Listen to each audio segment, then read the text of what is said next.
The Bible. Is it hard to understand? When it comes to reading the Bible, the first thing that comes to mind is the fact that this is the Word of God. The seals have been broken, and the truth is here. And when we go throughout the scriptures, when we go throughout extra biblical records, we find that the language that God employed, that He used to create the heavens and the earth, was the Hebrew language. Christ said, I came for the lost sheep of the house of Israel. But yet no one, no religious leader, no religious church out there anywhere can now identify the 12 tribes of Israel. Can we? God is quite simple, but it seems as if man makes understanding Him hard. What are those mysteries? The truth of your book and the truth will make you free. The Hebrew and Bible Academy, you're invited.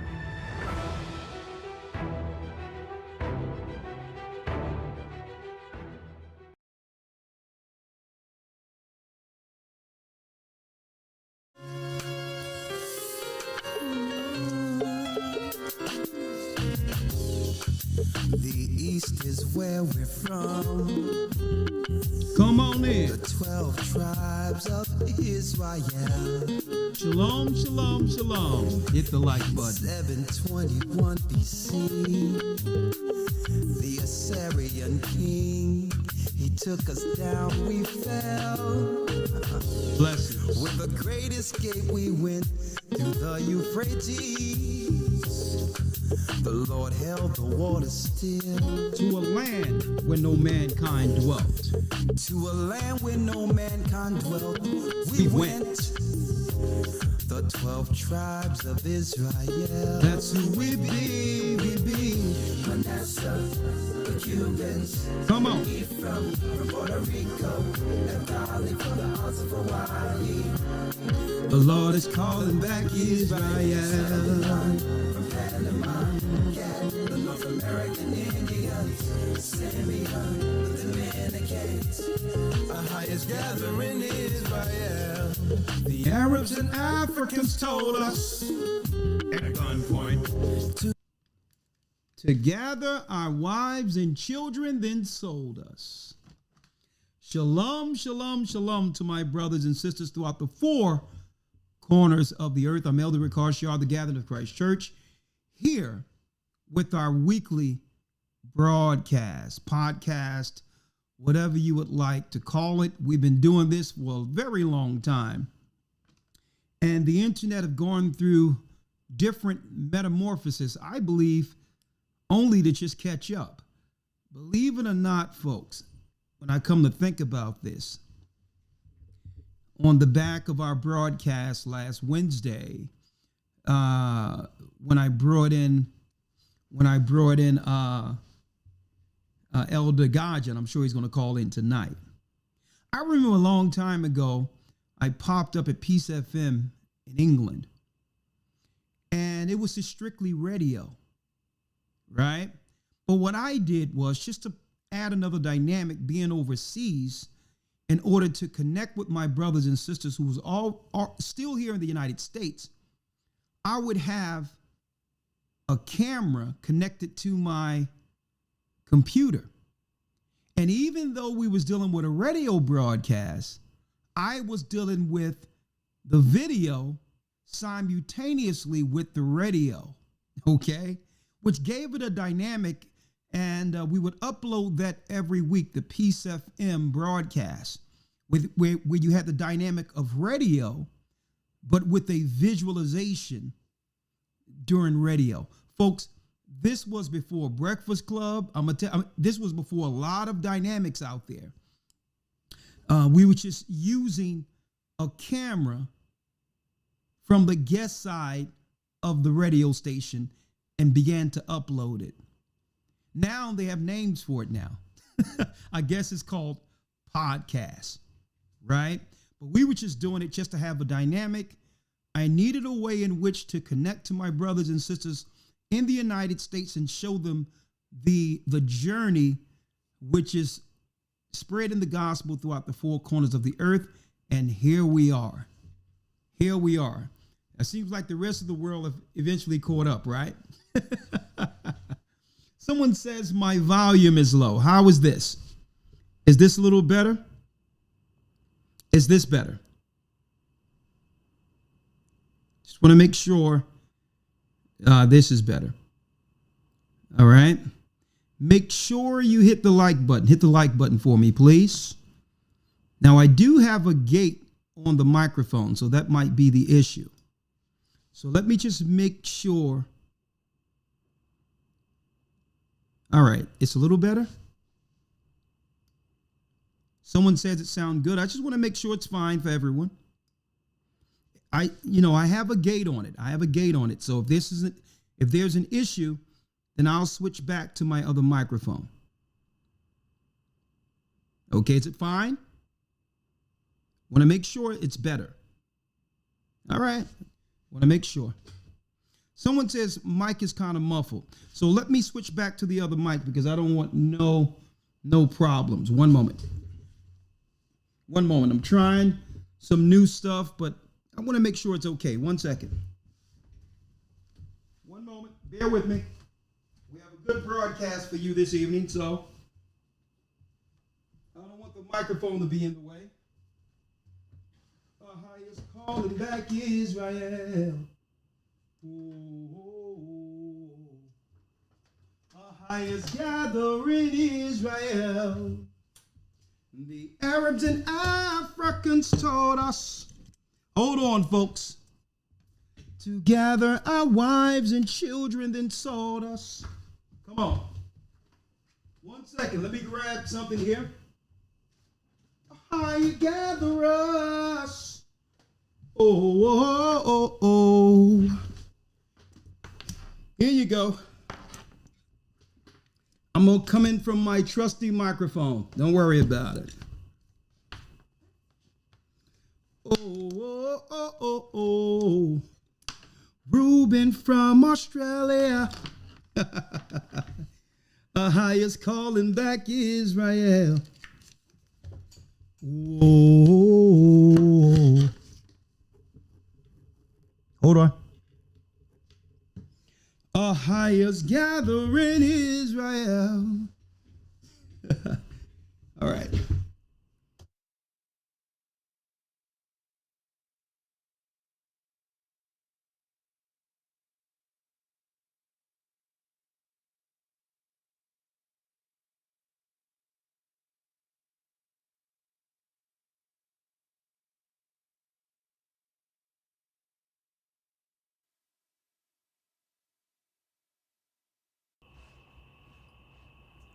Give me 1 moment.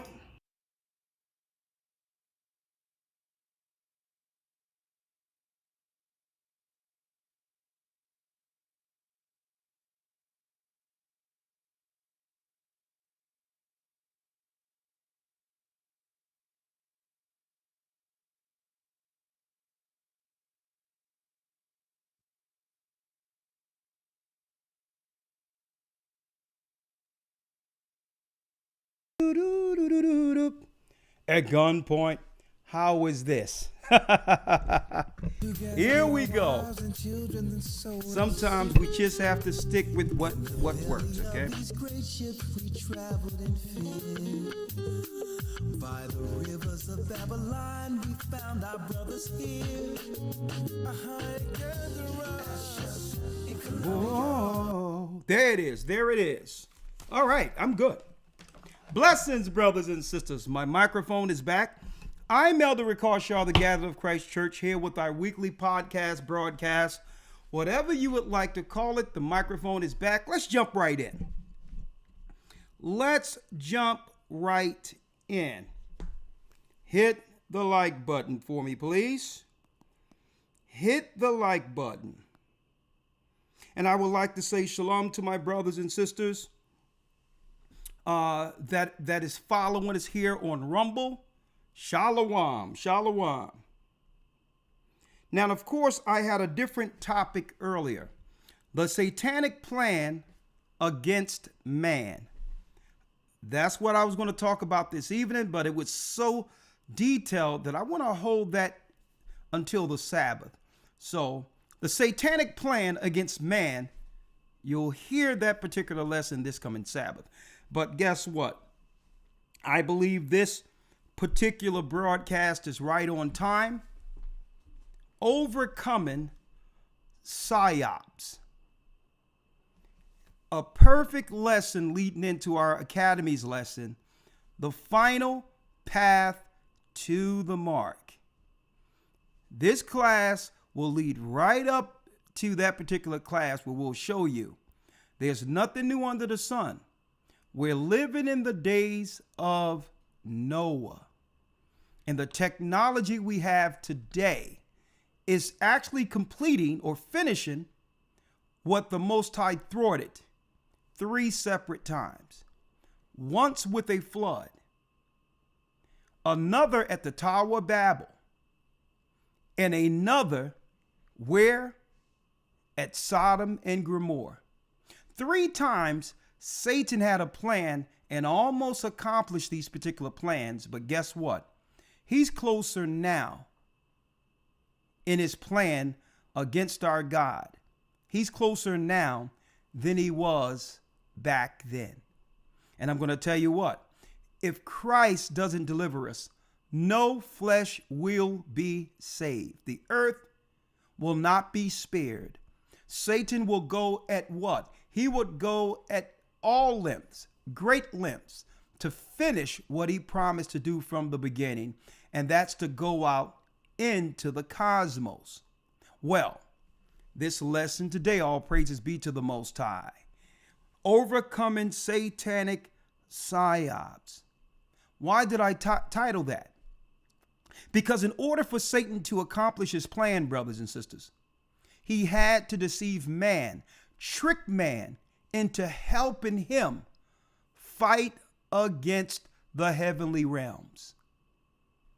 We're living under one big psy-op. Can you believe anything right now? Can you believe what the news is telling you? Seriously. Do you believe, as the news is reporting, that there was a guy in New York, and if anything happened, hey, what I want to say is, may the Most High, I like to send condolences to the families or whatever the case is, if there was anyone harmed. But do you believe all the narratives, such as somebody was walking down the street without security and some guy came out of nowhere in New York, end up fatally wounding the person until eventually they passed away. Then there was a great escape, a man on the lam, only to after that for the news to come up with the narrative with a manifesto. Also, someone actually put a message on the bullet round. Do you believe that? Now, hey, you can if you would like to, but I'm just putting some things out there. And don't answer those questions fully. Don't answer it right now until you've seen this complete broadcast. I don't need your answer right now. Okay? Do you believe? So then you have to ask whether or not it happened. Why is that circulating in the news? And what is the benefit of government for having that news out there? See? Because whatever the narratives are with your media, it comes with a governmental solution. And usually that governmental solution impacts us. So the story is second, or it's almost irrelevant to how the legislation shaped will affect us. Whether or not the news is real, the laws that are passed because of the news are real, and that affects us. So I even do this during the academy. I view the news entirely different than everyone else. I'm not into whether or not what the news reporter is saying is true or not. I'm not into that at all.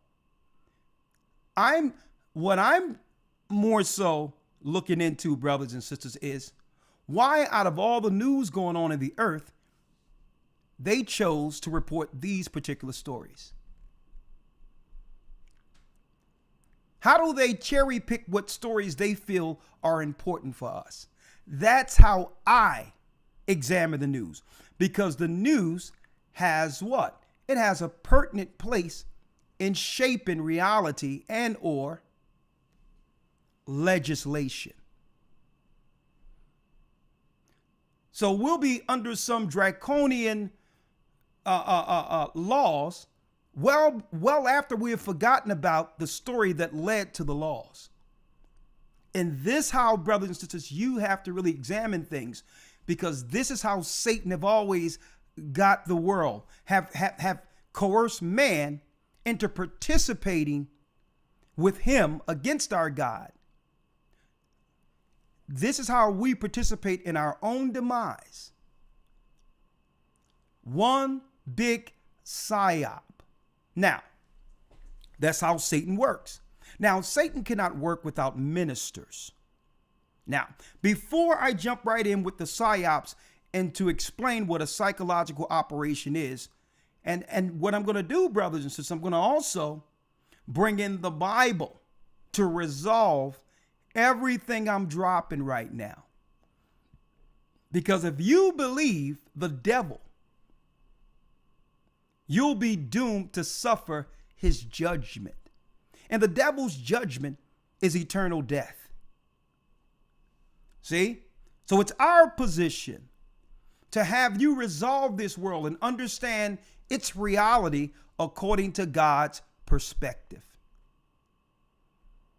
Let's bring in Elder Lawya. Let's bring in Elder Lawya. Okay, where is he at? How you doing, sir? How you doing? Shalom, sir. I'm doing well. Doing well. How about yourself? All right. Let's bring in Elder Lawya here. All right. Shalom. Shalom. Can you hear me? Yes, I can hear you loud and clear. How are you? I'm doing well, sir. How about yourself? I'm doing well. Your volume is kind of low, but I'm going to bear with it. Hold on. I'll just cut you up on this side. I'll bear with it. One moment.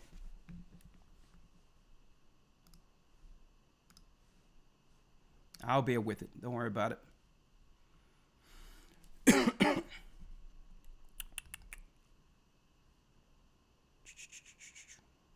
One moment.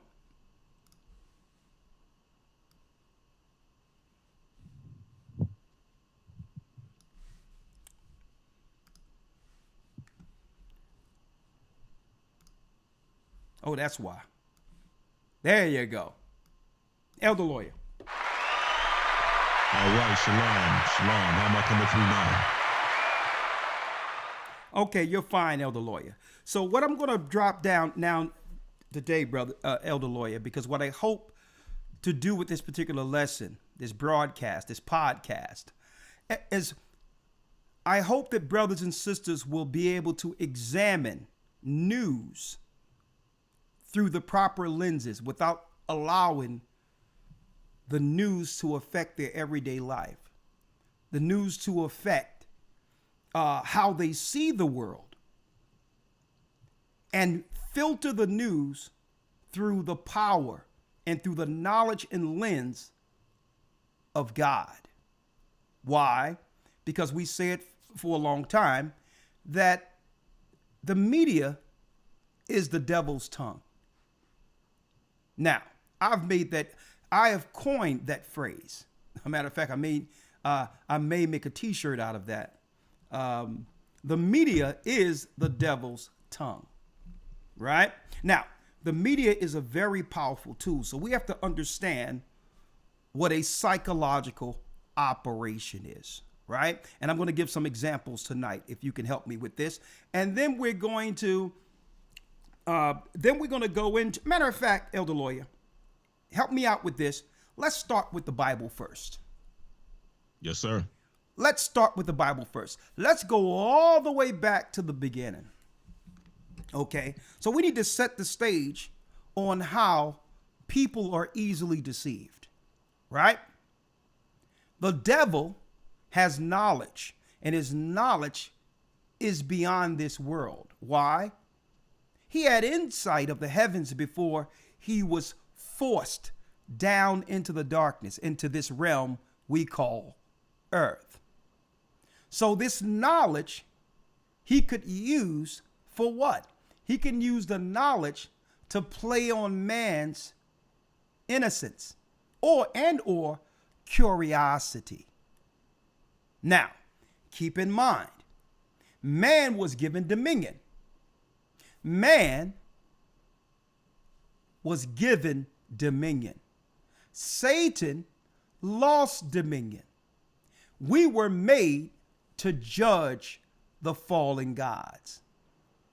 So in order for them to gain power, he would need to deceive or trick Adam and Eve out of their position. Deception. So let's go back to the beginning real quick, if you will, Elder Lawya. Yes, sir. Let's go back to the beginning. Let's go to Genesis, the 3rd chapter. Genesis 3. Right? Genesis 3. Right?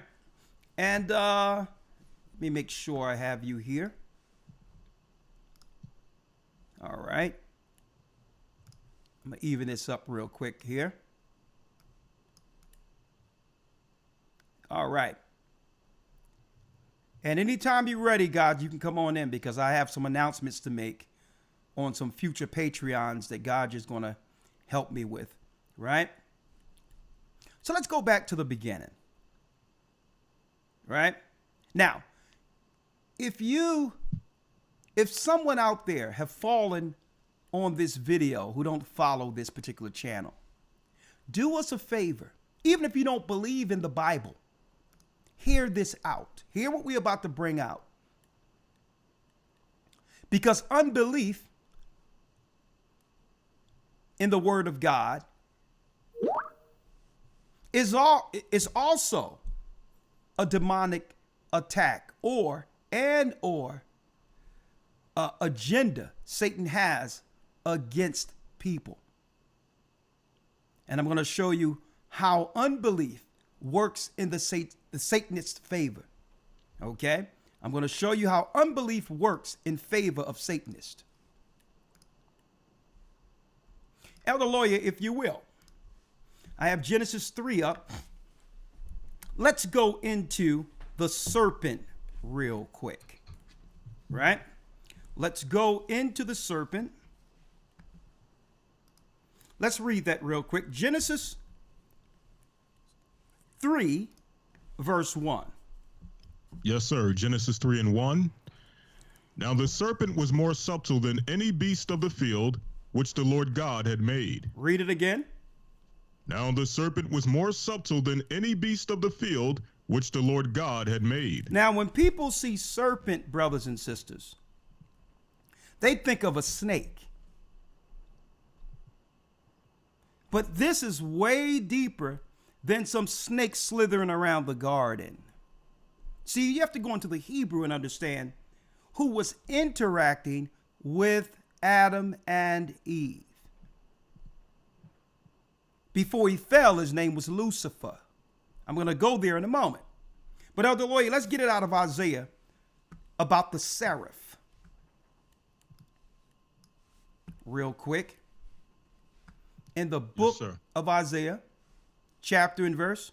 Yes, sir. Isaiah 6 and 1. Isaiah 6, verse 1. Listen to this, brothers and sisters. Read. Isaiah 6, verse 1. In the year that King Uzziah died, I saw also the Lord sitting upon a throne, high and lifted up, and his train filled the temple. So the Most High showed King Uzziah the throne, the temple in heaven. He's seen a train, which is what? The tail of of Christ's cloak as he walked through the heavenly temple in heaven. He was shown the heavenly realm. Read. Above it stood the seraphims. Each one had 6 wings. With twain covered he his face, and with twain he covered his feet, and with twain he did fly. And with twain he did fly. So these are angels, seraphims. They have wings that cover the top, wings that cover the bottom of their bodies, and wings that fly. Now again, we had some weird reports this week concerning some drones coming out of the waters and all that, where now lawmakers are discussing laws they must shape based on this so-called internal threat. Do y'all really believe that? Now, don't answer the question. They said all in Jersey and all that, there's these weird orbs flying around. Are they playing with you? They're not playing with me. But if you stay still, all of that will be broken down in this particular broadcast. But right now, what we're reading here isn't a psy-op. What we're reading here is the seraphims who are a part of the heavenly host in heaven, ranking angels. Now, check this out. Let's go into the Hebrew real quick and look up the word seraphim. Seraphim. Look what we have here. Look what we have here. Seraphim. That is poisonous. So when you get stuck with something in poison, understand it's from the science of the fallen serpent. See that? Serpent. Serpent. So when you see serpent in Genesis, the 6th chapter, don't think of a snake, even though they can shapeshift. They can change into different creatures on earth. Now you're getting context that what? The fallen angels were here before Adam was made out of the dust of the ground. They were here already. They fell. So I'm just giving it context so you can understand the mind of the God who rules over modern day governments, and also understand his tactics. Are y'all following me here? Now, Elder Lawya, if you will, let's go back to Genesis 3. Yes, sir. Genesis 3:1.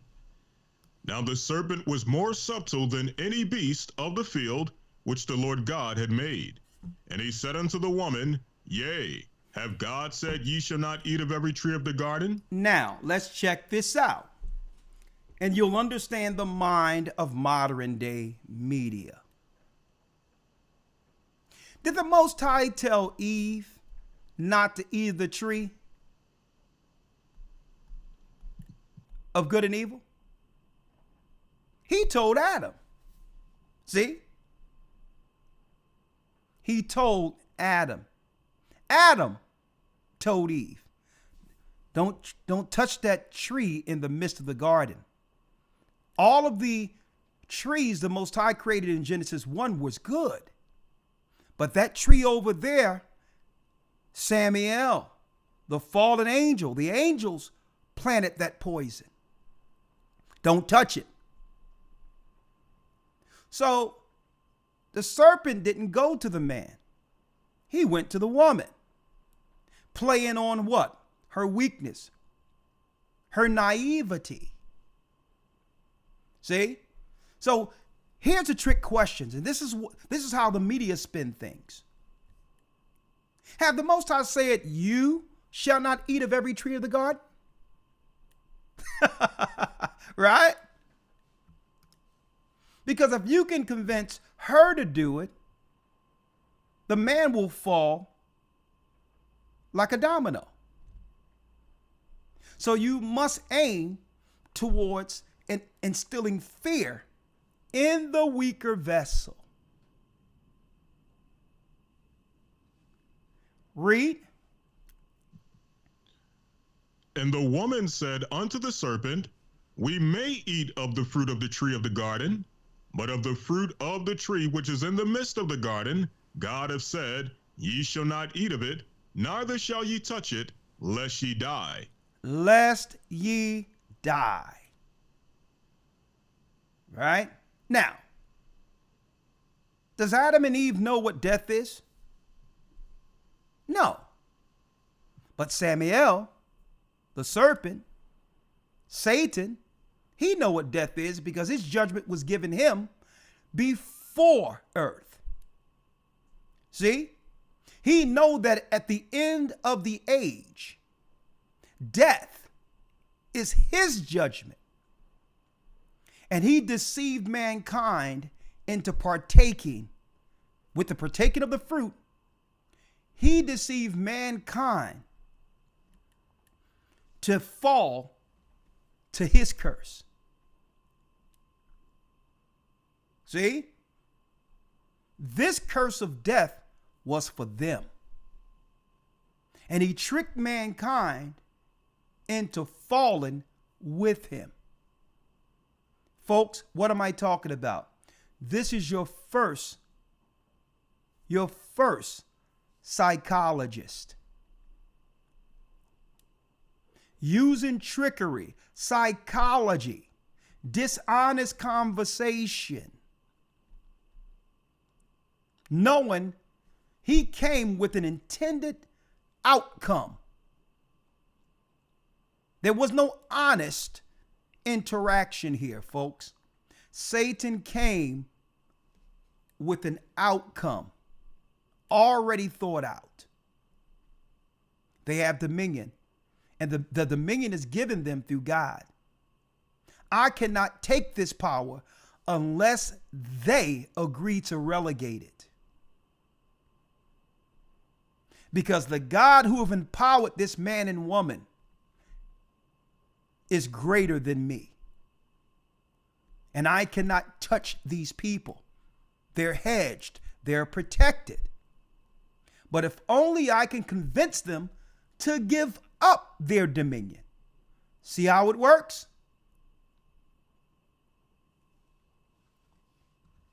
But the fruit of the tree which is in the midst of the garden, God hath said, Ye shall not eat, neither shall you touch, lest ye die.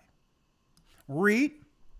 And the serpent said unto the woman, Ye shall not surely die. Check it out, Elder Lawya.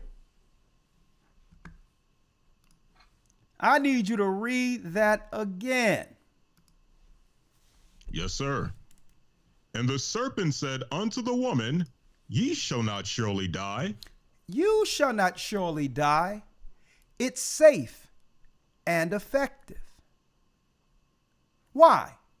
He knew that when they partook of this poison, they weren't going to die immediately. He knew that.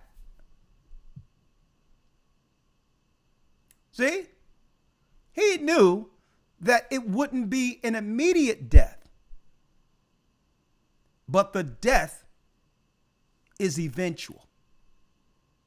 Doesn't that sound familiar? It's safe and effective. Well, you have to understand how they define effective. Their intended outcome under Satan is how they measure its effectiveness. What was our plan with this poison from the beginning? Y'all see this? The great deceiver. It's safe and effective. See?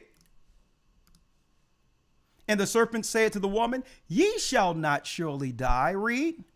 For God doth know that in the day ye eat thereof, then your eyes shall be opened, and ye shall be as gods, knowing good and evil. Playing on what? The woman's curiosity. Man's curiosity. See? Don't you want to know what we know? What type of God would keep all of this from you? If you agree with my plan, I'll give you all that your God has been keeping from you. The knowledge. The knowledge. You want it? See? Playing on one's curiosity. See? Now, Elder Lawya, what I did was I wrote a few things down. All right? Yes, sir. Now, what I wrote down, okay, I got it here in front of me so that brothers and sisters can look at the media and the God over media and understand what the media is actually in place for. Okay? So when they see the media, they're not to fall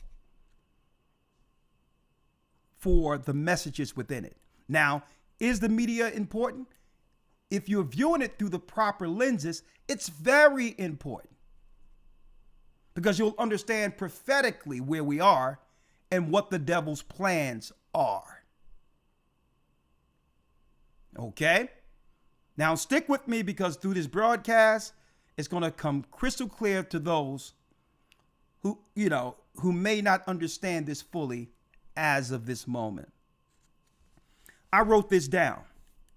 What I've learned about this Samael, this serpent, the god of the synagogue of Satan, I'm going to go there too, is his first tactic in studying him throughout history is deception.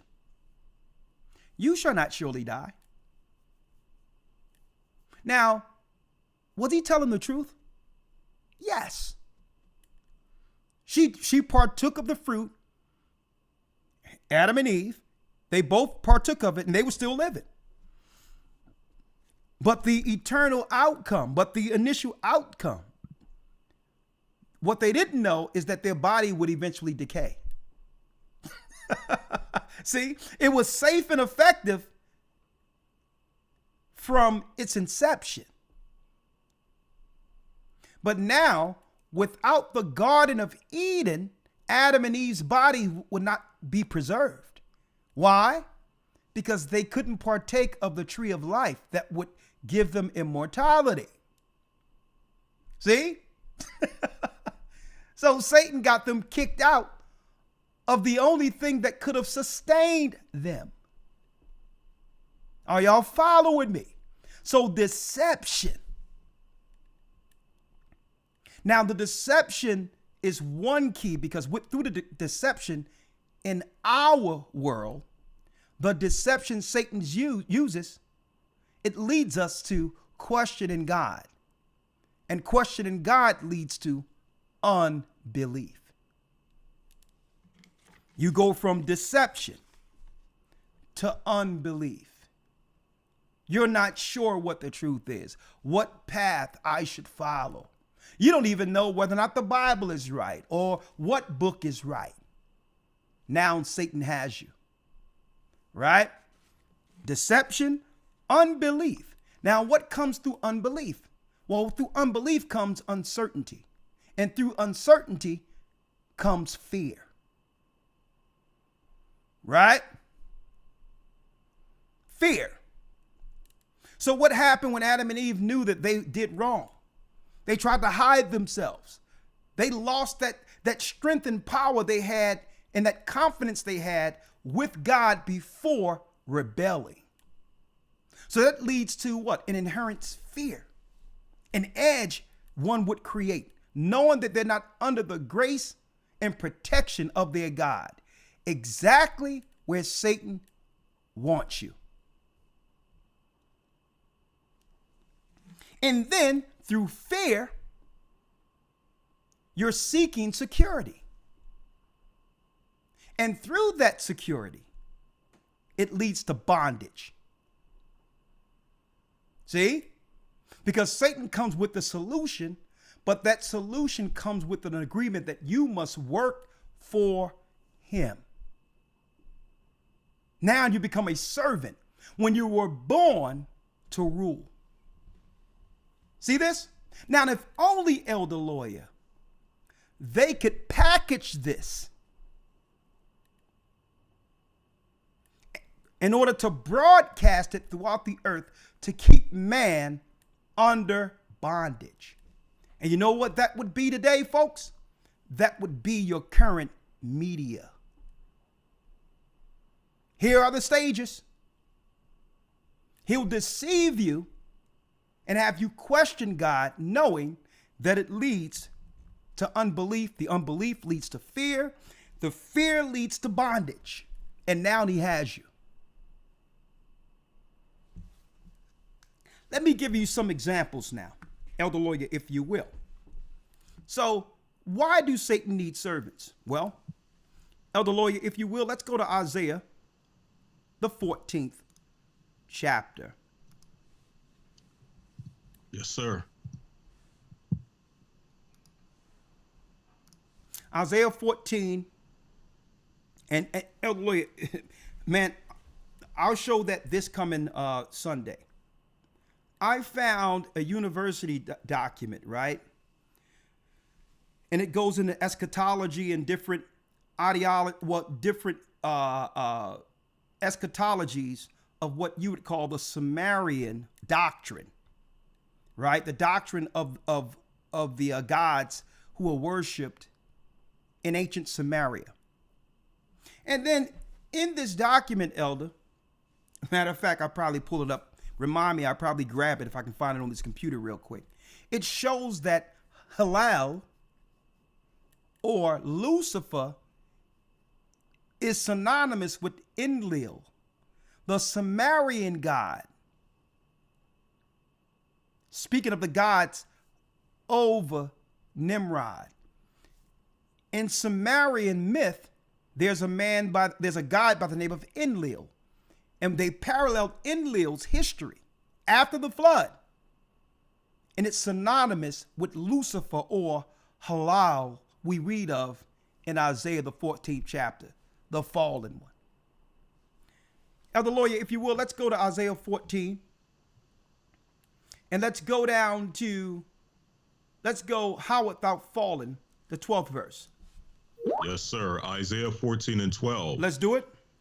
How art thou fallen from heaven, O Lucifer, son of the morning? How did you fall from heaven, O Lucifer, son of the morning?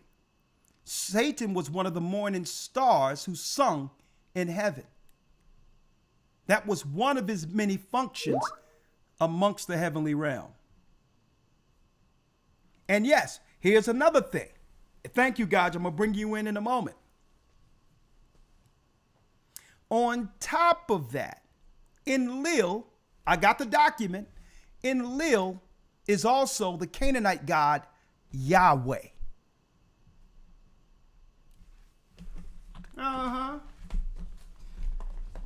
And see that, let me tell you, we know the Most High's name, the God of the Hebrew, is Ahiah. The God of the Hebrews is Ahiah.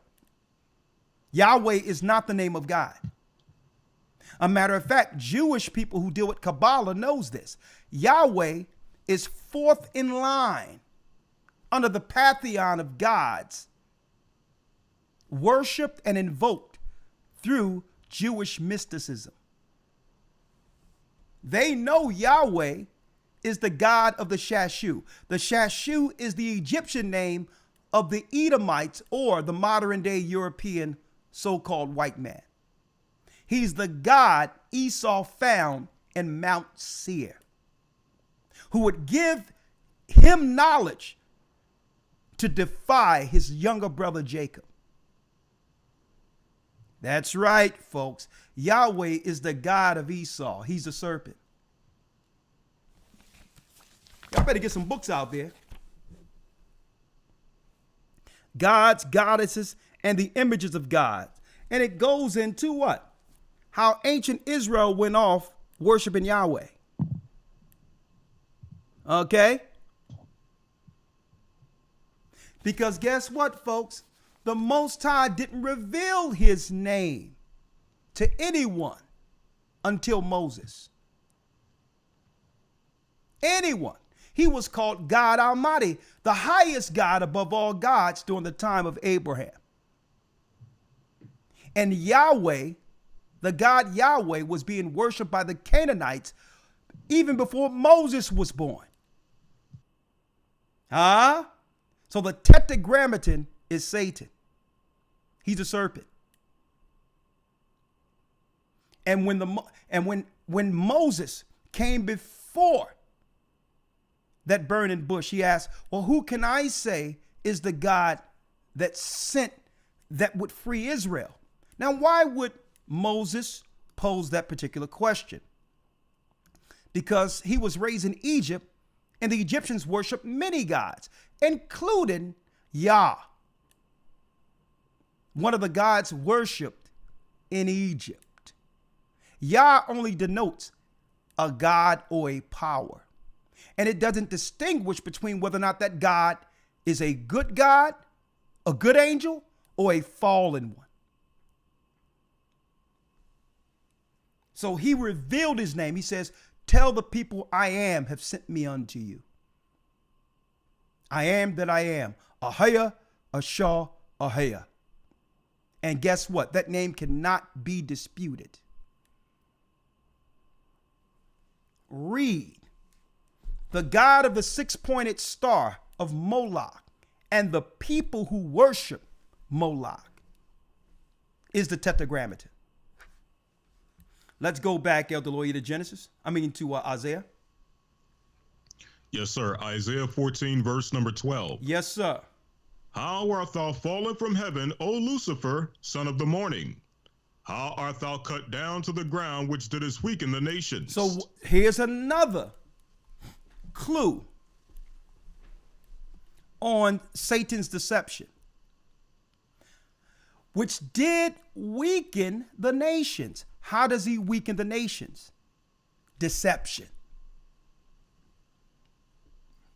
Cultivating a world of unbelief, disbelief, immorality. And through that, the people operating the earth with fear. Why? They're walking in the earth and are totally disconnected from the God who made them. You can't help but to be weak and or fearful. That's exactly where Satan wants you. You cannot be down with the God of all gods, folks. Listen to me clearly. You cannot be down with God in Christ and not have courage.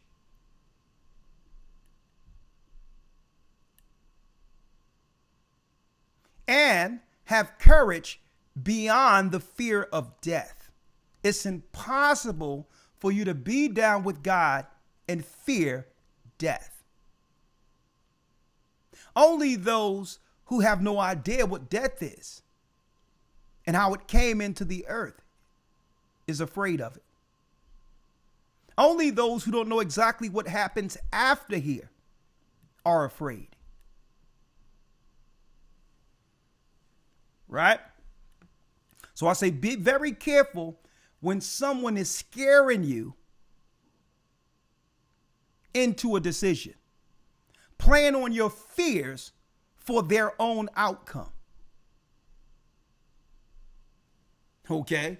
Be careful. You're speaking to a serpent. Oh, you better watch out. This is about to happen. You better do this.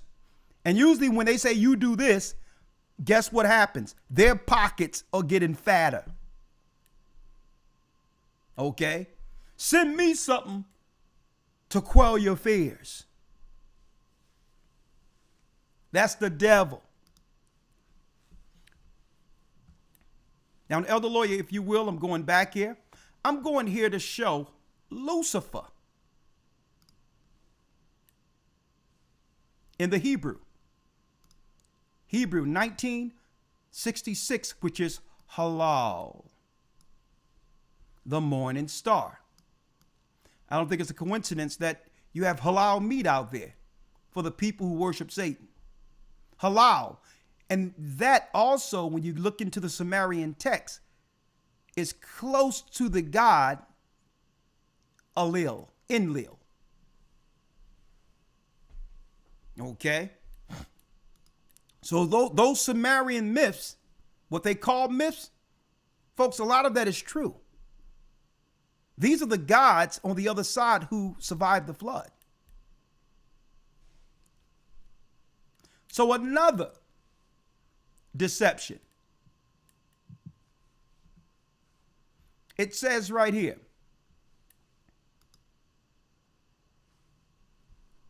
which did weaken the people, deceiving them. Oh yeah, Gotcha, I'm already there. Stick with me. I'm already there, young man. I'm going to bring you in a moment. 13, Elder Lawyer. Yes, sir. For thou hast said in thine heart, I will ascend into heaven. I'm going back out into space.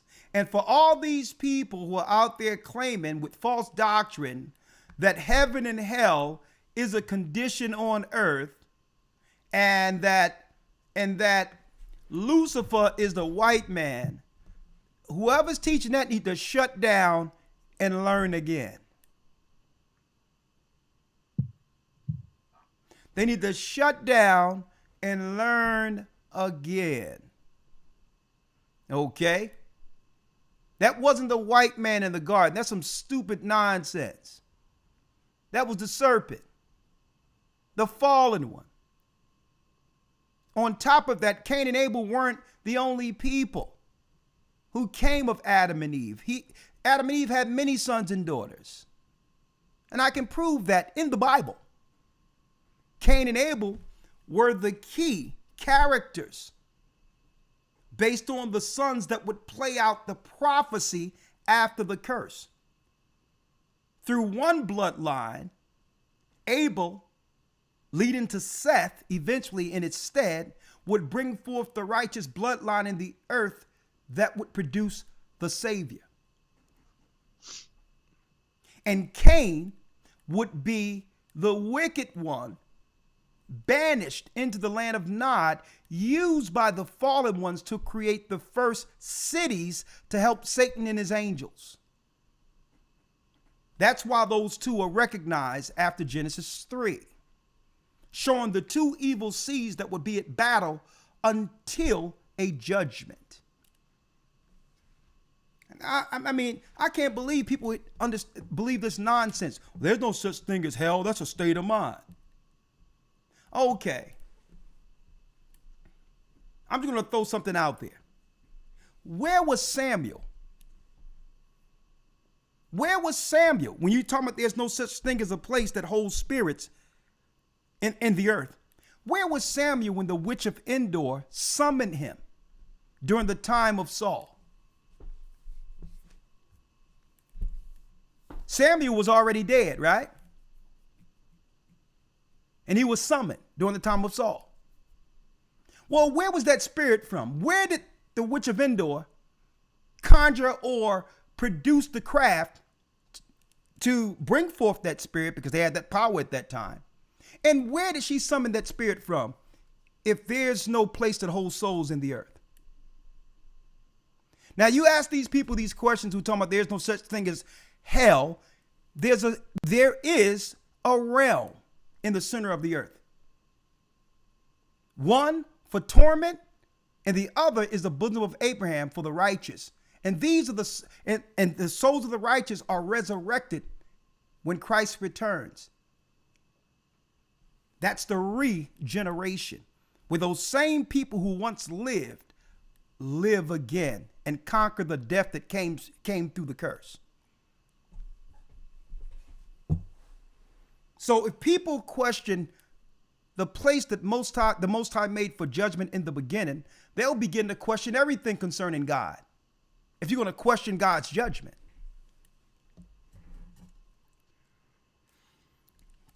Right? Now, hold on. I'm going to bring in Gotcha. Hold tight for a moment. So if you're learning from some people and they tell you that hell doesn't exist and there's no judgment and Lucifer is a white man, run as fast as you can. You're talking to a novice in the word who are stating such things. All right. Now, let's go back to the Bible here. Elder Lawyer, if you will, what is Satan's plan? 13. Isaiah 14:13. For thou hast said in thine heart, I will ascend into heaven. I will exalt my throne above the stars of God. I will sit also upon the mount of the congregation in the sides of the north. So he promised once he was hurled that he would return back to the heavens, space travel. Now, in order for him to do this, he must deceive mankind, into helping him. Because you need people to scrape the earth, to make all of these particular, what you would call inventions and all, they must scrape the earth to make all the resources that's needed for Satan to do what he planned to do from the beginning. In order to do so, he had to put mankind under subjection, have them volunteer to help him. Your scientist. Now, if you will, Elder Lawyer. Yes, sir. So now we understand Satan's plan. But he cannot do this, Elder Lawyer, without servants, without willing participants who know who they're serving, helping him. So now we're going to understand who he would use to help deceive the earth. Elder Lawyer, if you will, let's go to 2 Corinthians, the 11th chapter in the 14th verse. Y'all doing a great job, folks, but we're about 1,000 likes down. You're doing a great job, but we are about 1,000 likes down. Please, man, we're up 2,000 thick. Come on, we can get up to 3,000. Hit the like button for me, folks. Elder Lawyer, if you will, get to 2 Corinthians 11, verse 14. Because we're going to help people get through their fears today, this evening. The media was made as a what? As a program tool for fear. And on top of that, the media is also used for social engineering. It would have mankind accept what they would normally reject. Why? Because what people are doing, if you knew God, your conscience would reject what they have socially engineered us into accepting. And I'm going to go there in a moment. Elder Lawyer, if you will. No, I'm going to deal with that scripture a little later, Elder Rawchaa. Elder Lawyer, if you will, let's go to 2 Corinthians 11 and let's read 14. Yes, sir. 2 Corinthians 11 and 14. A matter of fact, let's go here to the 13th verse. Yes, sir. 13. For such are false apostles, deceitful workers, transforming themselves into the apostles of Christ. And I'm going here because usually you hear of trance, and not realizing that the media don't really care about trance, how they're programming us to understand trance. The whole psy-op that comes with trance is having you accept them. Having you accept what you would normally reject, what you know is morally sound. It's more so an ideology, a satanic ideology, and it starts here. Transformers. Let me transform the good preachers into sinful preachers. See? Let me transform Christ's church into Satan's church. Let me set up synagogues, antichrist synagogues, to deceive those who believe in Christ, and use the media as a key weapon, a psychological weapon aimed towards turning those who should believe in the living God in Christ. False apostles, read. Transforming them, deceitful workers. And it says deceitful. So they operate in deceit. They know they're lying. It's one thing being ignorant. It's another thing being what? A willful liar. Deceitful workers doing what? Transforming themselves into apostles of Christ. They'll put the Satanist over your churches. This is what an unbeliever, this is what a serpent would do. Read, and no marvel. And no marvel, for Satan himself is transformed into an angel of light. See, this is the trance we should be focusing on right here. So no marvel that Satan himself would transform himself into Christ, where the majority of the earth would be worshiping him, thinking they're worshiping the Son of God. Christmas, anyone?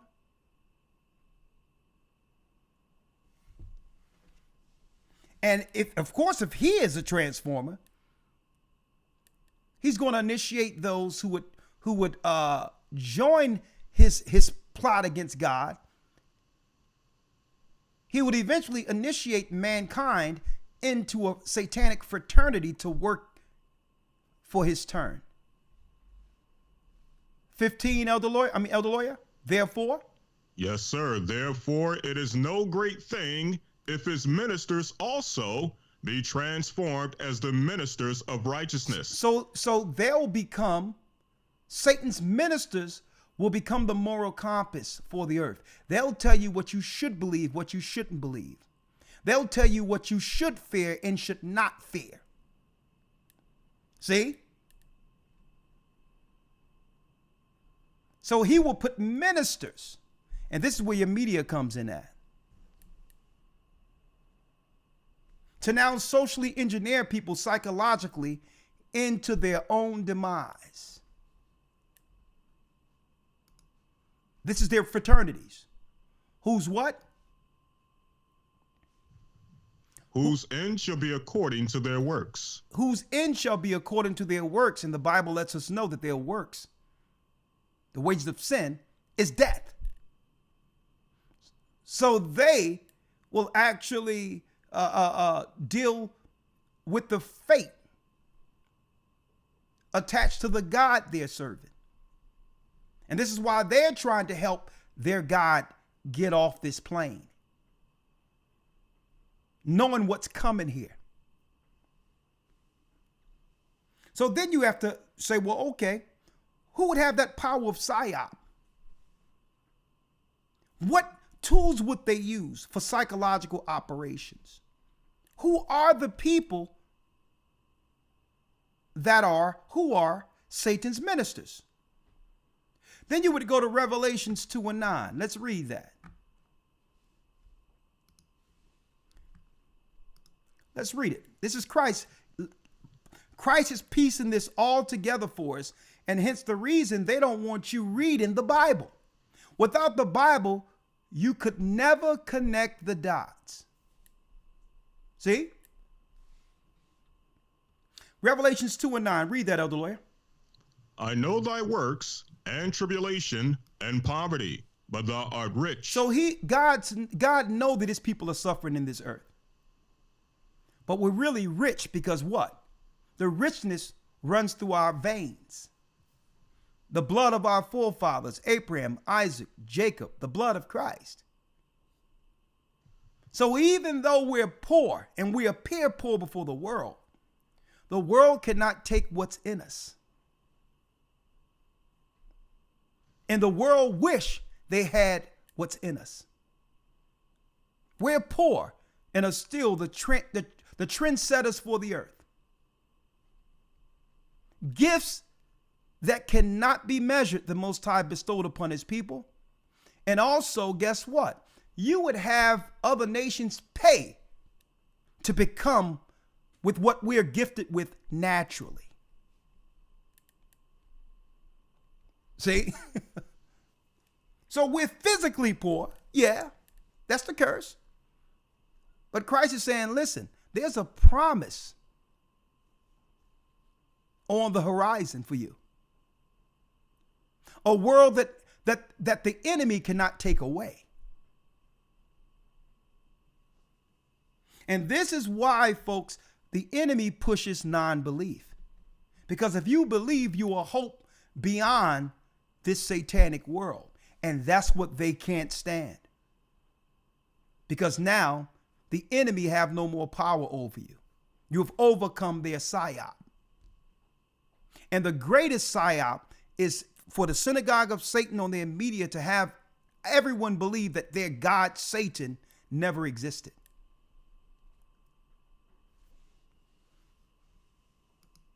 I know thy works, tribulation and poverty, but thou art rich. And I know what? And I know the blasphemy of them which say they are Jews and are not. But are who? But are the synagogue of Satan. So now Christ is actually pointing out the ministers that will be used to instill fear and deceit in the earth against man. Right? Now, what is a psychological operation? Let me see if I can pull GOCC in real quick, Elder Lawya. 1 second with you. Let me pull GOCC in.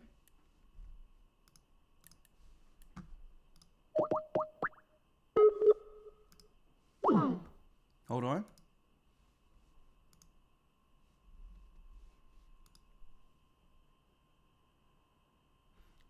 Okay, you with me, Lawya? You with me, Lawya? Yes, sir. Okay, I lost you for a second. I got you back. All right, let me add him. Come on. Add. Here we go. Boom, there he is. All right.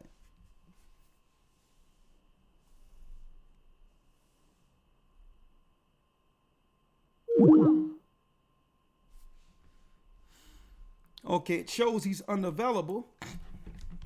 Let me let him know.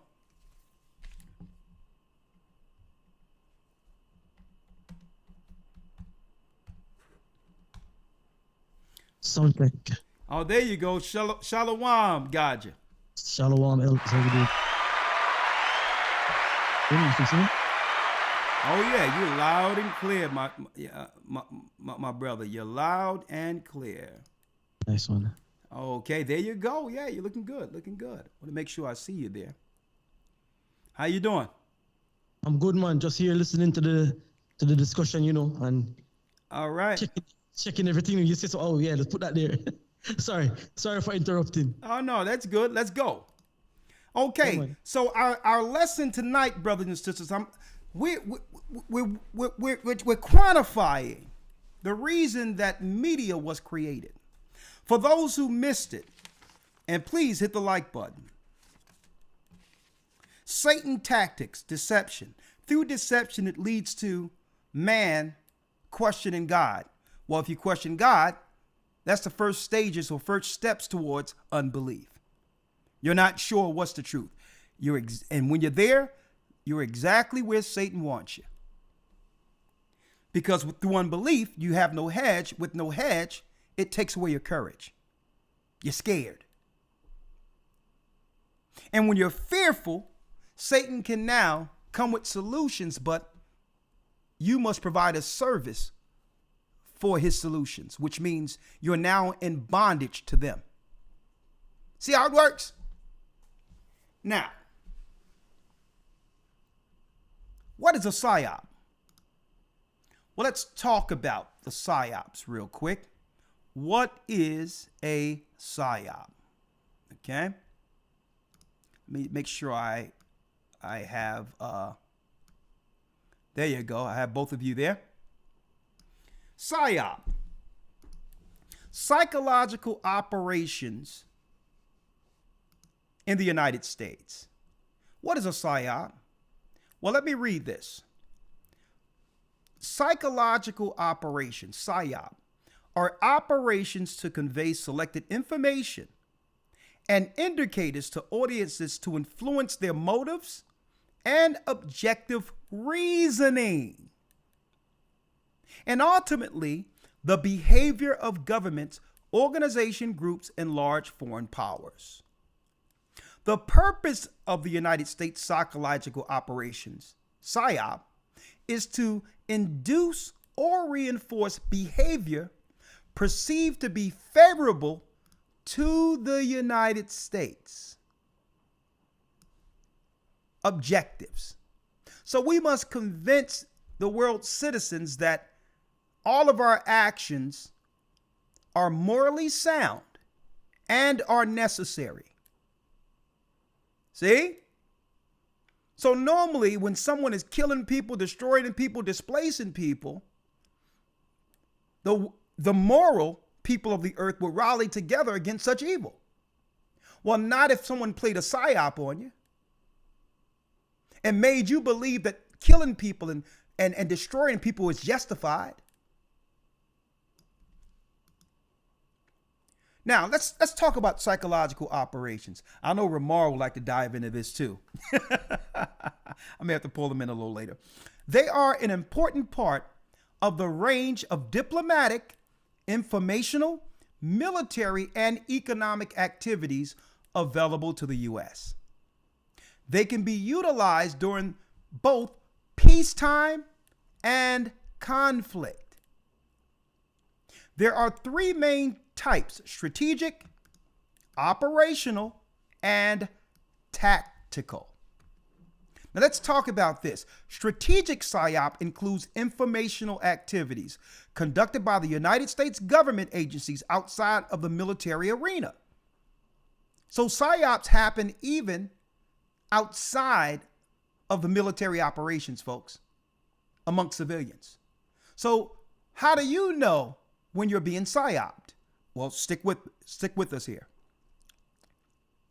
Though many utilize Department of Defense DoD assets, operational Psy-ops are conducted across the range of military operations, including during the peacetime and the defined operational area to promote the effectiveness of the joint force commanders, campaigns, and strategies. Tactical Psy-ops are conducted in an area assigned in a tactical commander across the range of military operations to support the tactical missions against opposing forces. Now, suppose citizens are the opposing forces. Suppose the children of Israel, in their eyes, are the opposing forces. Suppose those who believe in Christ are the opposing forces. Psy-op can encourage popular discontent with the opposition's leadership and by combining persuasion with a credible threat. So they must produce a boogeyman in order for the Psy-op to work. It has to be a bad man, a bad thing, or a bad disease. It must be a boogeyman in order for the Psy-op to be effective. See? And by combining persuasion with a credible threat. And how is it credible? Well, if the synagogue of Satan get on CNN and bring in one of their experts. See? Now, you don't know this expert from Adam. See? He could be a dark Satanist from the pits of hell that they put a white jacket on and just said, here's an expert. Right? So they'll put somebody in front of a screen with an expert, with the word expert under him, and program us to believe this guy, and this guy can be a child rapist or something. We don't know who this guy is. And by combining persuasion with a credible threat, degrade an adversary's ability to conduct or sustain military operations. Now, they can also disrupt, confuse, and protract the adversary's decision-making process, undermining command and control. When properly employed, Psy-ops have the potential to save the lives of friendly or enemy forces by reducing the adversary's will to fight, by lowering the adversary's morale and then its efficiency, right? Now let me give some examples, if you will. Now let me give some examples of what can be proven. Fair use for educational purposes only, right? Let's go way back to the war against terror after 9/11. Fair use. General W. Clark. Now, I don't even have to say alleged right here, because you're going to hear this from his mouth. Fair use. Right after 9/11. Hold on, let me get here. I'm going to have it come through. Matt, right here. I have it come here. 9/11. Fair use. About 10 days after 9/11, I went through the Pentagon and I saw Secretary Rumsfeld and Okay. Let me turn it up, y'all. Right there. He saw Rumsfeld. Let's do it. right after 9/11, about 10 days after 9/11, I went through the Pentagon and I saw Secretary Rumsfeld and Deputy Secretary Wolfowitz. I went downstairs just to say hello to some of the people on the Joint Staff who used to work for me, and one of the generals called me and he said, "Sir, you gotta come in. You gotta come in and talk to me a second." I said, "Well, you're too busy." He said, "No." He says, "We've made the decision. We're going to war with Iraq." This was on or about the 20th of September. I said, "We're going to war with Iraq. Why?" He said, "I don't know." He said, "I guess they don't know what else to do." So I said, "Well, did they find some information connecting Saddam to Al-Qaeda?" He said, No. He says, "There's nothing new that way. They just made the decision to go to war with Iraq." He said, "I guess it's like we don't know what to do about terrorists, but we've got a good military and we can take down governments." And he said, "I guess if the only tool you have is a hammer, every problem has to look like a nail." So I came back to see him a few weeks later, and by that time we were bombing in Afghanistan. I said, "Are we still going to war with Iraq?" And he said, "Oh, it's worse than that."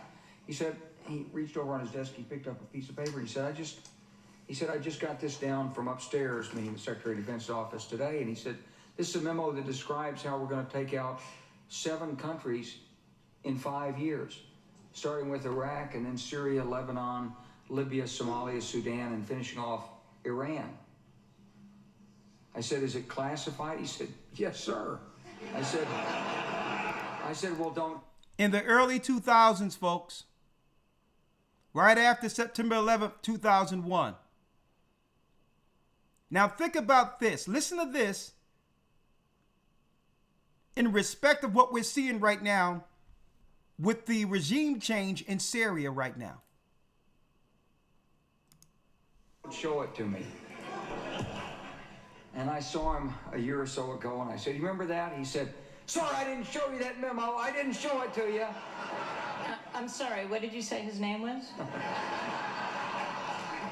I'm not going to give you his name. So go through the countries again.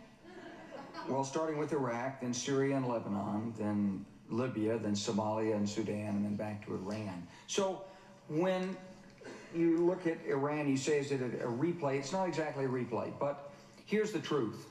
That Iran from the beginning has seen that the presence of the United States in Iraq was a threat. A blessing, because we took out Saddam Hussein and the Baathists. They couldn't handle him. we took care of it for them, but also a threat because they knew that they were next on the hit list. And so, of course, they got engaged. They lost 1 million people during the war with Iraq. And they got a long and unprotectable, unsecurable border. So it was in their vital interest to be deeply involved inside Iraq. Now check this out. And give me, y'all can jump in after I show these clips real quick. U.S. plans to attack 7 Muslim states, said President Hopeful General Wesley Clark. Says the White House devised a 5-year plan after the 9/11 strikes to attack 7 majority Muslim countries. And folks, this was reported September 2023. Then it goes down the list of all of the areas that he's just quoted. I found the report right here. Now, after the United States accomplished their objectives, saying weapons of mass destruction, yellow cake, and all this, we're going to retaliate after 9/11. Let's see what the sentiments were in the earth after taking down Iraq.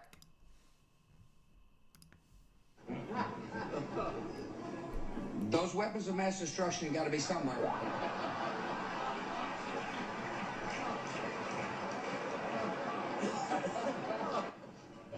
Nope, no weapons over there.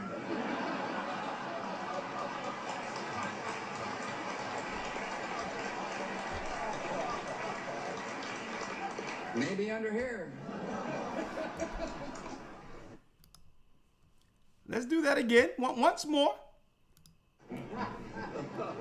Because this is inside baseball.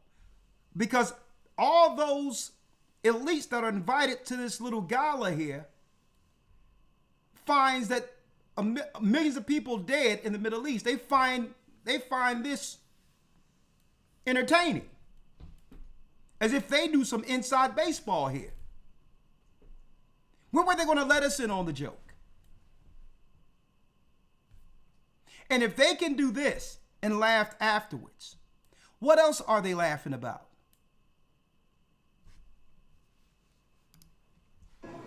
Those weapons of mass destruction got to be somewhere.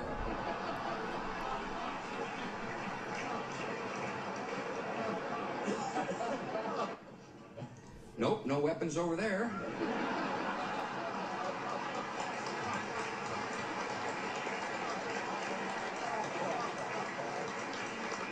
Maybe under here. Elders, what say you? Y'all have anything to say on this before I segue? Oh, sir, I'm good. What about I don't you know, guys? God, you got anything? Not really, no, but I sent you a video, Ella. Just look at it when you get a minute. It all goes into what we're talking about here. You sent it through Skype? Yes, sir. All right, let me look at it. Let me pull it up real quick. I'll do that before I segue. Let me look at it.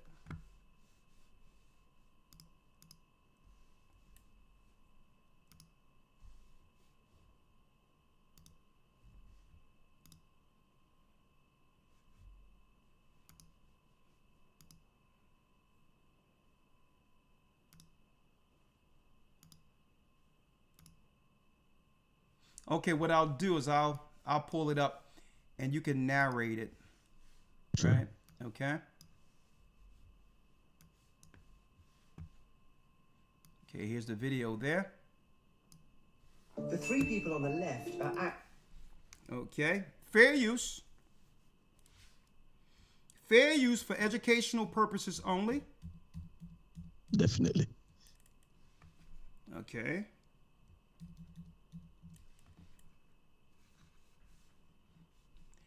Okay, let me pull it up for everyone to see. Thank you, Elder. All right, let's see what we got here. What we have. Fair use. Da, da, da. Matter of fact, let me blow it up so that they can see it better. At least from this standpoint.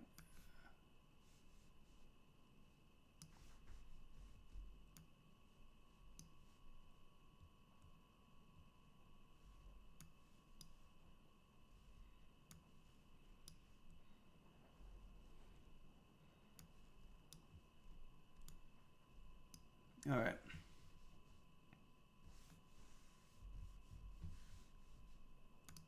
Now let's see what we have here.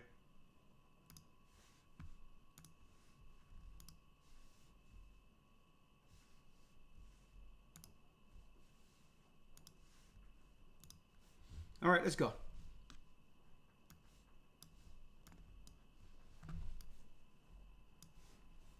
It says, video explains social compliance. People will stand and sit without any instructions when hearing a sound. Interesting. The three people on the left are actors. They've been briefed to stand or sit when they hear this. Everyone else that's brought in is a genuine shortlisted applicant. They've been given no instructions other than to fill out their forms. My team and I were secretly watching from another room.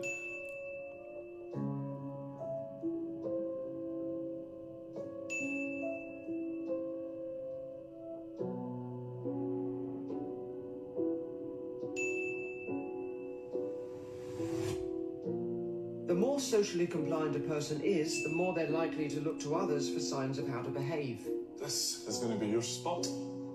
And the more people, the greater the pressure to join in. In this case, whether to stand or sit.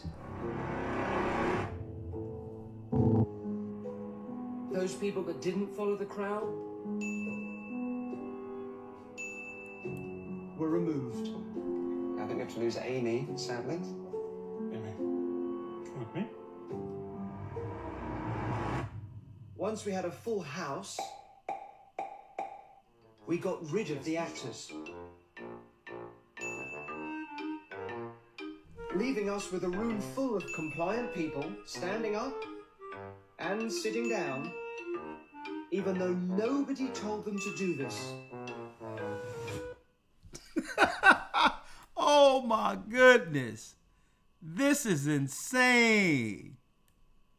Now think about this in lieu of what we just went through in the 2000s after the election, when everybody was afraid and some people wouldn't actually take the jibby jab unless they knew others were going to do it, or didn't do it until they found out someone else did it. Incredible. Now, since you brought the video to light, anything you wanted to say on that? You just wanted to show. I mean, like there's another one I wanted to send over, but it's not loading up. Where they did another social experiment with rats, and just long story short, what they did, they had some rats, all genetically connected. They were from the same breed, same line, same lineage, whatever, and they put the rats. One set of rats were in a cage where it was claustrophobic, unclean, and the other one was in another set where it was cleaner and they were fed regular and all of that, more space. And then they took them out after a couple of months and then put them through a maze. The ones that were in the confined space, living in filth, could not make their way through the maze. The ones that were living clean and had the cages clean and all that went through the maze easily. They swapped it around. And they did the opposite. Obviously, the ones that were living in the field couldn't find their way through the maze again. And they started to notice some behaviors amongst them. They started to know that the women, the female rats, never cared about the young rats anymore. They started to notice a lot of rape, incest, amongst the rat community, meaning the elder rats were raping the younger ones. The mother rats never care about anything else, and it's like they said it was a project. Now, what can we think about that they've done that when they put our people them in projects, when they put them in confined spaces and the ghettos them, how they push them to live? They know it. It's psychological programming. They know the result of it. They know what's gonna happen. When you look in like Jamaica, and the ghettos them and the people them that are voting for these nut job politicians, right? And the air that they live in and the filth and all of that stuff. And they know how to breed them to keep them coming back like that. So it's societal programming.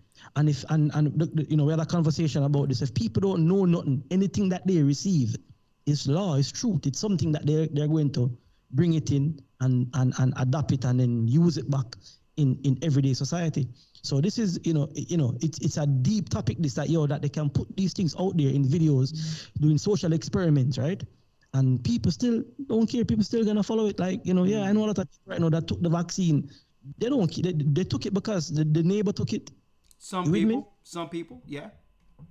Yeah, man. I mean, well, you know what I'm talking about. I mean, people are following this stuff. It's like it's trending now. It's you see some trends come online. Oh yeah, we're gonna set ourselves on fire trend.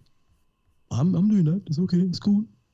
You understand me? So they set the actors into the society. The actors program and do them thing, and then once they remove them, then the job's done. The people them following it. Everybody want to keep up with the Jones. Everybody's trying to be like the next person, and some of these people are plants. My opinion. Well, that's deep in of itself, because when we examine that, right, someone's moral aptitude or moral compass, it's not determined on whether or not it's right or wrong according to traditional morality or the laws we see in the Bible. Morality now is set based on whether or not society is doing it also. So it's not whether or not it's right or wrong.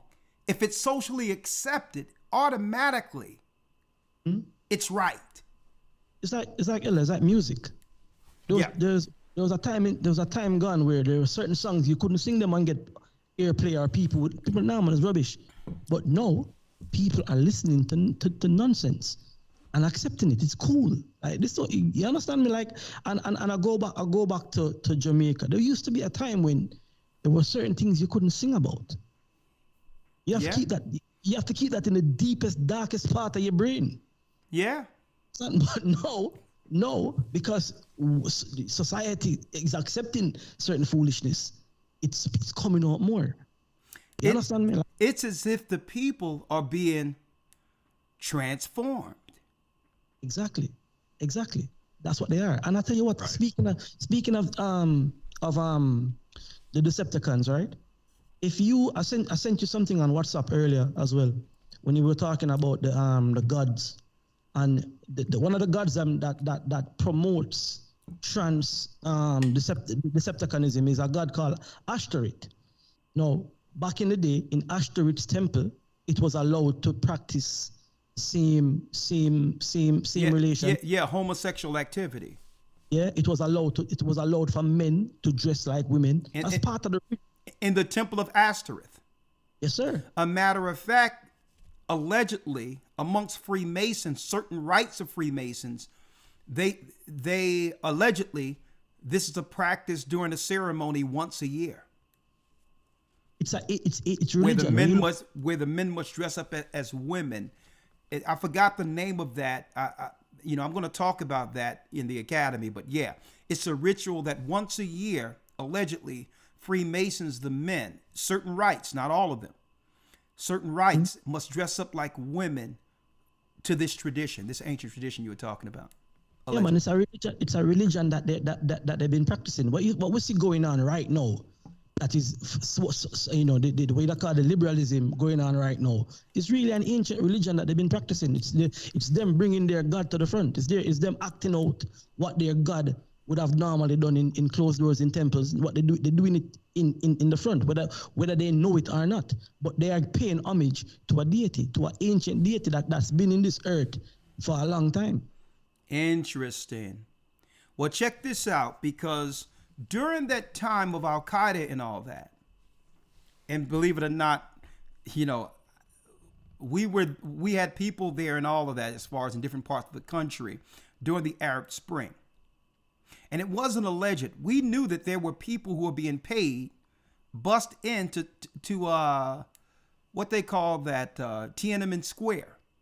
Now, in a poor country, if you're willing to pay these people anything, they'll get on a bus, and from the United States standpoint, they'll believe that there's some type of rebellion or revolution is going on, but really it's a systematic psy-op for the world to buy into the next stage in this warfare. Now, that's not alleged. On the screen right here, Gaja, I'm going to silence this, but this is where a lot of these so-called circulations be getting their photos and all that to claim that something deep is going on in any particular area, right? Now, as you can see, this camera, there's nothing really going on. There's no bombs going on for anything here, right? Now, this particular area is in Egypt. And I need y'all to check this out. I'm going to just show people. I'm going to silence it, but I'm going to show you how they get their photo ops and all that and sell their photo ops to mainstream mass media.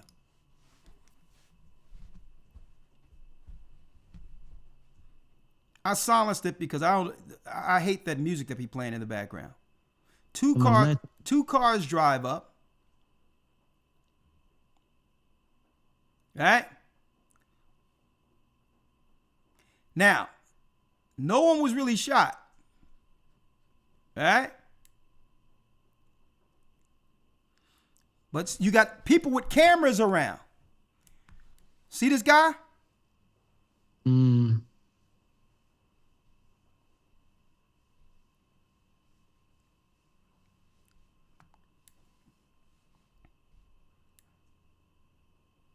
Ambulance comes. All these guys got cameras.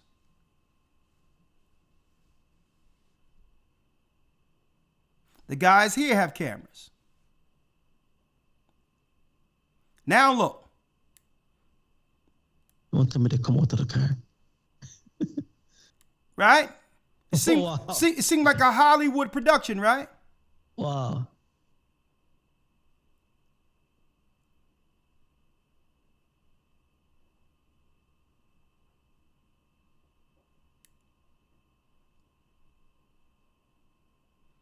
Now check it out.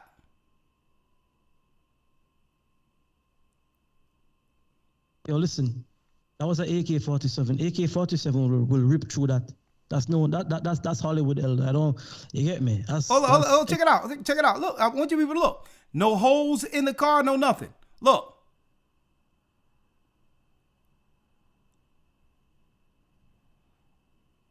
Look at the guys following with cameras. But they'll take pictures and put these on certain major press, be it Associated or whatever the case is, press outlets, and they'll show this to us and make us believe that something really happened here. So yo, where's the blood?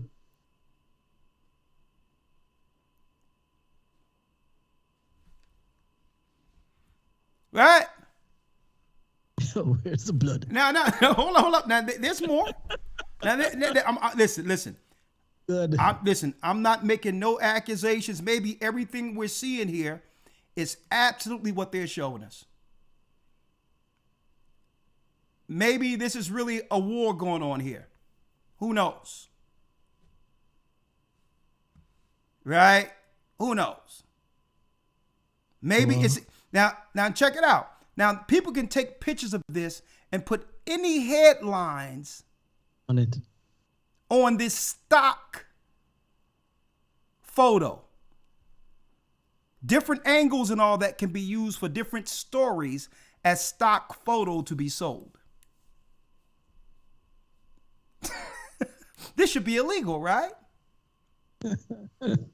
You know, there was a report out of Russia, I think it is, allegedly that the president of Russia has made it illegal, right, for any NGOs, non-government organization, to receive funds from overseas and not declare it to be an international organization. You can go to jail for it now.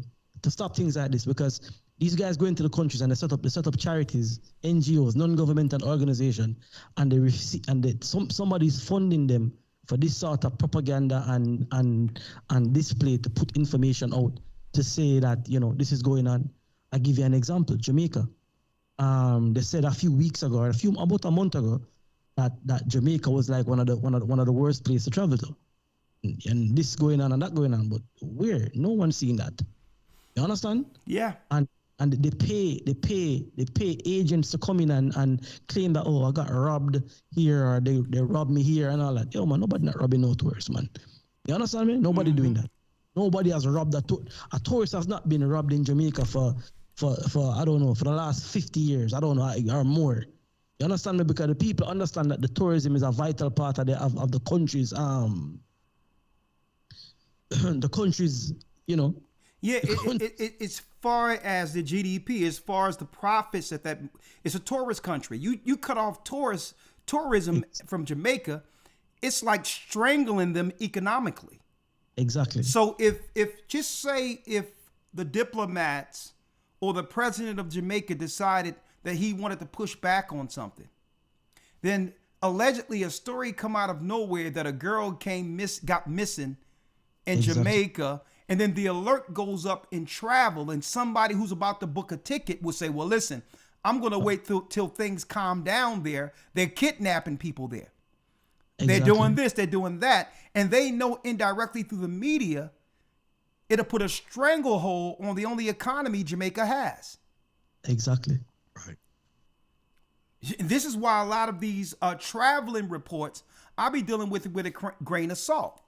Because what is their intentions? They usually, now if the country is in good graces with the international governments, then you see come to Jamaica commercials everywhere.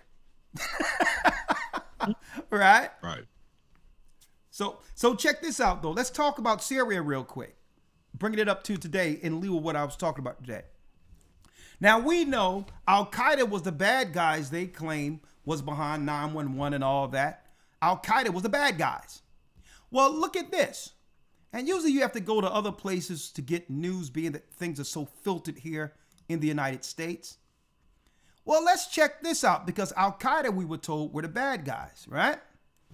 So let's see who toppled Syria yesterday.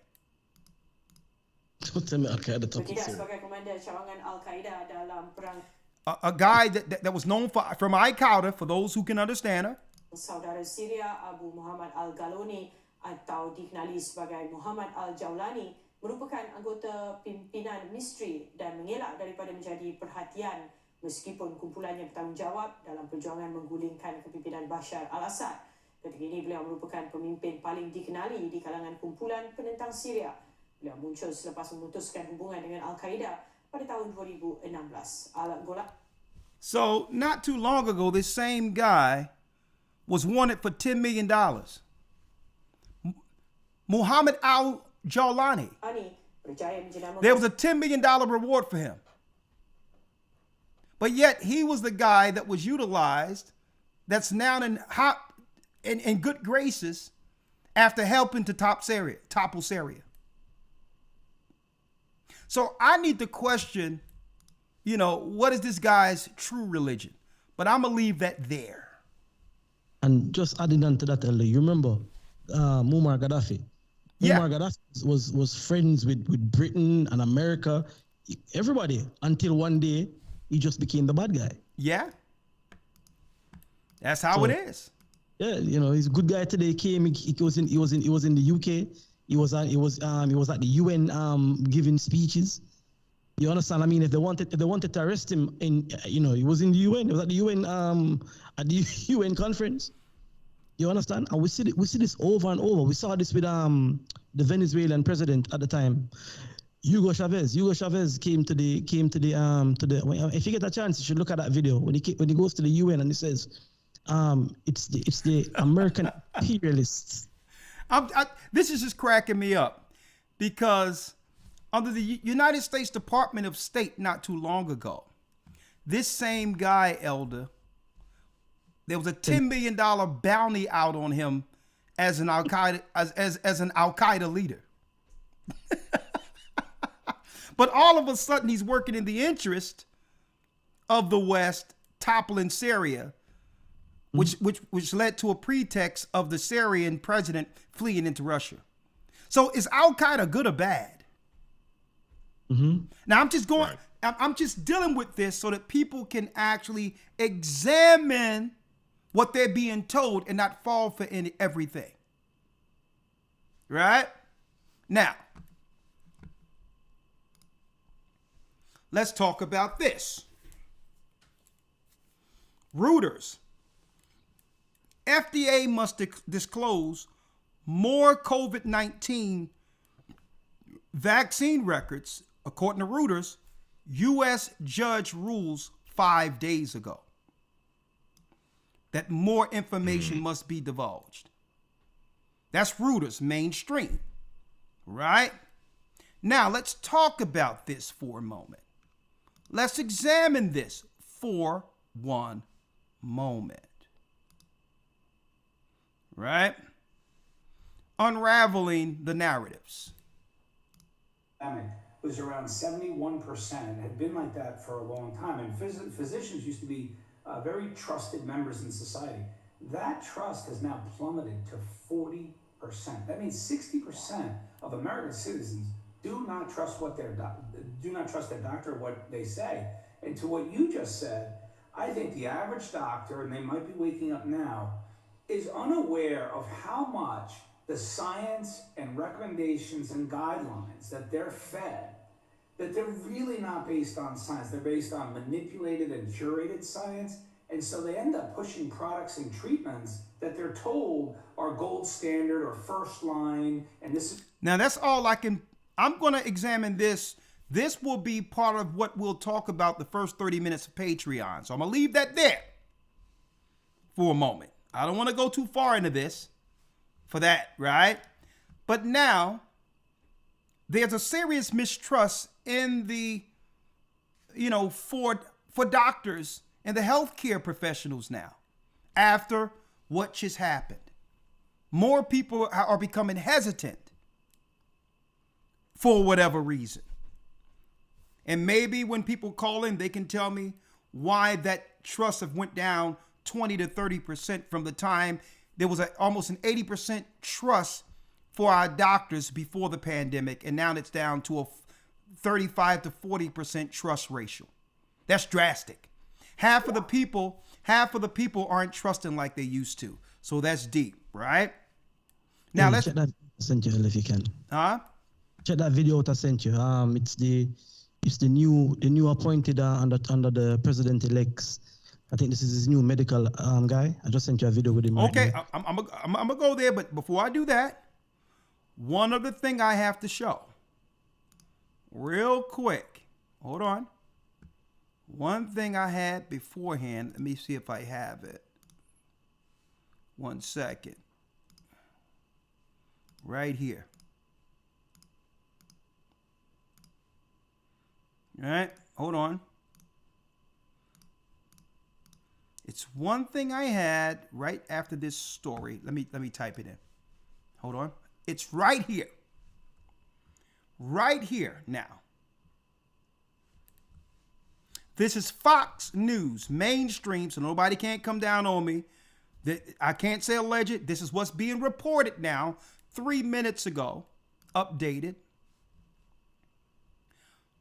Biden team reportedly is considering preemptive pardons for Fauci, Schiff, and other Trump targets. Now, hold up. What did Fauci do wrong? Hold on. What did Fauci do wrong?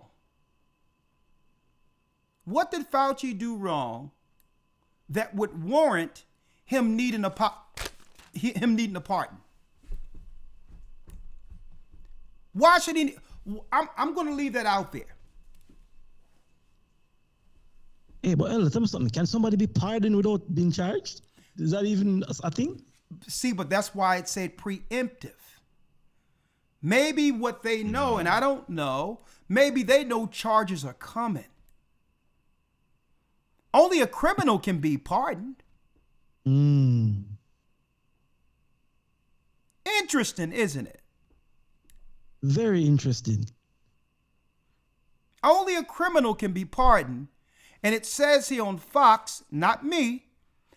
So wasn't Fauci the face behind all of the measures and all that when it came that was happening during the pandemic? Wasn't he the trusted voice that calmed the fears of those who weren't sure whether or not to make this choice? So I wonder, why would he need a pardon? Surely people should trust the science, right?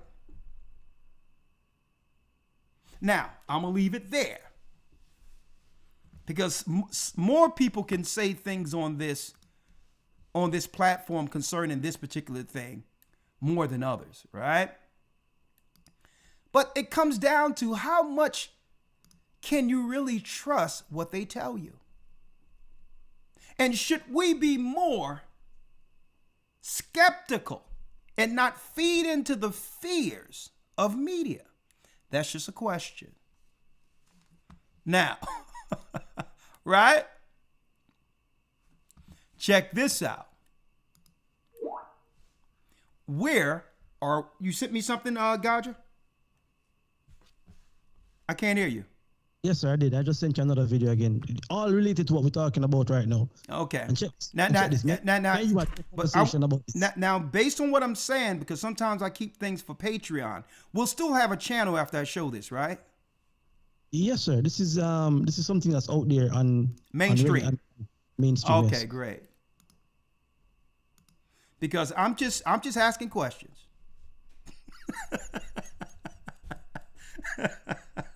You have to ask. You would be. You have to ask. Listen, boy. I'm just asking questions. You know.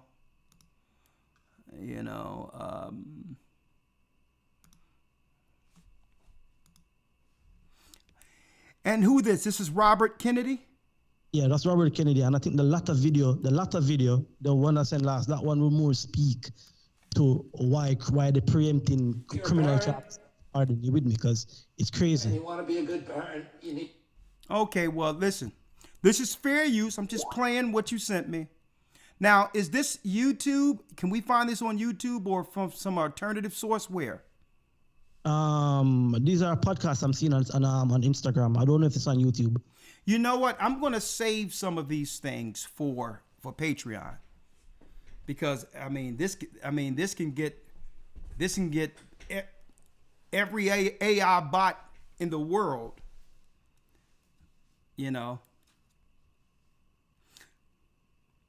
about vaccinating kids. We can't touch these topics for some reason. So I'm gonna let that be. I'm gonna deal with my sideways way of, throwing out these warnings. We're gonna connect the dots for the people, show them what the Most High says, and understand the media is the devil's tongue. And from there, people can make a decision on whether or not they would trust their children to be inoculated by such people, right? I don't know if I would want my child to have had anything that Fauci said was safe, if now it tells us, according to Fox, that they're considering preemptive pardons for him. I don't know if I would trust my child with anything that Fauci said, after knowing that there's a chance that he could be deemed a criminal for heading up that campaign. That's just me. Now, according to God and Christ, a lot of this stuff these guys are pushing, like Fauci, is against the Bible anyway. Okay? It's against the Bible. When I say against the Bible, the laws tell us that we should have faith. We should never do anything under the spirit of fear. Okay? And we should never put anything foreign in our bodies which is against the law contained in the Bible. So according to our religious beliefs, if it's not in the Bible, we are not to trust taking it. We're not supposed to administer it. We are supposed to stay away from anything entering the body that God didn't ordain. That he didn't. He gave us a dietary law. Okay? He gave us a dietary law. Leviticus, the 11th chapter. And if it's not within that dietary law, we are not to consume it. We're not to ingest it. We're not to be injected with it. That's just our religious belief. Now, people can have their own opinion, but I'm sure there's nut jobs out there who can make themselves into higher rungs of power. We don't know these people. And there could be some nut job out there who can try to claim, hey, cyanide, I heard that works nice on certain things. And hey, that's between him and his doctor. He may think that. But according to God, we're not supposed to take poison. Okay? Now, did you know that though, Elder?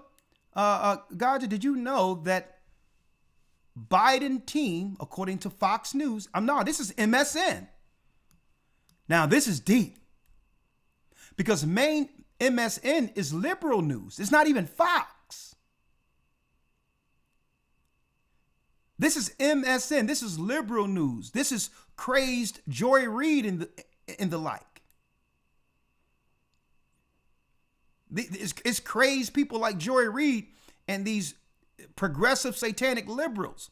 They're reporting the liberal news who was pushing the vax and all that during the time of the pandemic. MSN and all that, they was pushing it like crazy. They're reporting that Biden team reportedly considering preemptive pardons for Fauci. And this is being reported, folks, MSN. Look at that.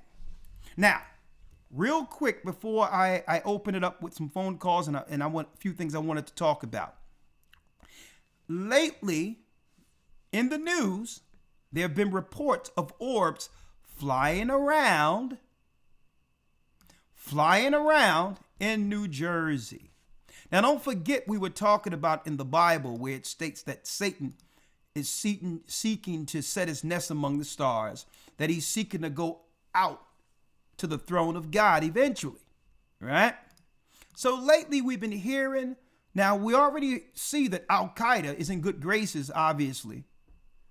And he helped topple Syria. So I wonder how that happened with a $10 million bounty on him. So I guess when the media tell you that he's an enemy, then he's an enemy. And if the media tell us that he's good peeps, then we can now say, well, okay, he's not a terrorist anymore, okay? Now, I'm just throwing some stuff out there real quick, right? In the news, there have been some developing stories here. And I don't know if y'all heard about this, right? Fair use, educational and religious purposes only. And keep in mind, do not believe well, guess what? You have the right to believe anything you want.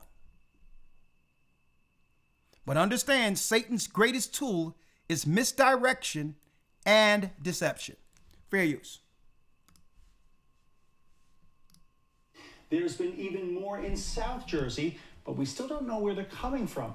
Nick Calloway went to the experts to find out why we're still waiting for answers. This video shows one of those possible drones hovering over rooftops in Ridgewood in Bergen County Thursday night. Multiple police departments in Bergen County started receiving reports from residents this week about the mysterious objects circling the skies. It wasn't just in northern and central New Jersey. Residents in several South Jersey towns saw them Thursday night too. They weren't like the normal, drone that somebody would purchase and use in their home. They were large. Some were described as large as like an SUV. Evesham Police Chief Walt Miller said those large drones hovered for several hours before flying off again. We are looking at possible connections to northern New Jersey that's experiencing the same type of incidents. The FBI is leading the investigation with help from state police. Kenneth Gray is a retired FBI special agent, now a lecturer at the University of New Haven in Connecticut. I'm amazed that with the potential threat to military bases, that they have not put up aircraft themselves and tracked to see where these drones are ending up at. Jacob Shapiro is a professor of politics and international affairs at Princeton University. He thinks the drone operators are likely just hobbyists, but if these are in fact flying without the FAA required identification signals, it's clearly illegal. Whether it's something more nefarious than that is unclear. It's a mystery police officers and residents up and down the Garden State want solved. In Bergen County, Nick Calloway, CBS News, New York. So what I did, elders, under the cover of people in the skies above the east, reports of mysterious. Yeah, ain't nothing mysterious. Let me tell you, in the midst of all of this, the same time they had people looking at some grainy footage,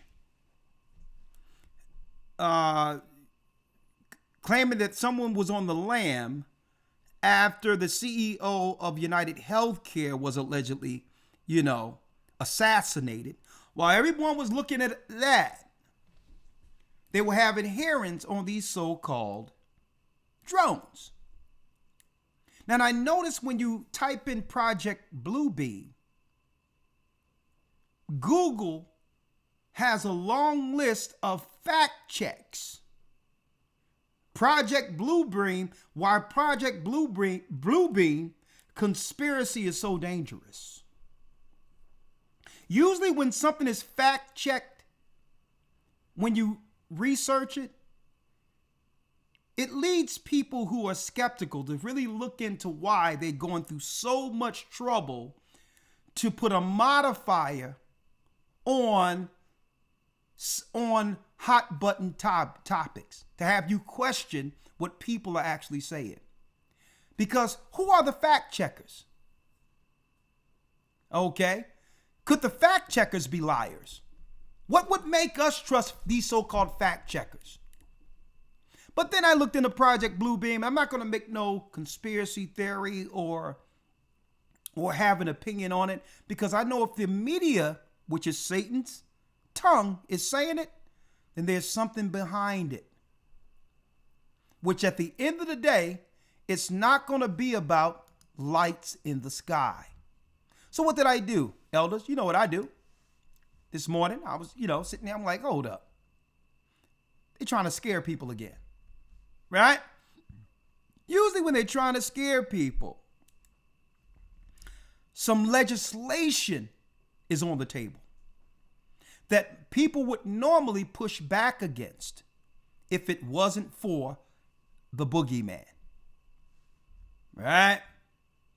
Now, check this out. Check this out now. Come to find out that they were having hearings concerning the threat of some foreign stuff coming out of the waters. And then it was asked, well, why didn't y'all shoot it down? If an enemy is operating, why didn't y'all just shoot it? That's what the Air Force is for. Well, no, we're still looking into it and all this, or whatever the case is. Right?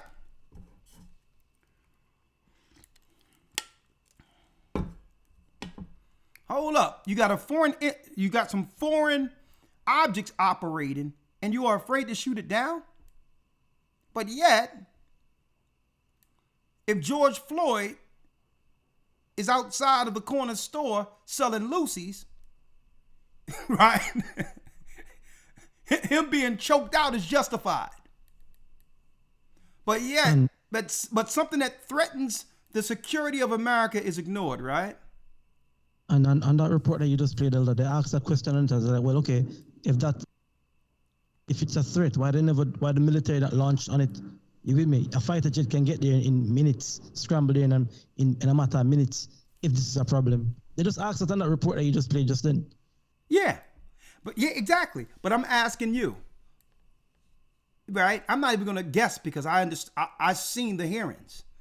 A matter of fact, Bishop Amoff sent me the hearings and I had them on since yesterday. Now, why do y'all think that they're putting this scared thing out with what's going on in Jersey right now? Any guess? I don't know. I don't know. Well, you don't have to guess because I've looked into the legislation they're trying to push. They're trying to be able to police certain airspace that civilians use for flying regular drones and all of that. Now, why is that so deep? If something go down and there are security measures in place, some people will use their drones to actually put a view on certain perimeters. As what? As reconnaissance, to make sure that they'll rather see what's coming before it happens than fall to somebody assailing them. So now new laws will be put in place where now, because cameras have been what? Some of the biggest, I would say, threats to the order. Law enforcement and others cannot do exactly what they want to do if things are filmed. So now they're getting in front of, it's illegal to fly drones in this area or that area. Why would they put that out there now? Unless there's something they don't want us to be able to record. True. So I'm like, hold up. Here it is. We're talking about something that probably came from outer space, right? So why are we under restrictions now? You see? Why are now they're pushing laws to where we cannot, because folks, hey, let me show you. I think I have one right here. Let me see if I have one here. Where's mine at? Hold tight. Right here. Hold on.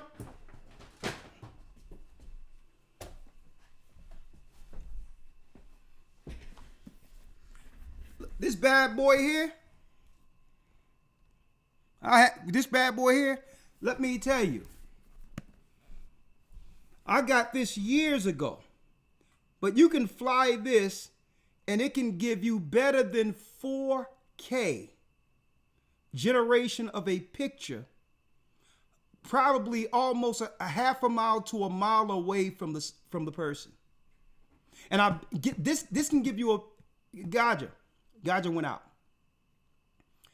This can give you a better picture than the grainy picture they were showing on the shooting that happened against the United Healthcare CEO. You notice that they be having grainy pictures through all of their particular reports, but I digress. Right? I didn't even open that thing up yet, but listen, we're gonna need to see what's going on out there. I think I lost Gotcha here. You there, Gotcha? Yeah, man, I'm here. It seemed like, yeah, your picture went out. Oh, I have to go get my bad boy as well, you know. What you got? What you have? If you can see me here. I don't see nothing. I see an avatar. A picture is up. You're not up at all. All right, hold up. My camera. Yeah, camera went up. One second. Let me fix my camera. Give me 1 second. All right.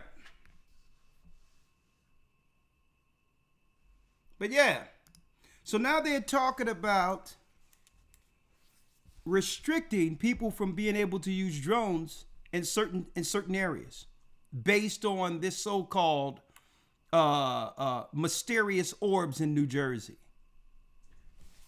Okay? So the question comes down to,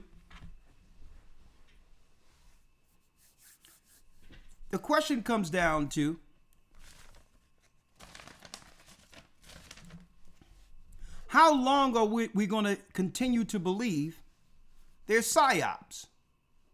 Now, speaking of Psy-ops, and this is in respect, I give it up to a brother who put some of this together, because it talks about the ministers that will be operating out there. So to the brother, I get a shout out to the brother from We Woke.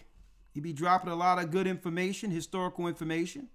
While I might not agree with everything that the brother presents, he does a cogent job of putting together some information, some efficient information that's educational. Okay? Check this out. I'm waiting for Gaja to come back in.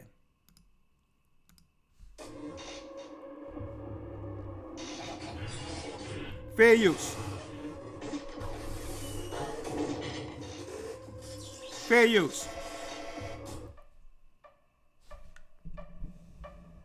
Today, it is prohibited, and you can Google this, to do a DNA test in Israel. Totally forbidden. Wrong. It's illegal. It's a crime. You'll be jailed if you do a DNA test in Israel. Why? Because they know the truth will come out. You come from Poland, you come from Ukraine, you came from Europe, you came from everywhere else. And they were the original Middle Eastern Jews who lived together with the Muslims and the Christians for centuries. For centuries. So what happened to a lot of the Jews? Watch what this lady says about the black community being Israel's biggest problem. The major problem with Israel is with the young generation of the black community. Black Lives Matter starts there.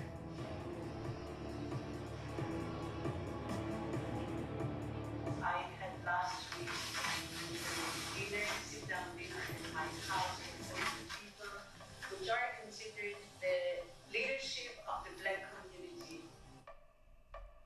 They know that the Jewish people in Israel are not the original people. You know what you are? Now, this is their opinion. I'm just playing the video based on some of the videos, what these white people are saying. You know, I'm just going to let them say what they got to say.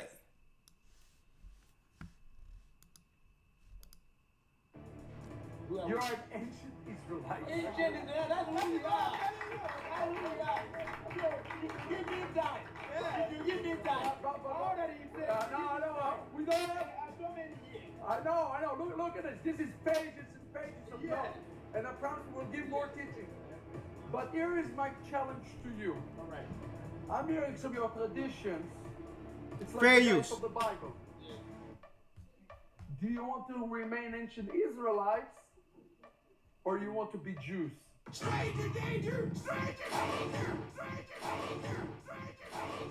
This feels like Christmas morning. I got a 23andMe ancestry and health kit. I think that I kind of want to start with the ancestry side. And it says ancestry composition. I'm 49.9% Ashkenazi Jewish. That's not a huge surprise to me at all, since my mom's side of the family is completely Jewish. My dad's side is not Jewish though. So let's go over there. Let's see what's going on.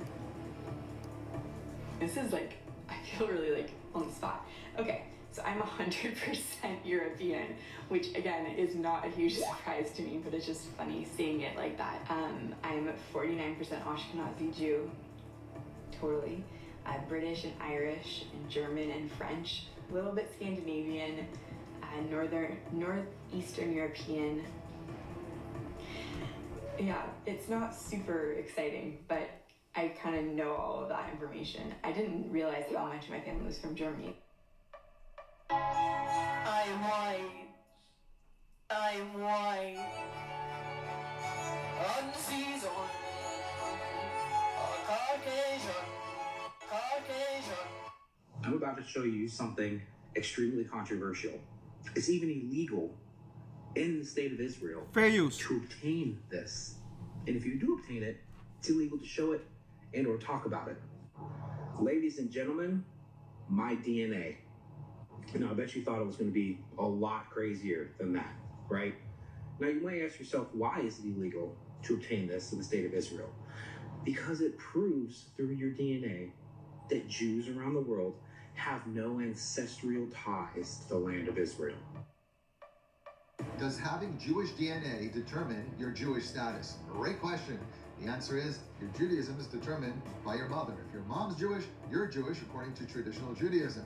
Now, you could have a very high count of Jewish DNA, and that's awesome. That means you're connected to the Jewish people, but it doesn't necessarily mean you're Jewish. Don't forget, there are people that convert to Judaism and they have 0 DNA and they're 100% Jewish. Stranger danger! Stranger danger! So I don't expect you to be able to provide genetic or ancestral receipts for your claims about us Jews, because those kinds of receipts are illegal in Israel without a court order and other special permissions. The Jerusalem... So that's deep. I didn't know that they couldn't do 23andMe over in Israel. That's interesting, that it's illegal to do DNA testing. I wonder why. I mean, I'm just curious. But I'm just curious, that's all. Just asking questions, right? I'm just going into where the Bible says transforming into the angels of light, transform into the angels of light, and no wonder his ministers would also transform. Just some deep stuff here. Just asking questions. Just asking questions. That's it. Just some curious stuff. What you got, Elder Rawchaa? No, I went and got mine as well when you got up, and then I turned the camera off and then came back, and for some reason it would have come back on. Your drone? But I figured it out. Yeah, this is my 4K, better than 4K drone. I think I got some crazy radius on this as well. Brand new, never been used, but yeah, I can see why they would want to stop this though. Yeah, because here it is. Really, the surveillance, really it seems as if they're going to want to do the surveillance one way. Where drones will be the new, beat cop, where they can take information in on any respective inner city corner strictly probably through drones, right? So here it is, the beast system, the global net is about to be in full swing, right? Full swing, the global net. And now, in order to do that, they're going to have to do what? They're going to have to be able to police certain airspace. Right? So, hey. And just another point as to the clip you just played. I don't know if you remember a few years back, we tried to get a Jewish genealogist onto the broadcast, and he had turned us down, saying that he never wanted to get canceled. I think it was Arian Elak is his name, and he was doing the DNA, and he did the DNA and said, "Yo, listen, those aren't the people." If you remember. Yeah, I remember. I remember like it was yesterday. Yeah, man. So that's not. Sorry, go ahead. So then it comes down to, okay, Satan transform. We have ministers who transform. Our people have to learn how to operate. I'm going to tell you, in strength, and not believe the deception that comes through media, because you have to understand the media's long game as the devil's tongue. And that's what I'm trying. I'm about to quantify it. Well, what is the overall plan?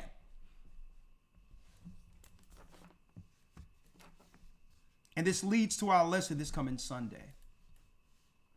The overall plan. Here it is. First of all, you must put all countries under subjection. Every country on the earth must be under the foot of Rome. That's the New World Order. Then there will be only two classes, the poor class and the elite. And the majority of the earth, the poor, they're banking on them eating each other. Now that there will be dwindling resources. That's what they're planning for, a police state when people finally wake up and realize that the world isn't going to get better. and that resources are only going to begin to what?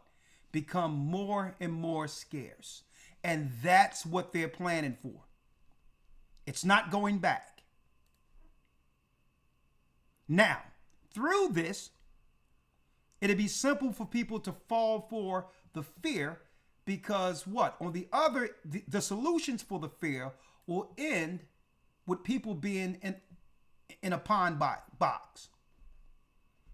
They'd rather you choose your own demise so that they don't have to contend against you in the future. So that's where a lot of these components are coming in with people making choices to put stuff in them that gives them an early dirt nap. Now, this is where we go in this Sunday, but I just wanted to just put a piece on this. I just wanted to touch on it. Right now, Trump is about to be sworn in January. It's a long time between now and January. But this is what we have to understand with Trump. Right? The World Economic Forum. All right? Let me get here. Let me go here first.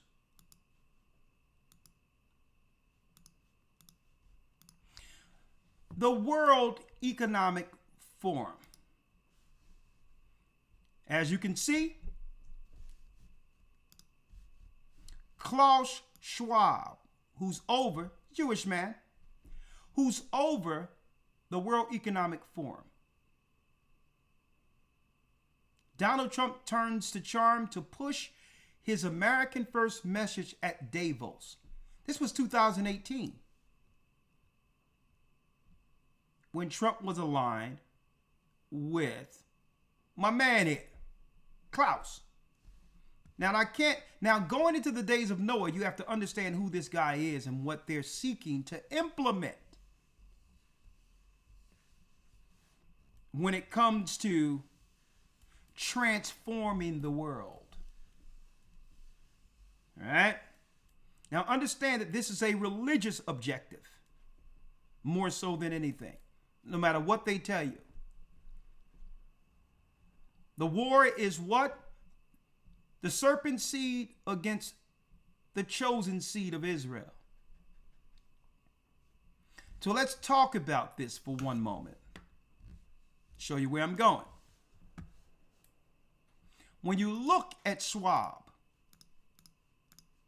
in lieu of everything I've just dropped, Klaus Schwab,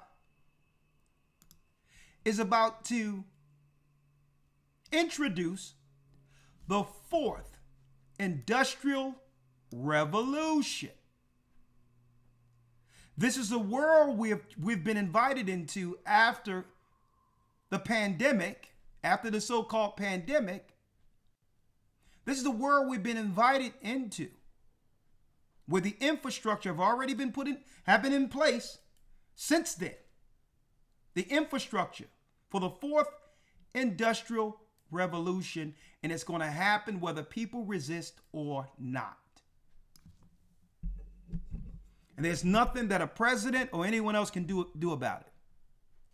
So when we talk about the fourth industrial revolution, let me give you an example of the world we have already been invited into. And now they're going to use these scare tactics to finish what? Putting the New World Order infrastructure in place.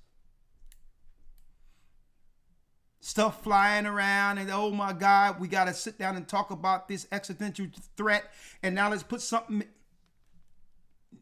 in law that will stop people from actually flying drones. More restrictions. Now, eventually, they're going to come after the constitutional protections, the firearms. But let's talk about the fourth. Real quick. Let's talk about the fourth industrial revolution that they're about to usher in. And guess what? Trump is a part of it. Fair use.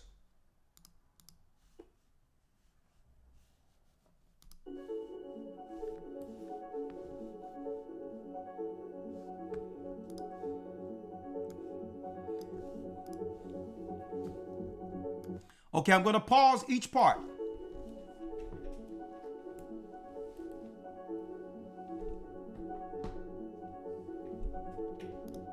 Will bring change at a speed, scale, and force unlike anything we've experienced before.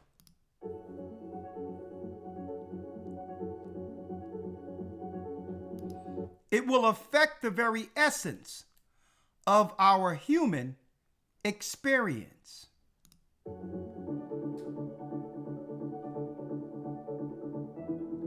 The first industrial revolution brought mechanical innovations like the steam engine, and of course the railroads that was built by black people working on the chain gangs. So every revolution, every change was off of the backs of the children of Israel. The first industrial revolution brought mechanical innovations like the steam engine, cotton spinning, and railroads. Yeah, all that was built off of the backs of slaves.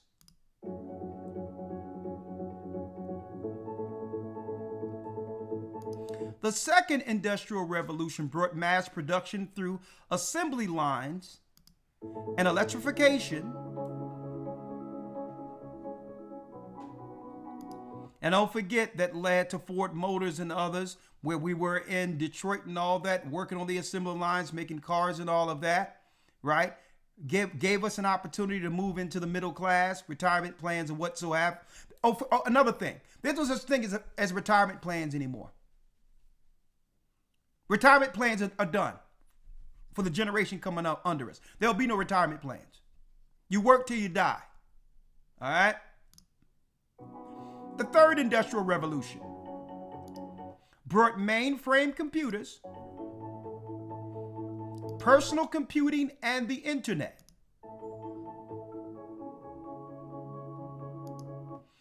Look at what's going on here now.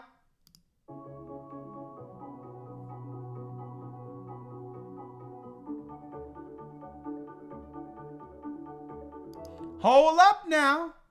The interplay between fields like nanotechnology, brain research, and 3D mobile networks,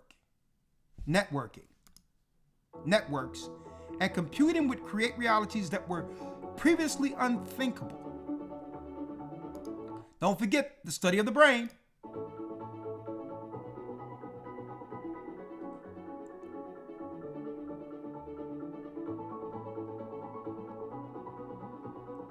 Now you see that map he just pulled up. Let me get that mapping. Hold up, let me go back. Y'all see that mapping right there that looks like webs all over the place? Well, I can't go into it all tonight, but I will this coming Sunday, right? And I'm going to give you my account, Elder Lawya, where you'll be able to go in and grab the few things I'm going to need as we go through this. Okay? Here's the whole plan for the fourth industrial revolution. Each plan. And folks, do you know diverse. Hold up. Gaja, I'm coming through your system. I'm feeding back in your system. Gaja. Yes, sir. Can you hear me? Yeah, something happened there. I'm feeding back through you. All right, hold up. Let me try this here. 1 second. What did you do? I'm trying to come back into the screen here, but it's giving me a little bit. Okay, yeah, because your video became small and everything. I don't know what you're doing. Hold on. I may have to take you out for one moment and have you go back. Yeah, your screen got small and everything. What do you do?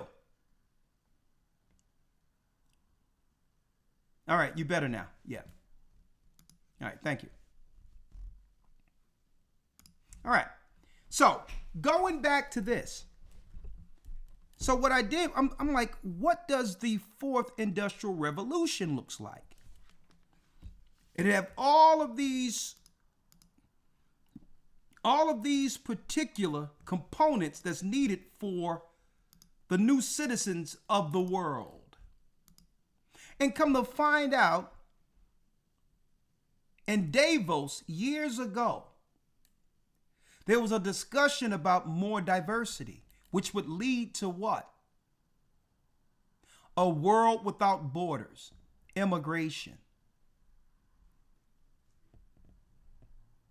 The people were placed here strategically under this particular objective. And it doesn't matter who the president is. Okay? Now, of course, in order for people to be intertwined as the new American citizenry, they must conform to the healthcare system that's being reshaped as we speak. I can't talk about it now, but I'll deal with that on Patreon. Right? So that's what you see here. Let me go back to it. That's what you see here. The plans for the world citizens. The citizens who are willing to evolve and accept this change that's coming.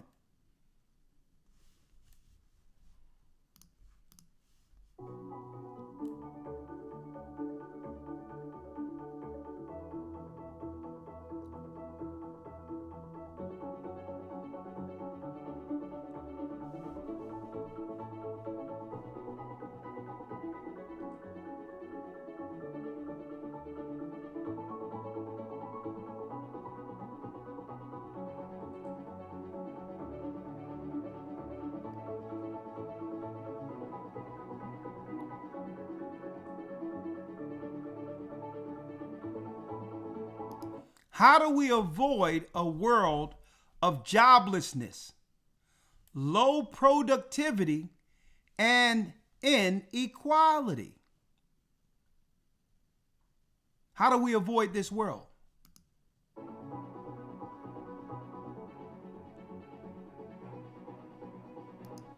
You must comply to the fourth industrial revolution,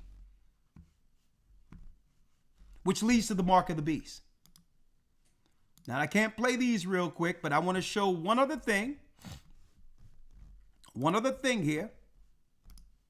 Now, you're going to have the synagogue of Satan. They're going to be spearheading through fear these particular objectives through media. If you fall for what they tell you, you won't be around, okay, to resist. I'm speaking in code right now, as much as I can, right? If you fall for what they tell you, it'll be voluntarily walking off of mountains. A lot of people fell for the first Psy-ops, and many people who listened to that through fear is no longer with us. So what is the last stage within the fourth industrial revolution? Well, because the machines will be taking all the jobs, people will have no choice but to merge with the machines. Implants. This is the real trance they are preparing the world for. Transhumanism. See, through predictive programming, if you keep saying trans people, trans this, understanding how simple the brain is, we'll begin to accept what we would normally reject. So they're using this sexuality thing and all of this, but they are subconsciously programming into us to be a part of the fourth industrial revolution. You notice when it says joblessness and all this, they didn't give no solution. The machines and bots are about to replace all jobs. The few jobs that are left are going to the immigrants. And only those who are willing to conform to the fourth industrial revolution will make it. Now, those in Christ will reject it. Transhumanism. Billionaires want to use tech to enhance our abilities. The outcomes could change what it means to be human. Now, of course, a lot of people done got the change in them already to prime and prep the body for what they're about to bring forth, which is what? A chip in you.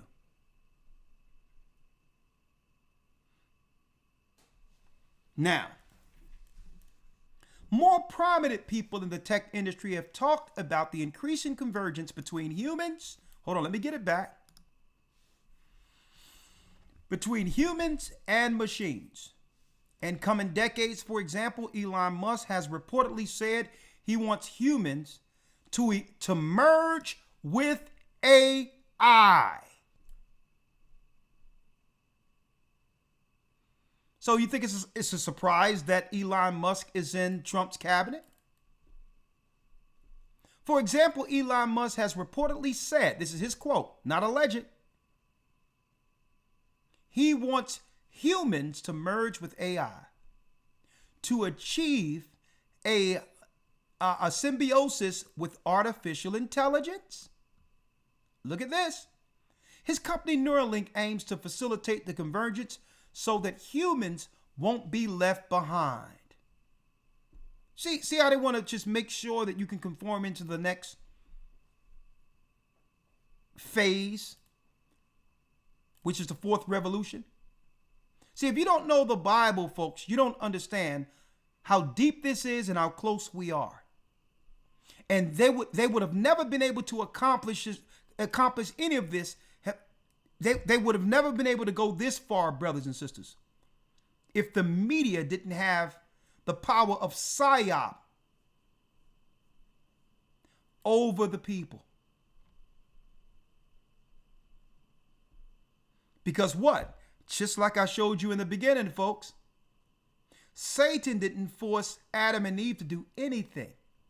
He must convince you to comply to your own death. Because he have no power. He only have the power we give him. But if he can convince you through a psyop, then now he's blameless. He didn't force you to eat the fruit. He just put the fruit out there before you. See? So now people are going to say, listen, I don't have a job. I have a degree. I'm going to get put out. What can I do? There's no jobs anywhere. They're going to say, okay, you can have the life you want, but you're going to have to conform. You did it once before during the time when things were shut down. You made a choice to keep your job. Well, guess what? There is no jobs. And if you want a job, you're going to have to conform. His company Neuralink aims to facilitate this convergence so that humans won't be left behind. As technology advances in the future, while people with disabilities, now it's deep because I know some people who were fine before they took this stuff and are disabled now. So maybe they're going to come up with some technology that will perform certain miracles and fix probably what they helped break. Who knows? While people with disabilities would be near-term recipients of these innovations, some believe technologies like this could be used to enhance abilities in everyone. These aims are inspired by the idea called transhumanism. This was the plan the whole time, folks. You think they care about a few people, a few men who want to be a woman or a woman? They don't care about that. Here's the end game. If they can now convince you to change how God made you, then it's nothing to convince you into this. Anytime they can have you know what your gender is and know how you were born and ask to be presented as the opposite. That's just the first step towards this. Transforming into an angel of light. Now, your ecstatics might be one thing, but they don't tell you where your spirit is after the choice. Sound check. What you say, Gotcha? No, I'm saying, Elder, but even in their movies, like the comic books and the superhero movies, it's almost saying, listen, you can be your own Spider-Man, you can be your own, Wonder Woman with these new abilities that we're gonna be able to give you. You can see and hear, you can see through walls, you can hear a mile away.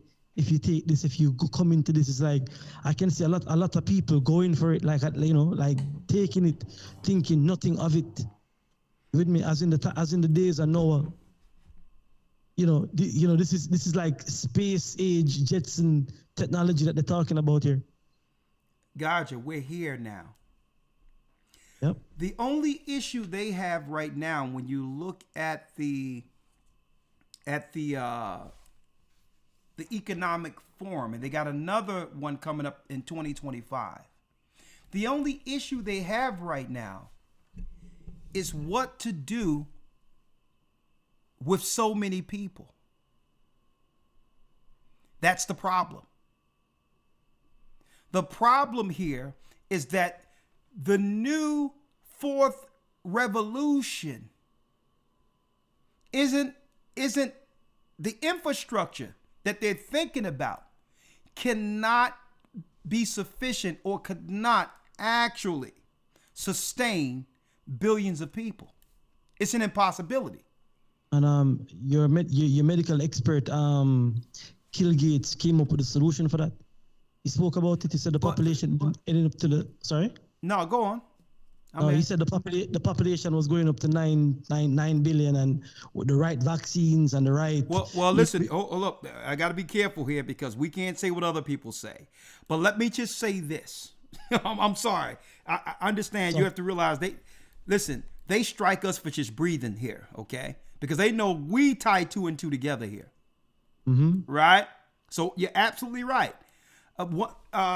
That TED Talk, when it says, if we do a really good job, we can bring down one of these equations to 0. Well, it so happened one of the equations, matter of fact, I'd rather him say it. Mm-hmm. I tell you what, I had that recording before, and it was on Instagram, and they took the sound off it because I was trying to share it, and they took the sound right off it.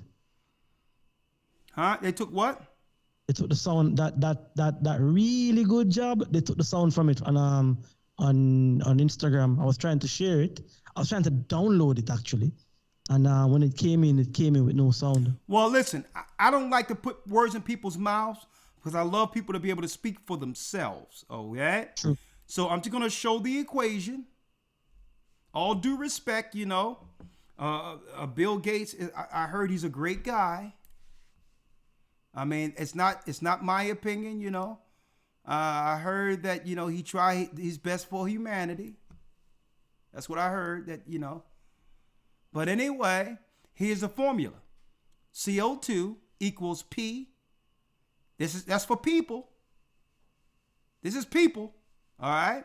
The first in the equation to sustain the earth.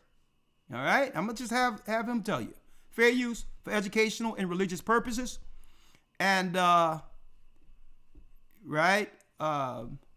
the title states. Here. And y'all can see it there. I'm gonna put the title out there for you again. All right. Put the title out there for y'all again. One more again. Overcoming satanic Psy-ops. That's all I got to say here. And fair use. This equation has 4 factors, a little bit of multiplication. So you've got a thing on the left, CO2, that you want to get to 0. And that's going to be based on... Okay, this right here is us, people. Right? That's people. The number of people, the services each person's using on average, Now, services have to go down because through AI and the fourth industrial revolution, there's no need for the same manual labors. There'll be no office jobs. There'll be no government jobs. Nothing to keep the people busy or distracted. So we got to do something with people, the services. Energy on average for each service, and the CO2 being put out per unit of energy. So let's look at each one of these and see how we can get this down to zero. Probably one of these numbers is going to have to get pretty near to zero. So, man, I hope the people don't have to get down to zero. Hey, but check it out though. Check it out. No, I mean, check it out, right? I can't see the video where I'm sat right now. Yeah. I can't see the video. I can just hear what's going on, right? But listening to this, you get CO2 to zero. People breathe out carbon dioxide. How the hell you get that down to zero? Explain that to me. That's an impossibility. You can't get that down to zero. So what am I missing here? What am I missing? So that means no Earth. Exactly. The Earth, the people breathe out CO2. The trees absorb CO2 and breathe out oxygen. Yeah, I mean, come on. Yeah, man, we can't just have these people of God breathing. I mean, right? I'm laughing. But I'm saying that, when people sit and listen to this, what are you hearing? What are you not hearing this? And it's a sad state. This is where, like I say, when you was doing the numbers, and you was like, X amount of people, went that way. But listen, people sat here and cheered and clapped and like this guy comes out and go, I'm a medical expert. On what? I thought you were a computer guy. Come on, man. Listen, I mean, the guy, he's just trying to do his contribution. You just got to measure him through the Bible and God, and then come up with your conclusions. Personally, myself, according to my belief system, which is the Bible, I'm not to listen to anything he say. Okay, I believe in God, so this is my opinion. I believe in God, and God told me not to listen to guys like this. Check it out. And I have my right not to, but go on. Just adding to what we had played from I think it was NBC or Fox News before about the preemptive pardon. He should be he should be on that list. I'm saying, but listen, we can't, let's let that be. We can't quote certain things, right? Because we connect dots here. All right, cool. Let me sit back, man. All right, yeah, okay, all right. So, but I'm gonna let him tell you what he's gonna do with the people. This equation has 4 factors, a little bit of multiplication. So you've got a thing on the left, CO2, that you want to get to zero, and that's going to be based on the number of people. Hey, folks, get to zero means no longer existent. We have to get one of these to zero, and the first one is people. All right. The services each person's using on average, the energy on average for each service, fair use, and the CO2 being put out per unit of energy. That's what happens when you breathe, okay? You're messing up the earth by breathing now. So let's look at each one of these and see how we can get this down to zero. So now here is the solution to the equation now. Probably one of these numbers is going to have to get pretty near to zero. Now listen to people in the audience laugh. Now that's back from high school algebra. But let's This is what we're up against, folks. Take a look. First, we've got population. The world today has 6.8 billion people. That's headed up to about 9 billion. Now, if we do a really great job on new vaccines, if we really do, hold up now, we got to bring something down to zero. And what will we use to lower the number of people? billion. Now, if we do a really great job on new vaccines, health. Now, this was before the earth shut down. Care, reproductive health services. We could look. Reproductive health services is when women decide, not to go, go through with what God blessed them with, in the belly. Or that by perhaps 10 or 15%. See, I mean, this equation has 4 factors, a little bit of multiplication. So you've got a thing on the left, CO2, that you want to get to 0. And that's going to be based on the number of people, the services each person's using on average, the energy on average for each service, and the CO2 being put out per unit of energy. So let's look at each one. So we got to bring one of these equations down to 0 with people being head up as the first equation. So he said we got to bring down one of these to 0. Now 0, folks, and I'm a person, right? I don't want to be 0. Not right now, and I got work to do. One of these and see how we can get this down to 0. Probably one of these numbers is going to have to get pretty near to 0. Now that's back from high school algebra, but let's take a look. First, we've got population. The world today has 6.8 billion people. That's headed up to about 9 billion. Now, if we do a really great job on new vaccines, health. On what? I thought that stuff was, to help us, get through some sicknesses or whatever. That's what I thought. New vaccines, healthcare. What? Hold up, I might be hearing about 9 things. billion. Now, if we do a really great job on new vaccines, healthcare, reproductive health services, we could lower that by perhaps 10 or 15%. Yeah, see, I didn't say it, God, you didn't say it. So let's get to the next point here, right? Let's get to the next point. The next point is the fact that in the fourth industrial revolution here, folks, it's not enough to sustain the number of people that are here on the earth. If you don't believe me, go to the World Economic Forum. They'll tell you. It's not, so they have to, so maybe the quality of life will become so tough on people, they'll decide the easy way out. Right? Hey. It's, hey. Check it.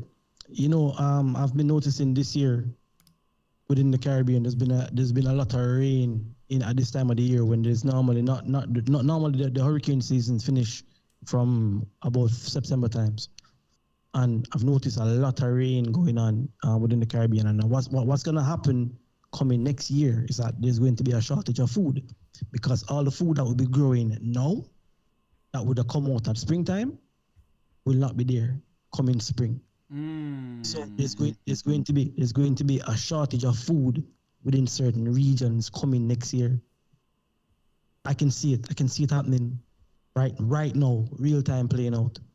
So when you talk about doing services and all of that, food is going, there's no food, there's no life. And these, it's coded, there's some people that control the food that don't really mean the best for the food. You understand me? As coded as I can get it. You get me? And yeah. This is what's coming down the line. It's coming like next year for this region is going to be a problem. I can see it now. Like even in the market now, there's no fruits in the market. There's normally you'd have certain fruits this time of the year. You don't see that no more. It's not there. You with me? And other things are coming. I can see it. You with me? So we have to just this is an agenda. When you look at it, Lucifer, I can say Lucifer, right? Lucifer has a problem with the image of God. He was told to go and bow before Adam. And he goes, yo, I'm not going to bow to a being that is younger than me. Okay? And that's the problem. When it comes to Adam, you know, Adam said, yo, what have I done to you? Why is your hostility towards me? And he said, yo, because of you I was cast out. You understand me? Adam had nothing to do with it, and the psychopath chose not to worship Adam as he was commanded to. Adam never had nothing to do with it. You understand? And he came after Adam. And you said it earlier, Elder. You said it earlier that this is using it's a higher level of intellect, for a better word. And if you have some beings on the earth that have higher intellect because they've seen more and know more, then it's easy to manipulate the ones them who don't know nothing. You understand me? And I think I heard a scientist make a comparison saying, if you look at, you know, not that I'm following science or anything like that, please, anybody listening, don't think that. But the Most High gave man the dominion over the animals. So the intellect of man is higher than that of the animals. Hence why man have dominion over them. Mm-hmm. So if you have something with a higher intellect than man operating on the earth, it's easy for that higher intellect being, for lack of a better word, to manipulate or have a dominion over mankind. That where somebody can come up and say, I am going to kill you in time, and you there go, yay! Something, you understand me? That's what it is. I can't code it any other way than that. If people hearing me, hear, you understand? Yo, trust me. Well, check it out. This is going around full circle, right? It's coming around full circle. I started in the beginning to show the deception that convinced Adam and Eve to lose the power and dominion and protection they were getting before the deception. Then I made a parallel to show that that's how the media is used to convince us through unbelief to not have that same courage that comes with knowing our God is protecting us. Satan have instilled unbelief in the world so that he can have access to destroy us, and he used media as his key mouthpiece. And the ministers of Satan are the controllers of it. Now, I also said that through that choice, don't forget, Satan told Adam and Eve, you shall not surely die. He says, if you eat of this fruit and follow me, you'll be like gods. Now, what does that exactly mean in lieu of where we are today in a time of judgment? Check this out. Tell me what you think here, Gaja. Go ahead. Elon Musk has reportedly said he wants humans to merge with AI to achieve symbiosis with artificial intelligence. Listen, his company Neuralink aims to facilitate this convergence so that humans won't be left behind. So listen, unless you're going to have to merge with machines or cease to exist.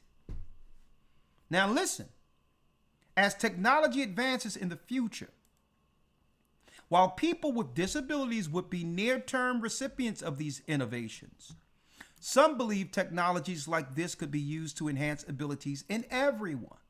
Guess what? Not in me. I'm persona non grata. I'm not going, listen, I'm cool the way God made me.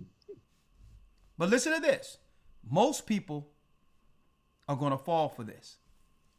These aims are inspired by an idea called transhumanism, the belief that we should use science and technology to radically enhance human capabilities and seek to direct our own evolutionary path. That's Satanism. That's anti-God, anti-Christ. Now listen to what they're going to use as caveats that would have people lean towards satanic science instead of God. Guess what? They are implying that God made a mistake the way the way he created us. That's what they're implying here. Why do I need to be changing anything when God made us unique and perfect with our own unique thoughts? You know, our own unique bodies, everything. We're special the way we are. They're trying to claim that our God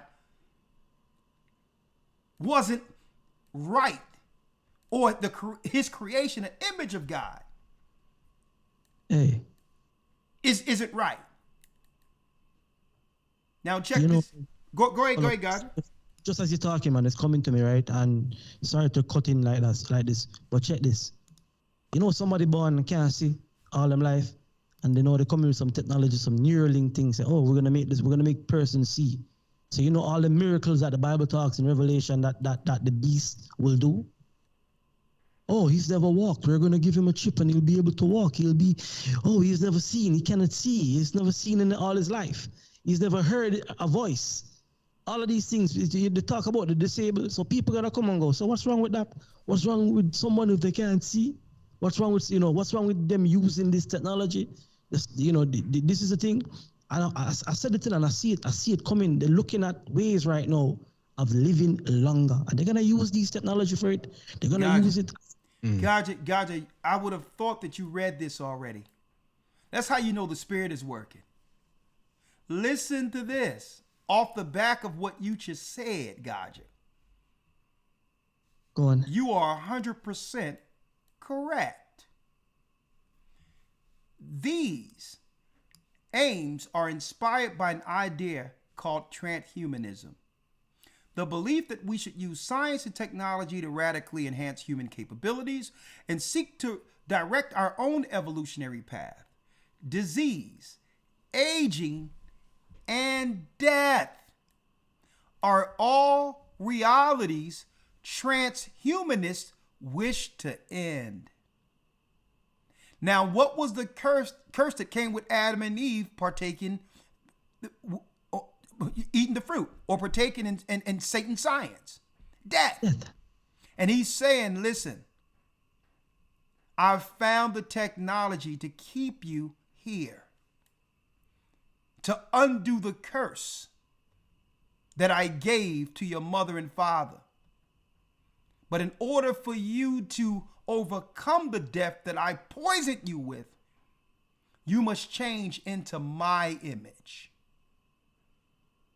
Folks, their science is Satan's religion. He's changing people into the image of himself. But you must give up the essence of what God made in you in order for you to be accepted. Alongside dramatically increasing our cognitive, emotional, and physical capabilities. So what they're seeking to do, folks, is to connect you to the beast. Brain chips. So instead of your antenna through the Holy Spirit, your brain connecting to the heavens, it stops with him and this world. Your thoughts and all of that will be coerced, moved towards what they would like you to do instead of following the ways of God. And it began with teaching unbelief throughout the earth. Folks, this was a very patient plan, but they have achieved it. And I'm going to tell you, everything they said they're going to do, will do, is getting done. How do we know this? Elder Lawya, if you will, I know your picture is not there. Your video went out. Let's go right here real quick to Matthew, the 24th chapter. Yes, sir. Matthew 24. And I need you to read the 22nd verse. Yes, sir. Matthew 24, verse number 22. Read. And except those days should be shortened, there should no flesh be saved. Stop right there. We need to get one of these down to 0. That's what Bill Gates said. We have to get one of these down to 0. And what is one of these equations? People. Folks, if it wasn't for Christ, they would accomplish this, where there'll be no people left on earth. Read it again. Matthew 24, verse 22. And except those days should be shortened, there should no flesh be saved. Not one person, man or woman, would be left. That's what we're up against, folks. Read. But for the elect's sake, those days shall be shortened. But for the elect's sake, the days Satan have to rule in this earth will be shortened. If they were to get all the time that they were shown they would have since the fall, they have a metric, they have a timeline on exactly what they would need to do to get rid of the people and get out in space before their time is up. That time, Genesis the 6th chapter, 120 jubilees, 6,000 years from the time Adam fell is the time that they would have to get off this earth. And we're this close. So Christ is saying, what I'm going to do is I'm going to shorten that time. I know the heavens have given you, Lucifer and your ministers, a certain amount of time to get the whole earth under servitude before you can get out in space. But Christ is going to cut that time short. And it says, but for who? But for the elect's sake, those days shall be shortened. Because the Most High loved the children of Israel and those who are in Christ so much, he's going to cut Satan's time short. They'll lose. They're going to lose. But we're going to go through much persecution to get to that point where what? If Christ doesn't save us, then nothing is left. And I'm talking about earth itself. So for the unbelievers and those who claim the Bible is some fairy tale, guess what? Nothing can quantify what's going on with science in the earth and all of that, the wars. Nothing can quantify that or put all these pieces together. Nothing can do it. Guess what? There's no possible way to thread this needle without understanding the Bible's narrative. And guess what? It didn't happen where the world began to connect the dots until we, the children of Israel, woke up out of our sleep. No one could connect the dots until the awakening happened. The Bible is real. And guess what? If you're an unbeliever, guess what? Satan is looking to get you out of the way. He will use you against the righteous. But guess what? His plan is to destroy everything on earth, including the people who are helping him.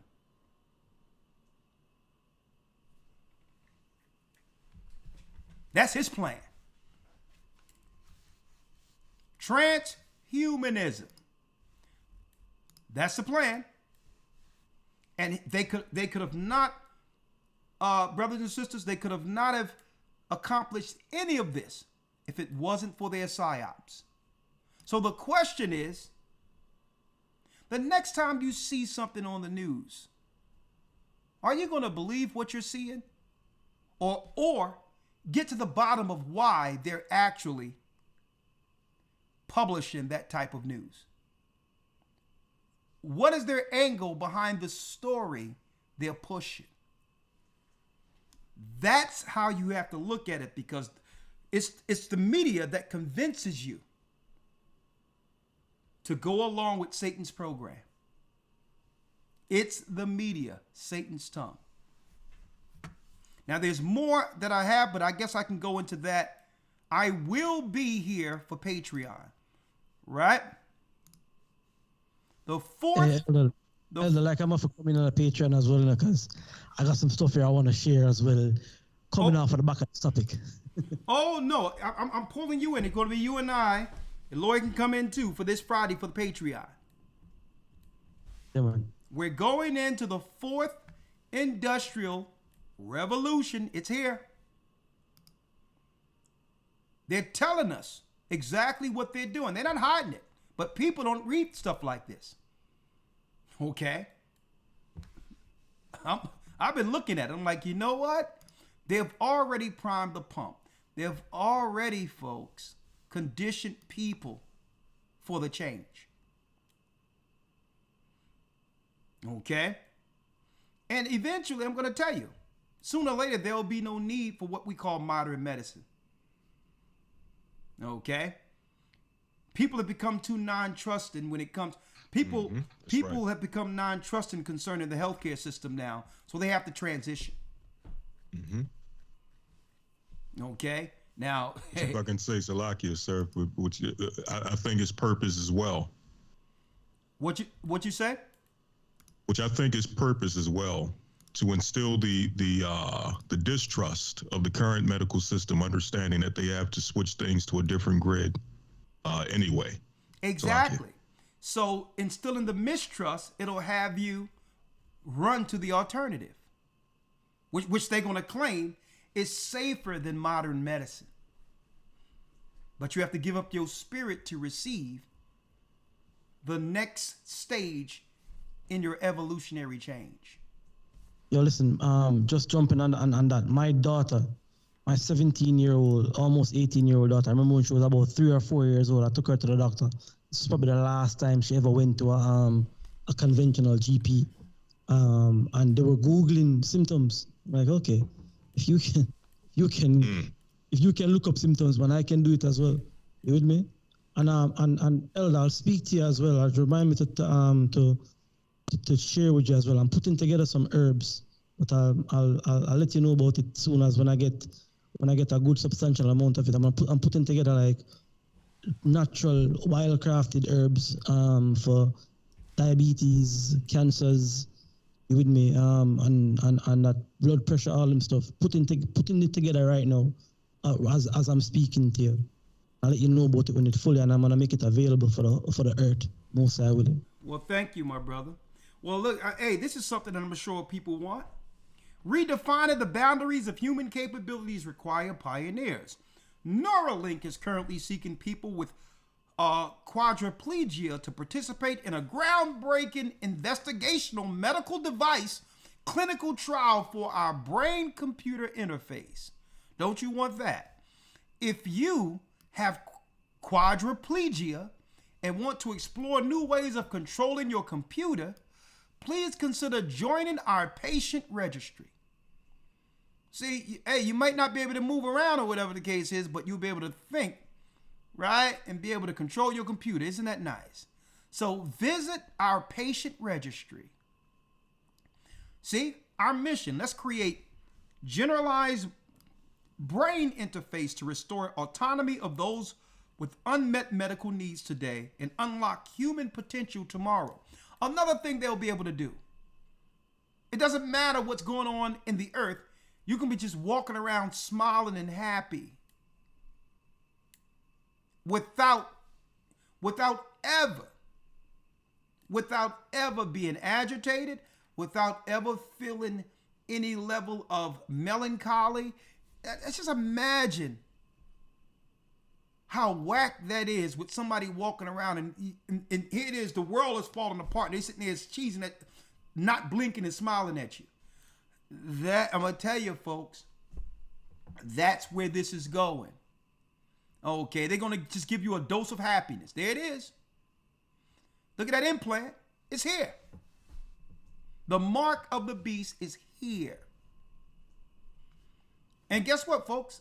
I'm not talking about the future here. We're going to talk about that in the academy when it comes to the final path to the mark. We're going to go into our old videos and show you everything that we said is here.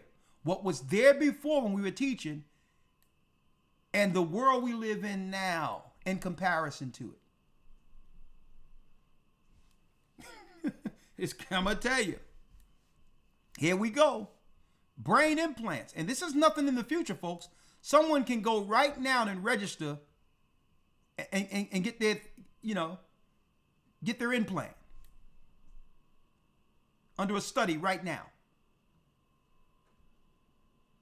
Man, I can stay up here all night with this, but, time is a thing. And it's something that Satan and his ministers don't have much left of. Now, before I go, I wanted to really, hold on. I want to end it here, though, real quick. Where's my video? I'm sorry about that. I wanted to show more of this before we end this out. Fair use for educational purposes only. Post explains such a thing cannot exist as kits sold directly to the public, going on to say that they have possible effects on subjects and their families. Fair use. Furthermore, the national implications of these tests could hold or affect, nice grammar, Jerusalem Post, could hold or affect with Israel being a government-recognized Jewish state. Don't you just love when they say the quiet parts out loud?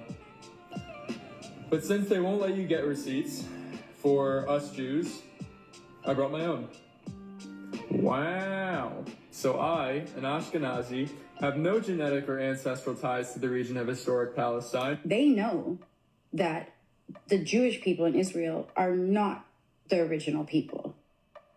You'll be jailed if you do a DNA test in Israel. Why? Because they know the truth will come out. You come from Poland, you come from Ukraine, you came from Europe, you came from everywhere else. Here's another line of bullshit that I've seen banging around the crankiest parts of the internet, or the most anti-Semitic parts of the internet, saying that no, Ashkenazi Jews, they're not Jews. They are genetically derived from a nation that was formed sometime in, I think it's 700 or 800 AD in kind of the central part of what is today Russia. Show me the science. Show me the proof. If you can't, then just go away. But I understand you won't. I know you won't, because nobody ever does. All they do is say, I saw it on the internet, it's got to be true. But, okay, show me. When you see Ashkenazi Jews sharing high similarity to Romanians and Hungarians, this is because both of these populations were offshoots of the Khazars.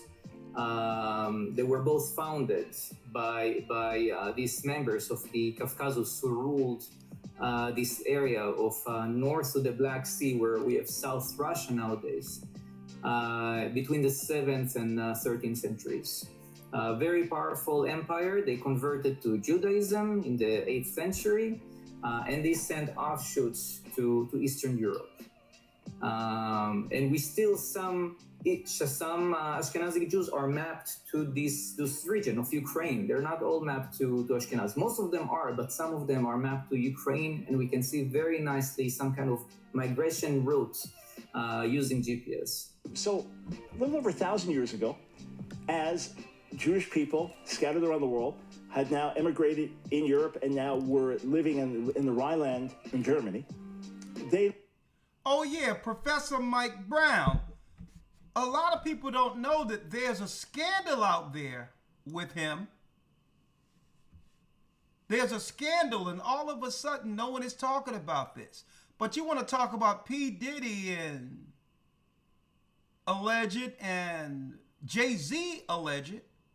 Why is the media conveniently not talking about Mike Brown's controversy? Huh?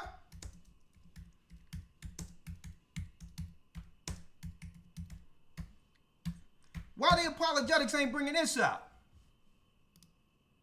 Huh? Come on, apologetics, where you at? Speaking of the media, why aren't the apologetics bringing this out? Here you go right here.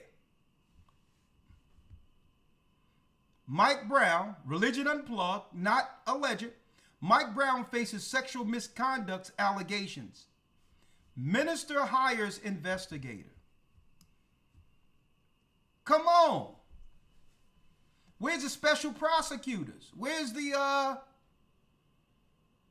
Busby at? The same guy who went after Deshaun Jackson. The same guy who's now trying to go after P. Diddy. Waiting at the end of these men's career to take their money like an ambulance chaser. Why aren't you investigating Mike Brown? Isn't that convenient? Anyway, here you go right here. They looked at the name Gomer in Genesis 10, and they connected Gomer with Germany, so they took on the identity of the name Ashkenaz. It has nothing to do with Ashkenaz in the Bible, which is a descendant of Japhet. It's just a name that was taken, okay? It's that simple. Just like my last name, Brown, doesn't refer to the color of my skin or anything else. It was shortened from a Russian name when my grandfather came over at Ellis Island. The name got shortened to Brown. It's just a name. That's all it is.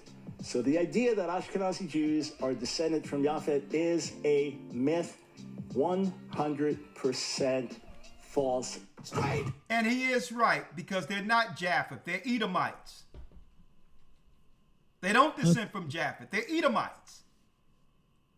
Okay, they're Edomites.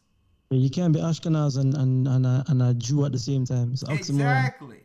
Now, if those were in the academy a couple of weeks ago, Elder, then they would have realized that Esau's grandson, Zepho, went into Kittim and became king over Greece, parts of Greece, Cyprus. He's buried in Ayanapa right now. He became king of Cyprus and Italia. He set up the first kingdom, the Roman throne that we see the papacy sits on today. Yeah, Zepho pushed the original Japhets east, like the Mongolians. He pushed them east when he broke out of Egypt, because he was in prison in Egypt, if I'm not mistaken. You were right. And then he left and went into Japhet's land, and he pushed the original Japhites, the Mongolians, Genghis Khan and all, and he pushed them east. Well, there was Genghis Khan later down the line, but this was ancient time. This was thousands of years before Genghis Khan. But still, you had many migrations against the Asians who were Japheth. The first one was Zepho, when he took over Kittim and Italy and different parts of Asia Minor. Then you had during Alexander. Then you had Alexander, who came in with his 4 generals after his death, who went into different parts and took over the rest of Europe, so that Rome can actually have a stronghold as the Europeans. So that's what people don't know. So no, they're not Japheth. They're Edomites. Okay? Edomites. Land in Germany. They looked at the name Gomer in Genesis 10. And guess what? Even when you speak of the Ashkenazi, see, I have a Jewish encyclopedia. That's why people need to do some research. When you look at the Jewish encyclopedia when it comes to the Khazarians, folks, they didn't start off in those areas of Khazar. The Basilians came from Rome into Khazaria in the 3rd century. And they became the Khazarians that converted into Judaism. It's so that the Roman Catholics, Edomites, can actually control either side. Be it a Christian or a Jew, the Romans can control either side. See, that's how you know. That's how you can create an intended outcome, when you can control either side of the fights.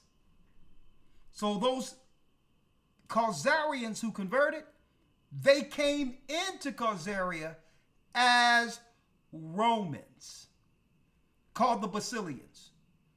Folks, and guess what? This is research they have. Look up Khazar in your Jewish encyclopedia, and you will see it tell you that the Basilians came in and became the Khazar Jews you see today, and they came out of Rome. Huh? Yeah. 515-6059-327.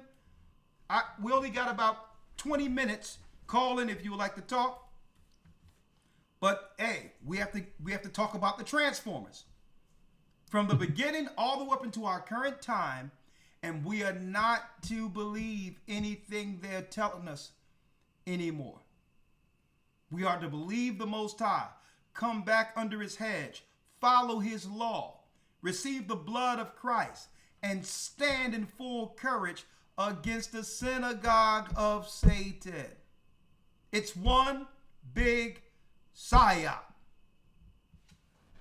And guess what? They've infiltrated everything. They've even infiltrated Christianity. When you look at evangelical Christianity, that ain't nothing but a Zionist faction that came in to be PR for what we see going on in the Middle East right now. Evangelicals have nothing to do with the true doctrine of Christ. Messianic Jews, that's another infiltration. They have nothing to do with Christ. They have nothing to do with the true doctrine of Christ. They're infiltrators. Apologetics. They're always up in our mix, minding our business. Go to your people with your garbage. What say you?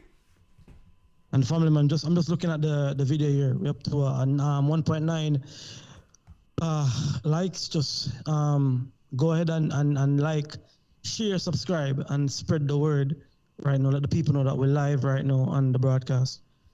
Yeah. There it is. And another thing I would like to do, Gaja, is we're going to do some reviews on some of our old broadcasts 1 week at a time. So get ready for that. Definitely. Most definitely. Because looking at it from an outside perspective and reviewing it, I'm sure there's a lot that we probably miss being engaged within the midst of these debates. And I'd rather hear it from the outside and see it from the outside and do that with the people. I think that'll be a little fun there. I can give you one off on my head right now. That last one that we did with Nate. With Nate?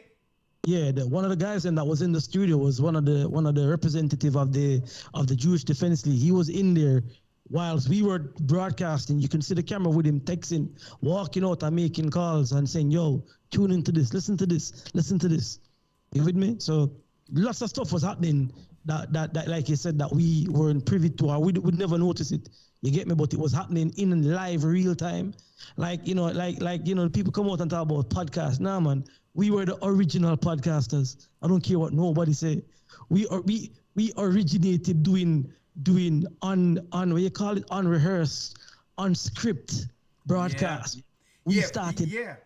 Before we knew what podcast was, it organically created through us broadcasting live with video, broadcasting live from a guest perspective with the video, doing radio. Yeah, that was unheard of back then. Yeah, man. And it unscripted, unrehearsed. We never know what's gonna happen. I just about know the guest coming into the studio. Never mind to see where it was gonna lead to. So it was raw. You understand me? It was just raw and live. You get me? It's just, it's full of energy, full of life energy. People hearing the truth and hearing it from a real time perspective, where somebody you not rehearsed it. We never planned what the guest was gonna say. We had no idea.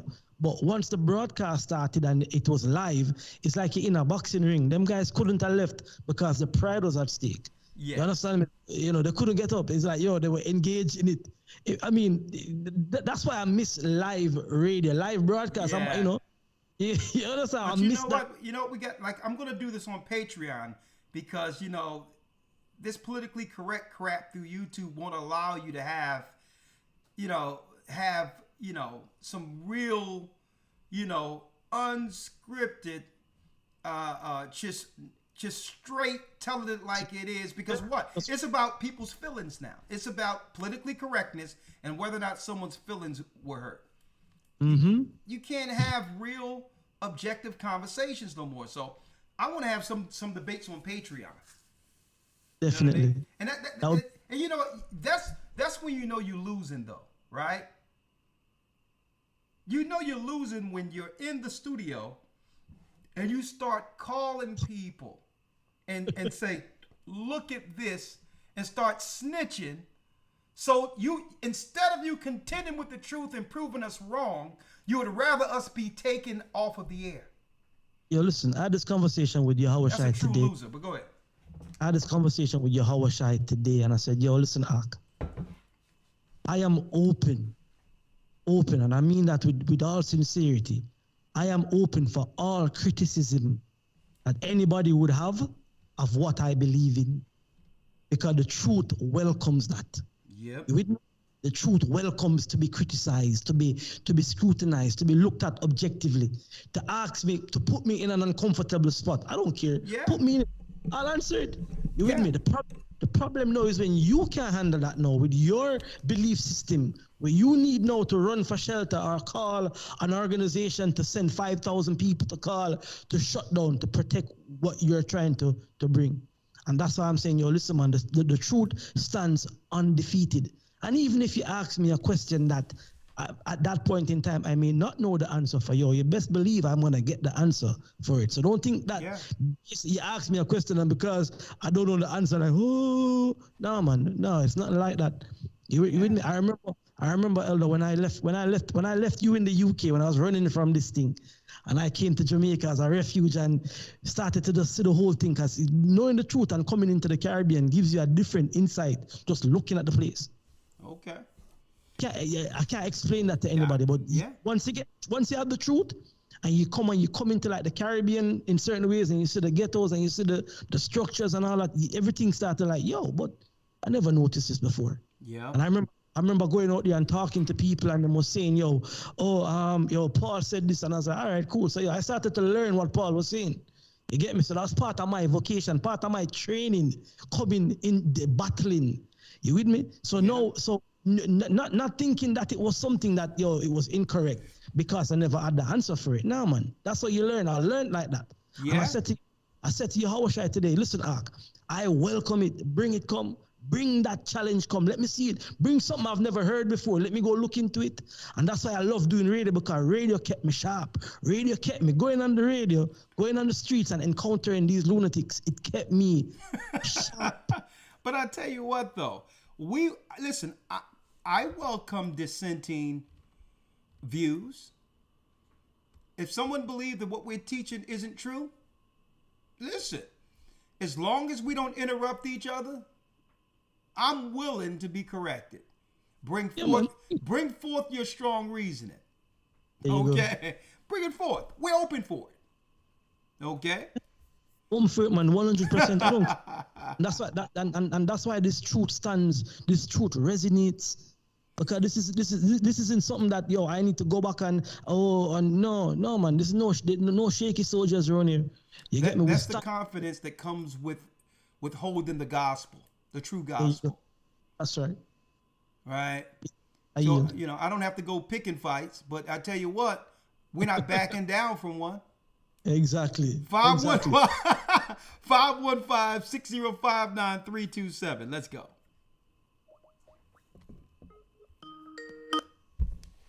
Blog Talk Radio.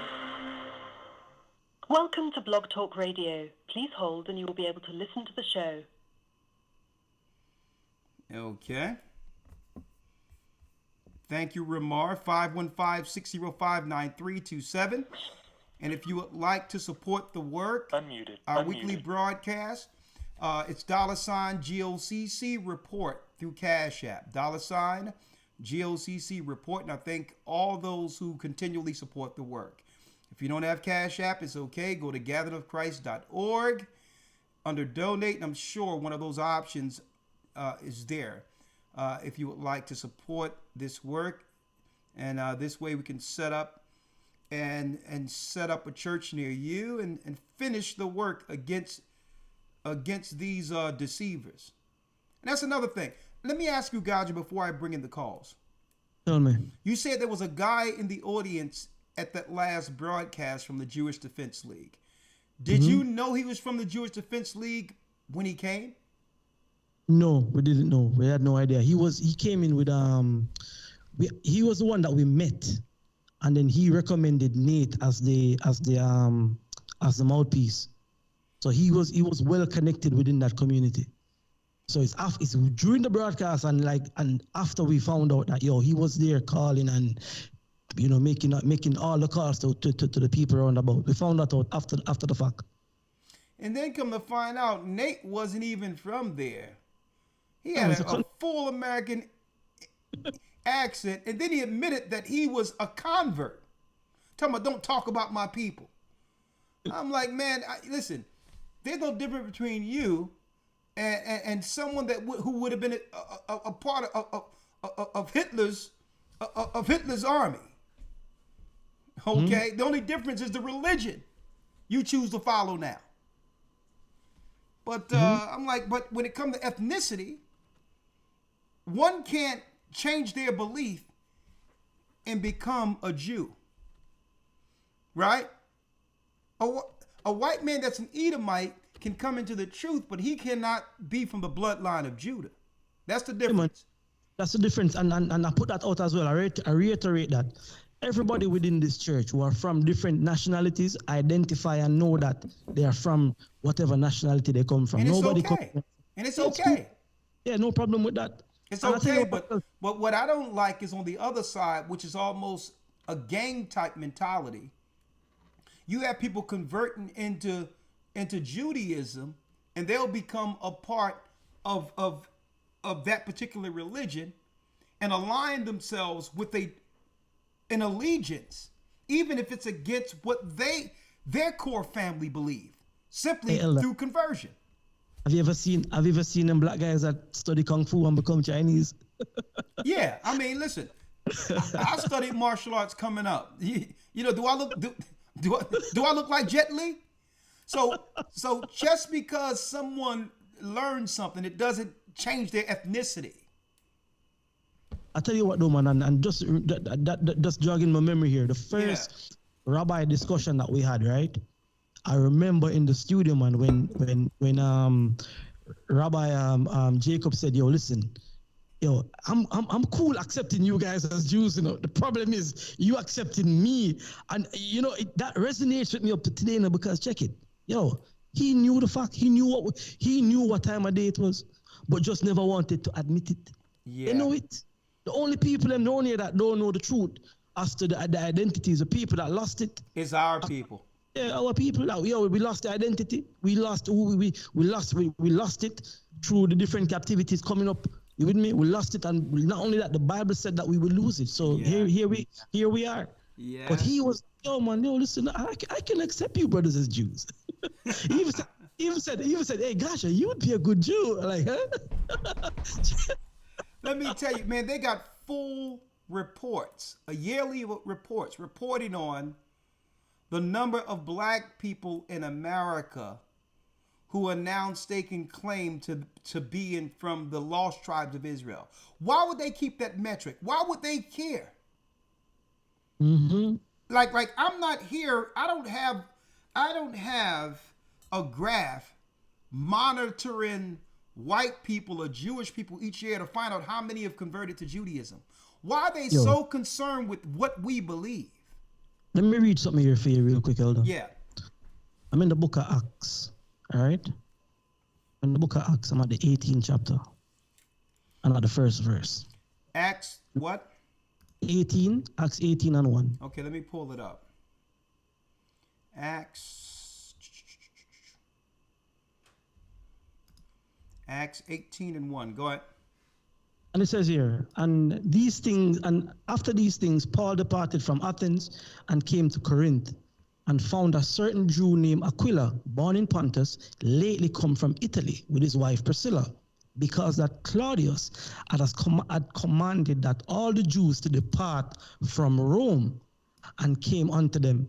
So historically, Claudius told the Jews to come out of Rome, reason being because of the conversion of them coming back to the truth. It became bad for business in Rome. They stopped celebrating, they stopped buying into what they were doing there, and it was causing a problem for the Roman government. So this Claudius said, yo, you have to leave Rome and head back over to where you come from. You can't be here anymore. And that has happened. That's from the time of the first century. They've been watching Israel, looking at them, awakening and seeing that, we have to keep a tab on this. If we can't beat them, we have to be able to control the narrative. Hence your doctrines, your religions that come out there. You with me? You understand me? There's doctrines right now that I see now in modern Christianity that at the first century they knew it was heresy. The first century church knew it was heretic. They knew it, and they weren't gonna teach it. They knew it was a heretic doctrine. When they came to the council and Nicaea in 325, they said, man, all that's heresy. We're not even gonna discuss that. But slowly we see all of these things coming back round again to mainstream doctrine. They have to control it to keep these people in check. That is why in our communities we see the churches, the mosque, the Buddhist temple. All of that is in our communities. Jamaica has the most church per square mile than anywhere on the planet. Why? Why is that so? I've been into the UK, into London, where I'm on a street. There's a temple there, a Buddhist temple. There's a mosque on it. There's a Jehovah's Witness. There's a Roman Catholic. There's a Protestant. There's even why? Yeah. Why is it here? And they know that, we have to keep watching these people, because the minute these people start to wake up, it starts to have that effect, not just with us, but also with the other nations. The Bible tells you that, we'll be a light to them. Look at that. You got to see this, man. This cracks me up, Gotcha. Now, we're not even worried about these people, right? Look at them all up in the mix. Check this out. Why are they so concerned with us? Right? Listen, y'all go to church and mind y'all business, right? Look at this. Look at this one.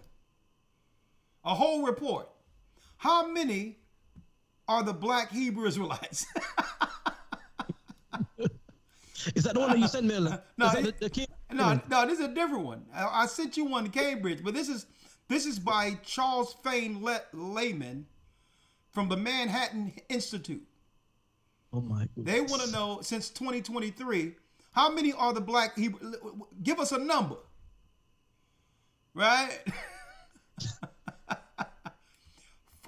Folks, this is hilarious. Now they look, they got numbers, they got all this stuff going on here. See?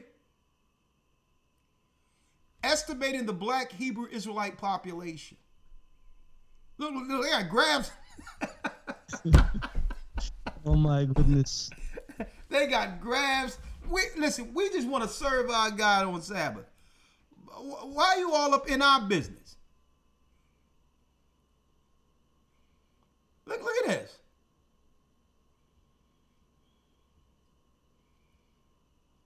I mean, listen. Look at this. Then they got this. Check it out. Black Hebrew Islam and violence. Straight demonization. There's no violence associated with me being from Israel. My forefathers. But I'll let that go. 515-605-9327. Let's take some calls. Only got a few more minutes left. All right, well, no problem. All right. Let's go. And Elder, while the calls are coming in, right? Whenever they say that story, whenever you hear that, when they're trying to associate Israel, the children of Israel, God's people, the chosen people, with violence, right? I always remember that story from Joshua when Joseph disguised himself and took Benjamin, and because Judah had given his word to his father that he would not let anything happen to Benjamin, and when he started to rally against Egypt, you with me?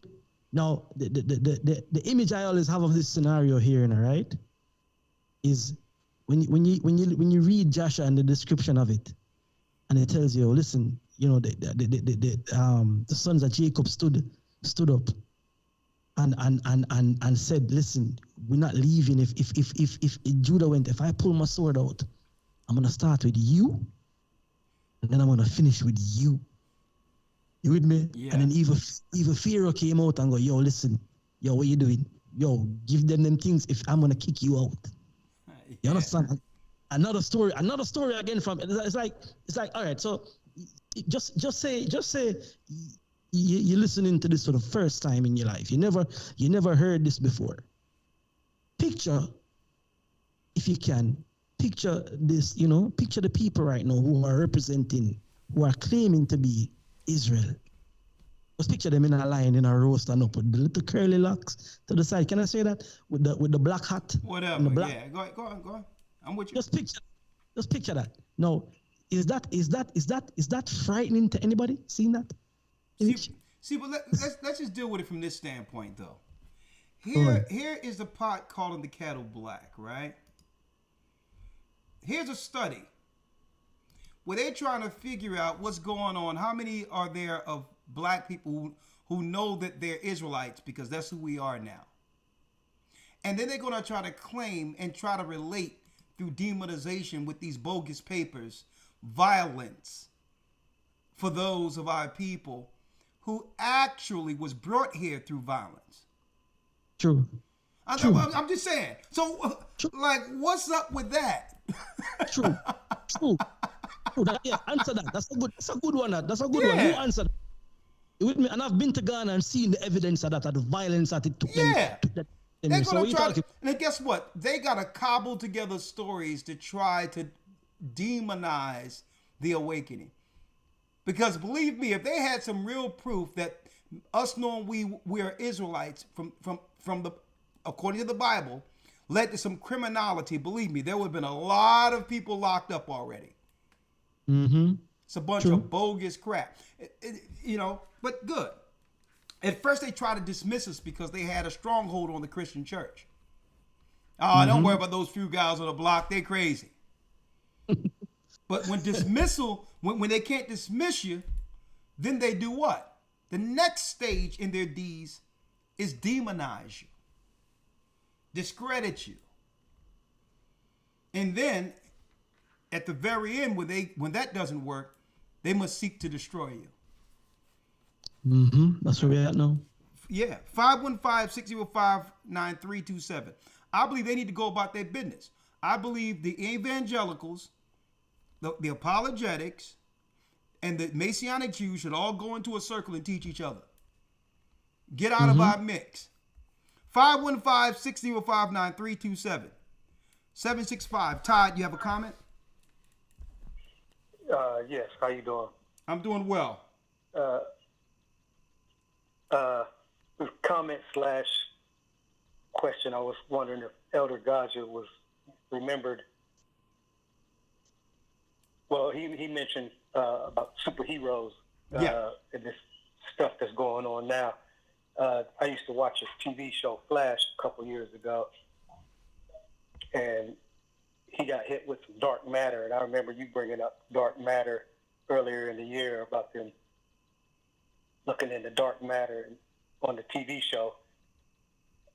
There was a big explosion, and dark matter, it was like a bubble of dark matter over the city, and people were turning into meta-humans. Meta-humans. That's all I really had to say. Well, thank you, my brother. Great point.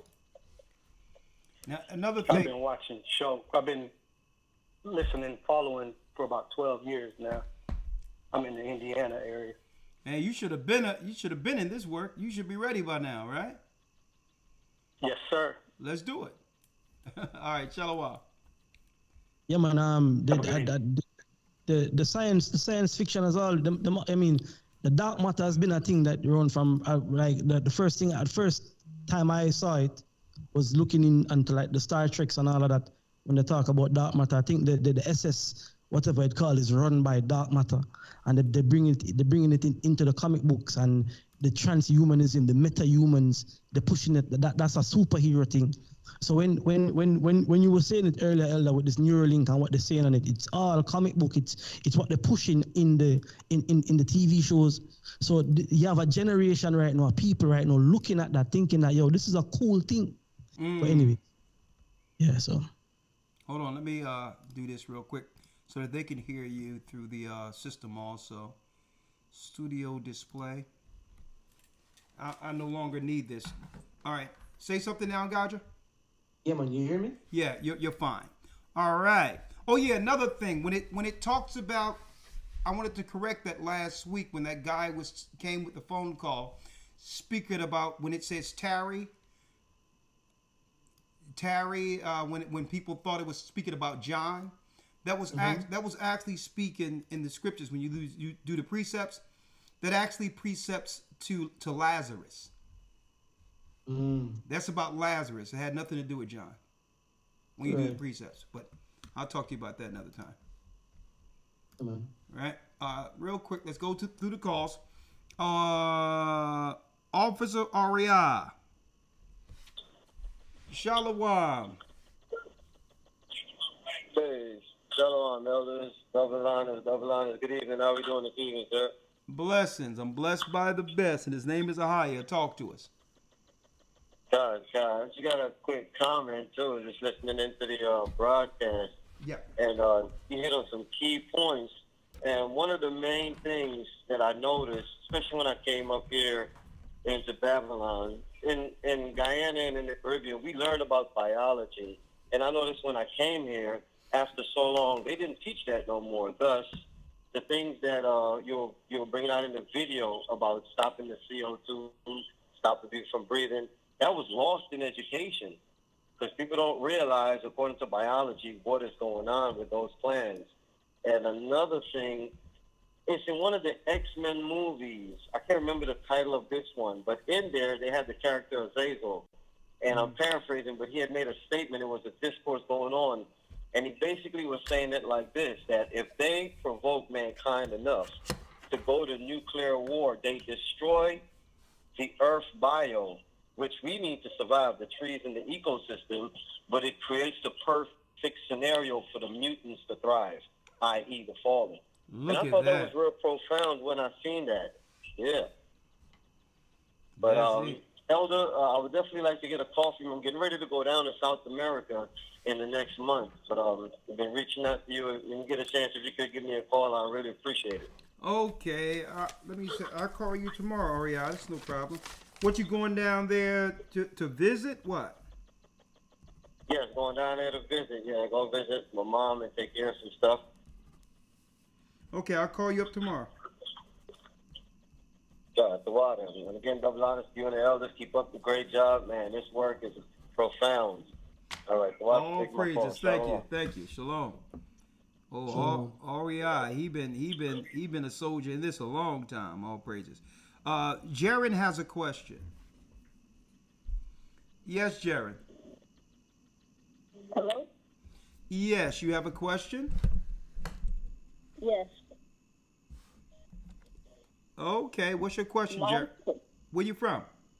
I want to know what your most inspiring Bible story is. I beg your pardon? I want to know what your most inspiring Bible story is. You said you have a question? Yes. How old are you? 12. I'm the same kid from the last time. Okay, 12. Okay, what is your question, Jared? What's your most inspiring Bible story? My most inspiring Bible story is, to tell you the truth, it's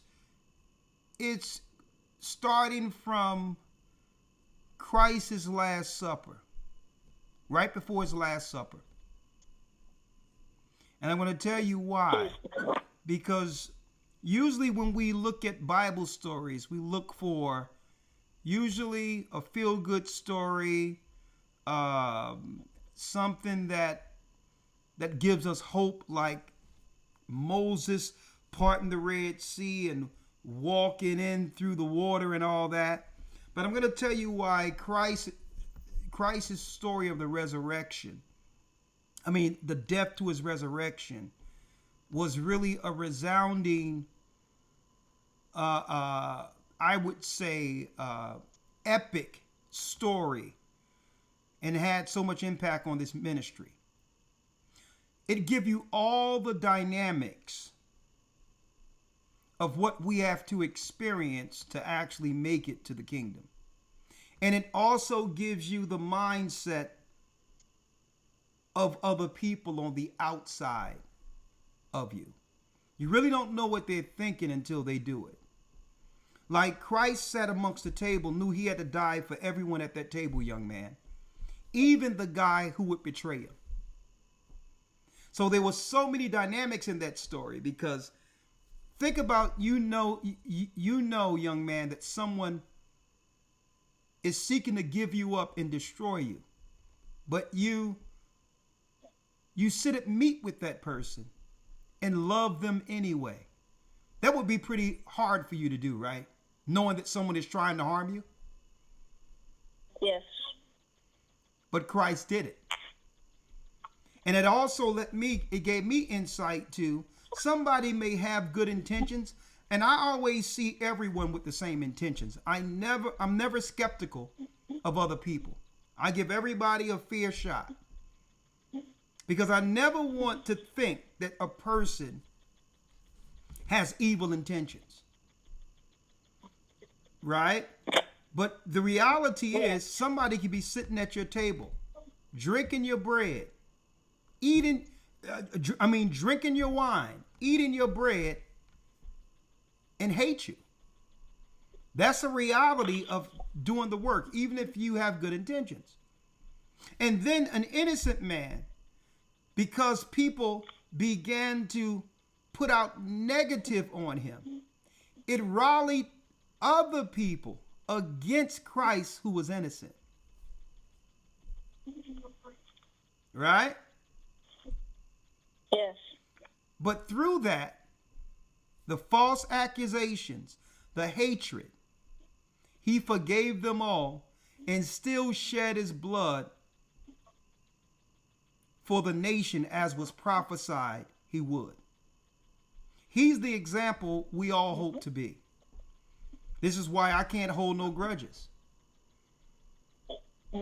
And because of that, he had full power to become resurrected and sit on the right throne of the Almighty. And while we're here in captivity today, or in servitude, he was able to reach us in the end days to bring back the children of Israel, because he was able to sacrifice himself.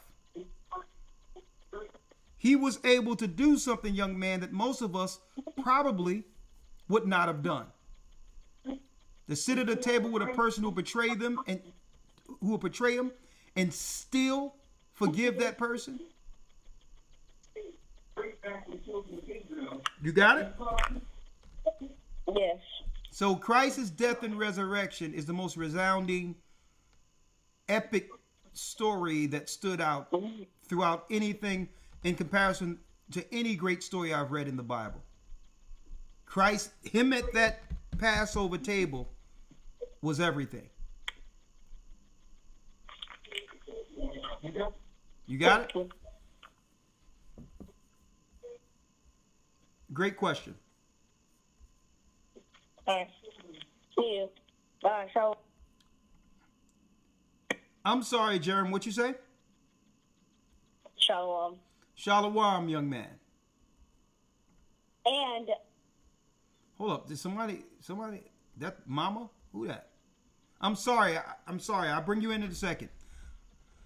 Pa'alu, how are you? Shalom, Elder. How are you? I'm good. How are you? I'm doing well. Floor is yours. Praises.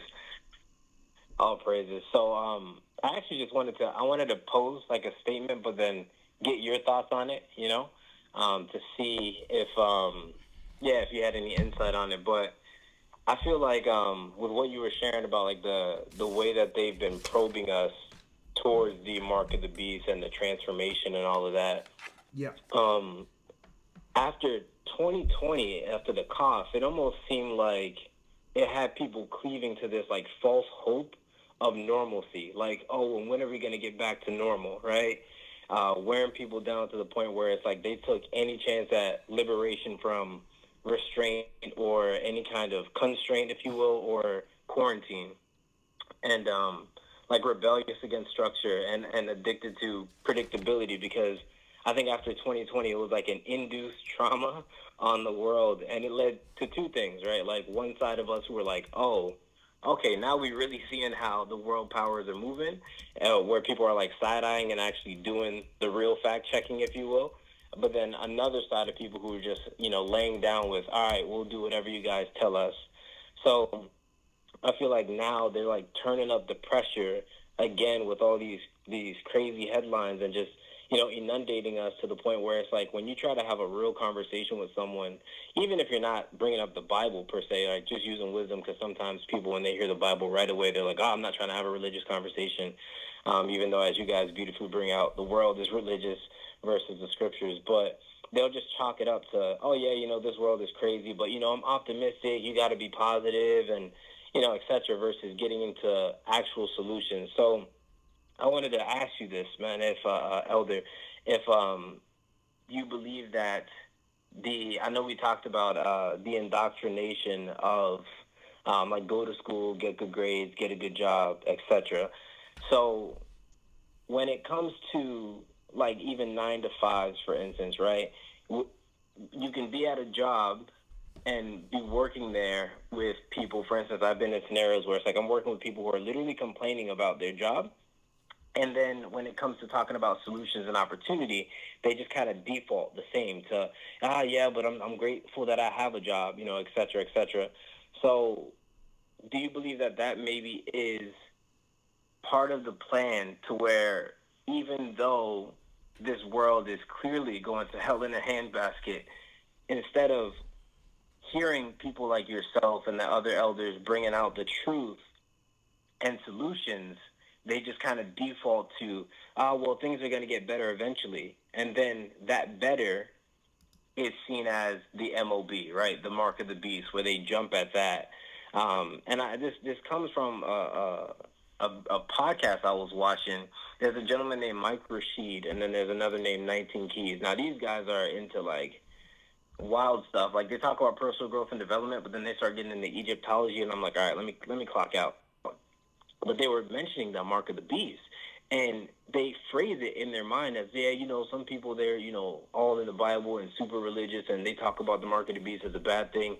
But, Neuralink, they're saying is the mark of the beast. But this is how I'm seeing it, as an opportunity to get to the next level. Now, mind you, Elder, these are guys that have millions of followers, millions of our brothers and sisters that have fallen, into those ideologies and whatnot. I'm trying to get you to a conclusion, young man. I'm sorry. My question, I guess, is like, do you believe that the indoctrination started way before we got to this point of craziness when it comes to the indoctrination of, you're cleaving for a normal, and then you wait for the world to give you the normal, versus finding solutions that we offer here with the scriptures and with the way you guys bring information out? Well, that's a very complex question, isn't it? Mm-hmm. It's complex. First and foremost, I wouldn't be listening to some Egyptologist on the concept of the mark, concerning the mark of the beast. The mark of the beast is a biblical concept. They don't even believe in the Bible like that. Right? So these are the last people that I'm going to listen to concerning conceptually what the mark of the beast is, when they don't even believe in the book that states that the mark of the beast system will be implemented at the very end. Everything with them is metaphorical or whatever the case. They're unbelievers. So because they're unbelievers, they will take the mark of the beast. They will, because there's only two masters. There's only two masters. Either you love one and hate the other. So at the end of the day, Egyptologists and all that, they can say what they want. When the mark of the beast is implemented, they're going to take it because they don't believe. And guess what? There will be no people in between. Either you take it or you don't take it. And there will be a clear distinction between the believers and unbelievers. It's quite that simple. Okay? I don't deal with the foolishness. I don't deal with the foolishness that comes through the mouths of Egyptologists. They talk in circles. Right. There's no solution. And you know, you lose brain cells listening to them. Okay? All right. Can I add something to that as well, Elder? Yeah, go on, Gaja. It's like, you know, it's who you getting your advice from, who you listening to. You get me? If that brother that you mentioned, you know, if you're talking about push-ups and lifting weights, yeah man, great. But when it comes to anything other than that, no, you know, so it's you have to look at it and be able to just filter out, you know, where you actually getting, you know, like if I was looking some spiritual learning, there's some places I'm not gonna go to go get that. You with me? I'm sticking with the elders who taught me, and that. So you have to just be careful and guard your members of the things and that you're exposing yourself to. Yeah. Understand? But this agenda for the mark of the beast has been around here from John spoke about it on the Isle of Patmos. They've been aiming for that. This is the combination of what they've been doing for centuries, leading up to a point where they have to, you know, the systematic programming each year have taken away common sense to where the people are right now wishing and calling for death. So yeah, man, I mean, you get me, and with the advent of the internet, with the, it has multiplied. But yeah. Yeah, and we're at a point, young man, and great point, Elder Gaja. We're at a point now where people can't just be going through the motions, right, and just skating by without committing to something. And it's been like that for so long, where people just been living, working, and not committing to what they truly believe in. And now, but those days will soon come to an end. They're at an end.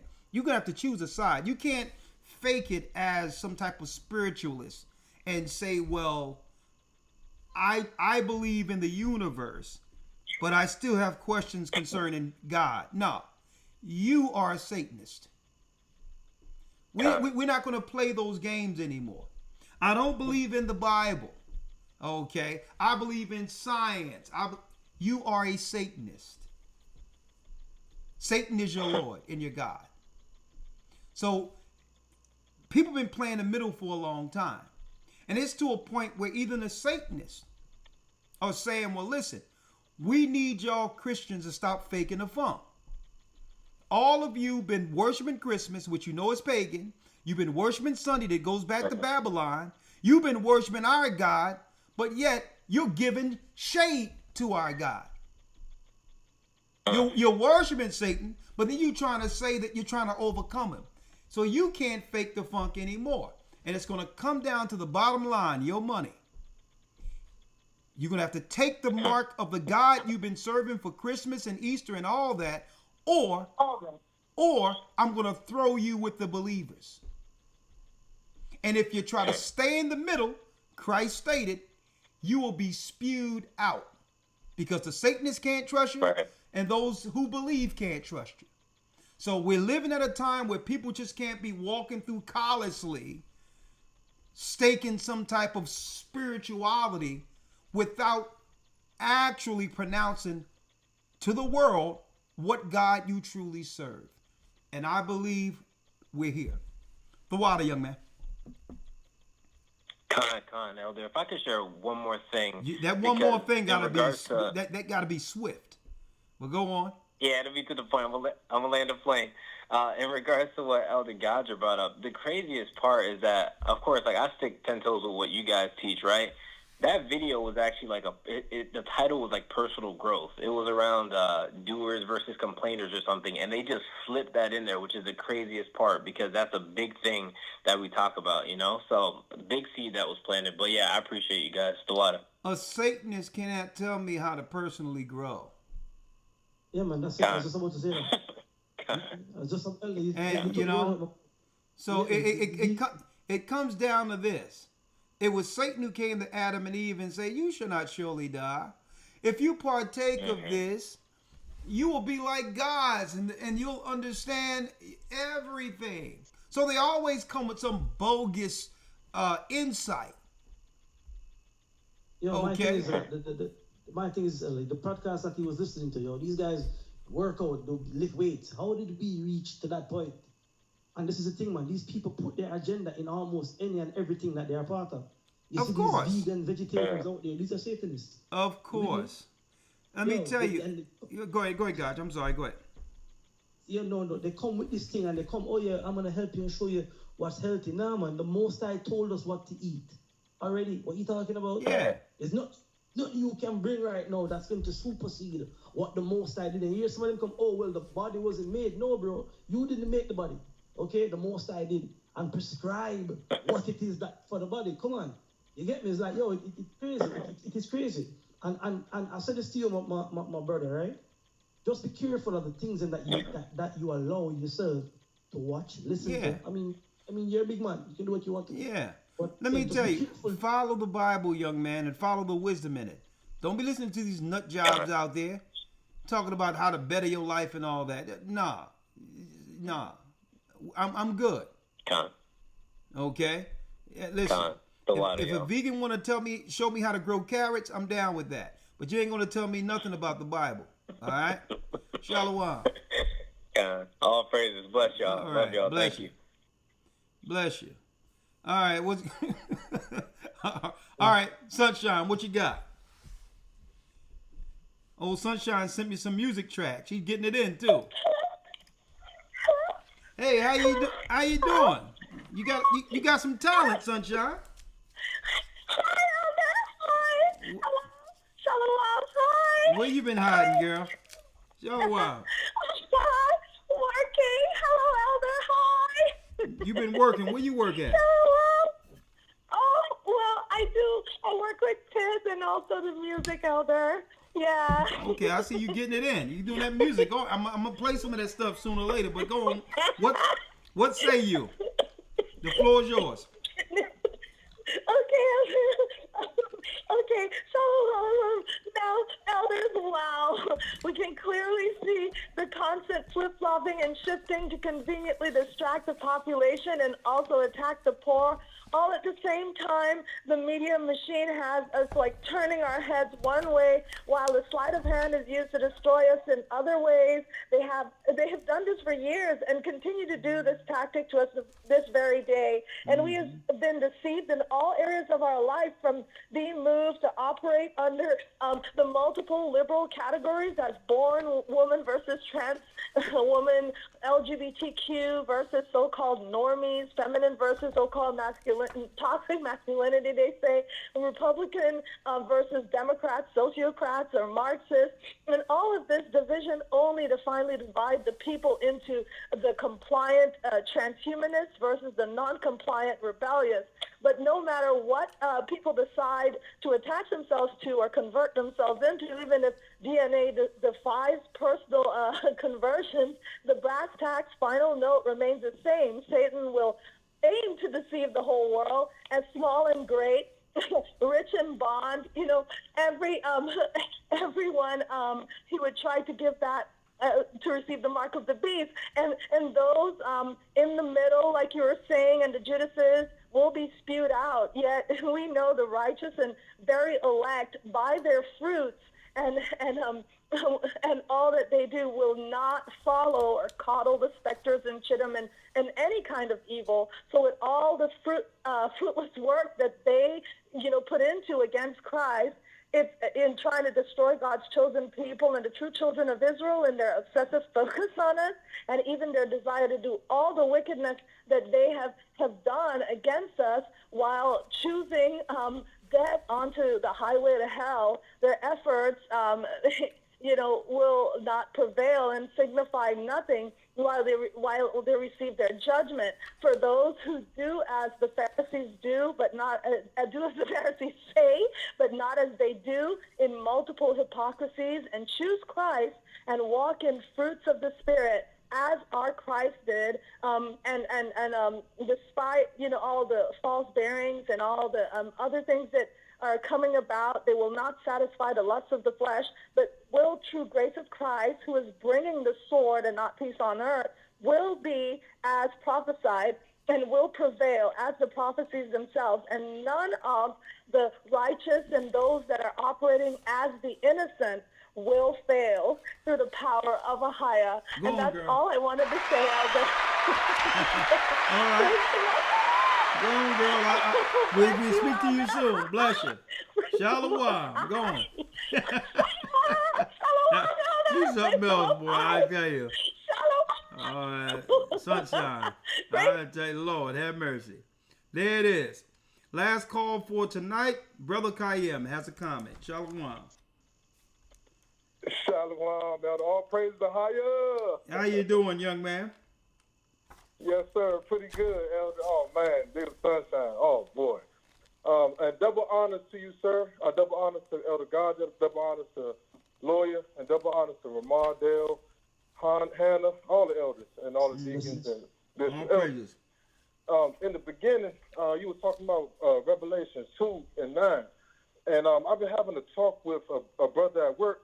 And, he's presumably be Judah. So he's been talking, going over scripture. So now I got him on the ropes. He said, like, you're making me think, brother. So when I think about Revelation 2 and 9, and you know how they look for wiggle room to speak on, they try to find something to go against what you're trying to explain to them and show them, by scripture as it is written. So my thing to them now is like, okay, well, when Christ said that, I know you claim yourself to be the Jews, and are not. Now they got to decide whether or not are we the synagogue of Satan or are they the synagogue of Satan. And I've been talking with him, so I made a collage, Elder, and I'm gonna bring it to him. And this is gonna be like the third time I talk to him. And I know after this, I'm gonna dust my feet because our people seem to like to try to find excuse because he think we're Gentiles. And Elder, I got him on Acts 13:1. I let him read it, and I told him about the word that we was called, and I showed him that that word means black, and he was like, "Well, you got me on there," and we just been talking. So, I'm gonna keep on talking with the brother, and I just keep on passing out flyers, and I keep on doing the work.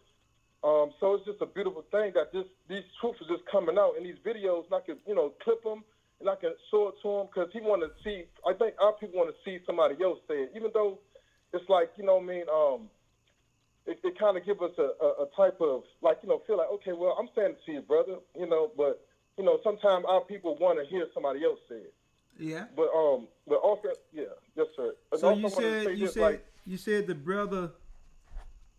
brother thought we were Gentiles. Yes, sir. And I asked him. I said, yes, sir. Okay, well, the way I used to deal with it, see, you have to be able to condescend to the lowest level, right? So this is what I do. I put myself in the place of a student. And I did this on the street. If someone makes if they make a definitive statement that they feel that they strongly believe what they're teaching is true, I would say, well, that's interesting. Here's the Bible. I did this with Rawchaa too, in one of his statements. Yes, sir. Here's the Bible. Show me that I'm Gentile. Now it was a different thing when Rawchaa was saying, well, I don't want, can we come to a resolution without the Bible? Because the white man enslaved us with the book. and I lift up the book to Gaja. He was on the other side, and I said, that's fine. Here's a Bible. Show me what scripture that the white man used to enslave us. So instead of debating, when someone comes with a definitive statement, condescend and allow them to teach you. Right? For instance, if that was a young man who said, well, we're Gentiles, or you call me a Gentile, I'm like, listen, I'm all ears. Here's a Bible. Show me that I'm a Gentile. And if you can't show me, then you have to now resolve your programming. If you never seen in the Bible that we are Gentiles, someone must have told you that without proving that. So at that point, they're disarmed and they'll say, well, okay. In actuality, I never learned that I was a Gentile. Someone told me that. Boom. Okay. So just okay, now we're at a starting point now. If we're not Gentiles, who are we? And that begins the journey. The 12 lost tribes found. Send that to him. Yes, sir. You know, it's crazy, Elder, and that's what the collage is supposed to be for, because he's supposed to bring something to prove that they are the chosen, and I'm supposed to, I made the whole collage, and that's why, Elder, you bring it, and you know what I mean. That's why you are Elder. And, no, that's why. Elder, I wanted to say, like, no, brother, I'm a servant. I'm a teacher. Yes, sir. Yes, sir. So in order to teach, yes, sir, it can't be a debate. You have to allow someone to bring forth their strong reasoning. Because what? They'll throw a wall up if they feel that you are contending against them. Like, nah. Teach me. Show me. Hey, Elder, what got me with that statement, Elder, when you said, okay, here's the Bible. Show me in the Bible where I think it was this. Show me what enslaved our people. Yeah. What verse? And it was a realization right there and then for me that I was repeating things I had no proof of. And I used to always say, yo, no, man, yo, why people talking things that they can't prove? And I found that I was one of them. I was doing the same thing. I was parroting something I'd heard. And I'm like, yo, man, no, let me look into this. Let me go and study this and see for myself. And that's where it started. See, what the devil was doing, and this is what they do. They make statements to others so that they can deter you from actually going into the book. So that's why they try to throw shade at the book and claim the white man this, but because the devil knows, when you understand this book, you understand his true intentions against us, Satan's. So he'll do anything to deter you from, oh man, the white man. Oh man, the white man wrote the book. Oh man, there's many different translations. There's which book? Nah, let's go into the book. The fight is to get people in the book, but once we're in the book, it's on like popcorn. So my whole, I'm sure the friend that he's referring to, my brother, I'm sure your friend heard he's a Gentile. He heard he's a Gentile.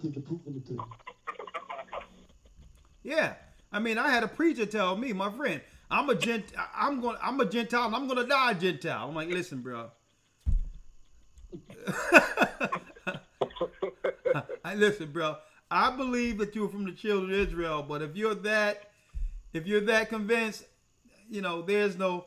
Here's some Gentile scriptures on where the Gentiles will be in the kingdom. Here's some Gentile joints for you, all right? Because listen, we can't contend with the gospel.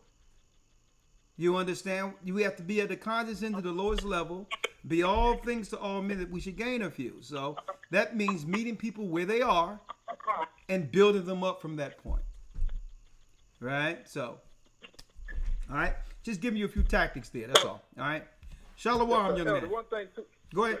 One more thing, Elder. So I remember the sit down with Kemet, and I remember when Elder Gaza asked Sinetta, said, So would you go to the God of the Hebrews, or would you go to the brothers White? And that right there was so hilarious. And Elder, the grand finale is when you read Wisdom of Solomon. I think everybody in the church need to go listen. I listen to it like every other day, Elder, to inspire me. When you brought Wisdom of Solomon, how you broke it down was just like it was just wonderful. All praise, Elder. Yeah, but let me say this though, right? No, I'm gonna leave that alone. I'm gonna leave that alone for another conversation when it comes to all of that. You know, if it was my decision, that Kemet on trial wouldn't have happened, because they turned that into the greatest payday that the conscious community ever received. And they will never duplicate that again. You know why? Because we won't allow them. Okay? You're not going to grift off of arguing the Bible so you can lead to selling some tickets anymore. We're not dealing with that anymore. Not with unbelievers. We're not going to benefit them. But believe it or not, that was the beginning of the fall of the conscious community. Because when that happened, that debate, that's when Polite ran away with the money and went into California and all of that, and started doing all the stuff. And then there's no honor amongst thieves. Once they got that money from the Kemet trial, Polite ran with the money, and that started that great dissension between him and Sonetta, and they never recovered after that, because that was Sonetta's top ring bull. He would use Polite for all his debates. So once that happened, that was the beginning of the end of the conscious community, and we know how that is. Right now, Polite is he's in prison right now, after some unscrupulous behavior with underage girls. So that debate right there, even though he left with that grift, it was the beginning of the end. The conscious community is done already. It's finished. You know why? Because nothing has been produced from it. Nothing. It's finished. And Israel is rising. It's been growing. The truth, Israel is rising. And that's how you know it's the truth. It has sustained the test of time. And regardless of how they would try to debate against it, you cannot deny that the effectiveness of this. You cannot deny it. Right? So, again, I'm down to bring even conscious community people, Gaja, on our programs and say, okay, I need you to bring solution. Okay? I don't want to hear about the Anunnakis. I don't want to hear about who built pyramids. What's your solution? Yo, check it. If the conscious community has solutions, right? Yeah. I'm going to place you on hold, young man. Thank you. Yes, sir. Yo, just real quick, Elder, just on that, right? If the conscious community had solutions for the community, they would have they would have brought it. Just like if the Christians had solutions for the community, they would have brought it. Just like if the Muslims had it, they would have brought it. Yeah. They don't have the solution. You understand me? It's a crazy, like when you look at it, man, it's a crazy, it's a strong delusion that these brothers are under when they even go into that and think that this is us. Yo, nobody knows this in Egypt. Nobody in Africa knows this, pretty much. You understand me? Nobody in sub-Saharan Africa speaks about Egypt, because sub-Saharan, that region knows that region is not them. Yeah. You understand me? It's crazy. It's madness. Let me tell you, the Egyptians give no respect to Egyptologists in America. Yeah, they follow Arab Islam. Like, some of these brothers need to travel out and go see what's going on outside of the bubble, outside of the captivity. Yeah. One part of Africa does not acknowledge that other part, knowing that the people predominantly there is not them. The sub-Saharan people, know that the people them up in Egypt is not them. Yeah. So they're not following that aspect and say, oh, we need to look back to Egypt. Nah, man, Egypt was a captivity for them. They know it. When you listen to when you talk to the I'm going off. When you talk to the Igbos them and all of them and the other tribe from Nigeria, the other one, the name's slipping me right now, but they tell you that their ancestry came where they came from and how they got there. They tell you that that's not them over there. Yeah. It's different people. So this Egypt thing is it's madness. It's garbage. It's something that you can only sell to the ignorant who haven't been anywhere. Yeah, man. It's another. If you know, if I'm allowed to say, it's another letters people agenda, because when you go into Egyptology, that's what it's rooted in. Yeah. It's rooted in LGBTQ RSP. That's what people don't even realize why Egyptology, as well as certain Asian religions, are the religions of choice for gay people. Mm-hmm. Because that is the origin of the religions that gay people were a part of. I'm gonna tell you this real quick, and I don't want to go too far on that.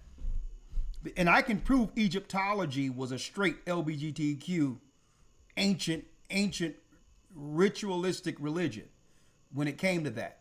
One thing about it, the African grift is the African grift is over also, because they used to sensationalize this Africa Wakanda type deal, and made us believe that there was paradise. The Garden of Eden was in Africa. That's how the conscious community used to sell Africa, with the ankhs. People run around with big wooden ankhs on their necks and all this other crap. Let me tell you. But the reality, when you travel, Africa is one of the more divided countries on earth. So how can they teach us through Afrocentric ideology that it's the answer for our people on the outside of the Africa, when it hasn't united Africa, where there's thousands of countries? There's so many people there, and Africanism haven't united them. Mm-hmm. So even the African grift is over with, because hold up, if all of this great Wakanda thing is going on, shouldn't they be together first as an example to show us it works? Israel is divided everywhere. We're under the same conditions, and it doesn't matter where we're scattered throughout the earth. We're suffering the same conditions. And the greatest condition we suffer is ignorance, being destroyed for a lack of knowledge. So let me tell you, the conscious community is done because they've ran out of grifts. Okay, they've ran out of grifts. The African thing is out of here. The Egyptology thing's out of here. And the only thing left is the truth concerning who we are. The answer to bring us back is to first come back to our God and understand our true origin as the children of Israel, according to the word. And I buy all after that.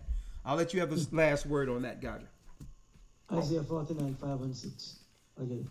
Isaiah what? Isaiah 49, verse 5 and 6. Isaiah 49, 5 and 6. It reads, okay. And now said the Most High that formed me from the womb, to be his servant, to bring Jacob again to him. Though Israel be not gathered, yet shall I be glorious in the eyes of the Most High, and my power shall be my strength. Verse 6, and he said, it's a light thing that thou shouldest be my servant, to raise up the tribes of Jacob, and to restore the preserve of Israel. I will also give thee for a light to the Gentiles, that thou mayest be my salvation unto the end of the earth. Shalom. Shalom. And we're going to talk soon. And you're going to help me with Patreon this coming Friday, right? Yes, sir. I'll be right there. I'm going to clear everything for Friday, and I'll be there. All right. So what I'm going to try to do Friday is a noon broadcast. Make sure you're free. I'm gonna try to do at least a 1 p.m. broadcast for Patreon. Okay. Yeah, man. I'll be ready for that. You get me, and I can send you some more videos as well concerning some of the topics that we actually spoke about tonight and some of the stuff that's out there, because it's out there. People, you get me? So let's talk about it. Let's have the conversation on a platform that we don't have to worry about being cancelled or whatever. We can talk and let the people know what's going on in real time in the earth. Okay, and we're going to title Patreon's broadcast, "Is Fauci on the Run?" Okay? Question mark. Is Fauci on the run? Just ask. Let me tell you, these a lot of these, anyways, I'll save the Patreon. Check me out on Patreon. Patreon Friday. Patreon.com/AGathering144. Thank you, brothers and sisters, for your time, your blessings, your prayers, your support. We are the children of Israel. This is the Gathering of Christ Church, and we're back. Stay away from the satanic Edomite Psy-ops. Listen to the news objectively. Good night. We're the children of Israel. We're back.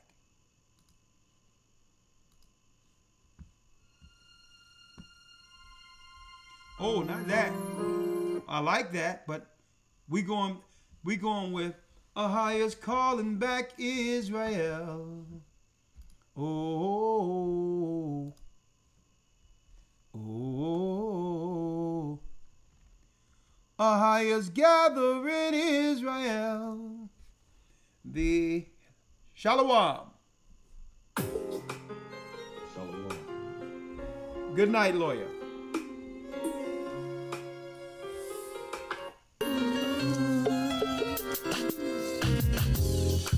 The East is where we're from. The 12 tribes of Israel. In 721 BC, the Assyrian king, he took us down, we fell.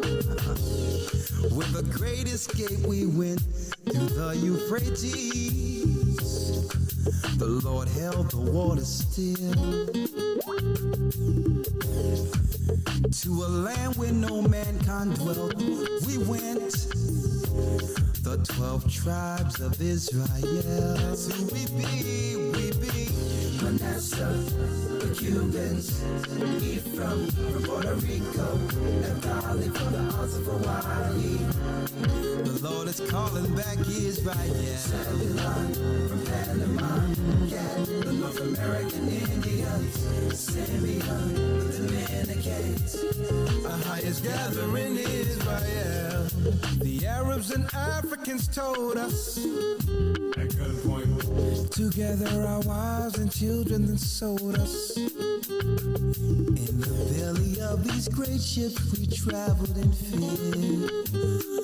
By the rivers of Babylon we found our brothers here. Asher in Colombia, Reuben from Australia, Issachar, the Mexicans. Ahayah's gathering Israel. The Negroes, Benjamin the West Indians, Levi, the Haitians. Ahayah's gathering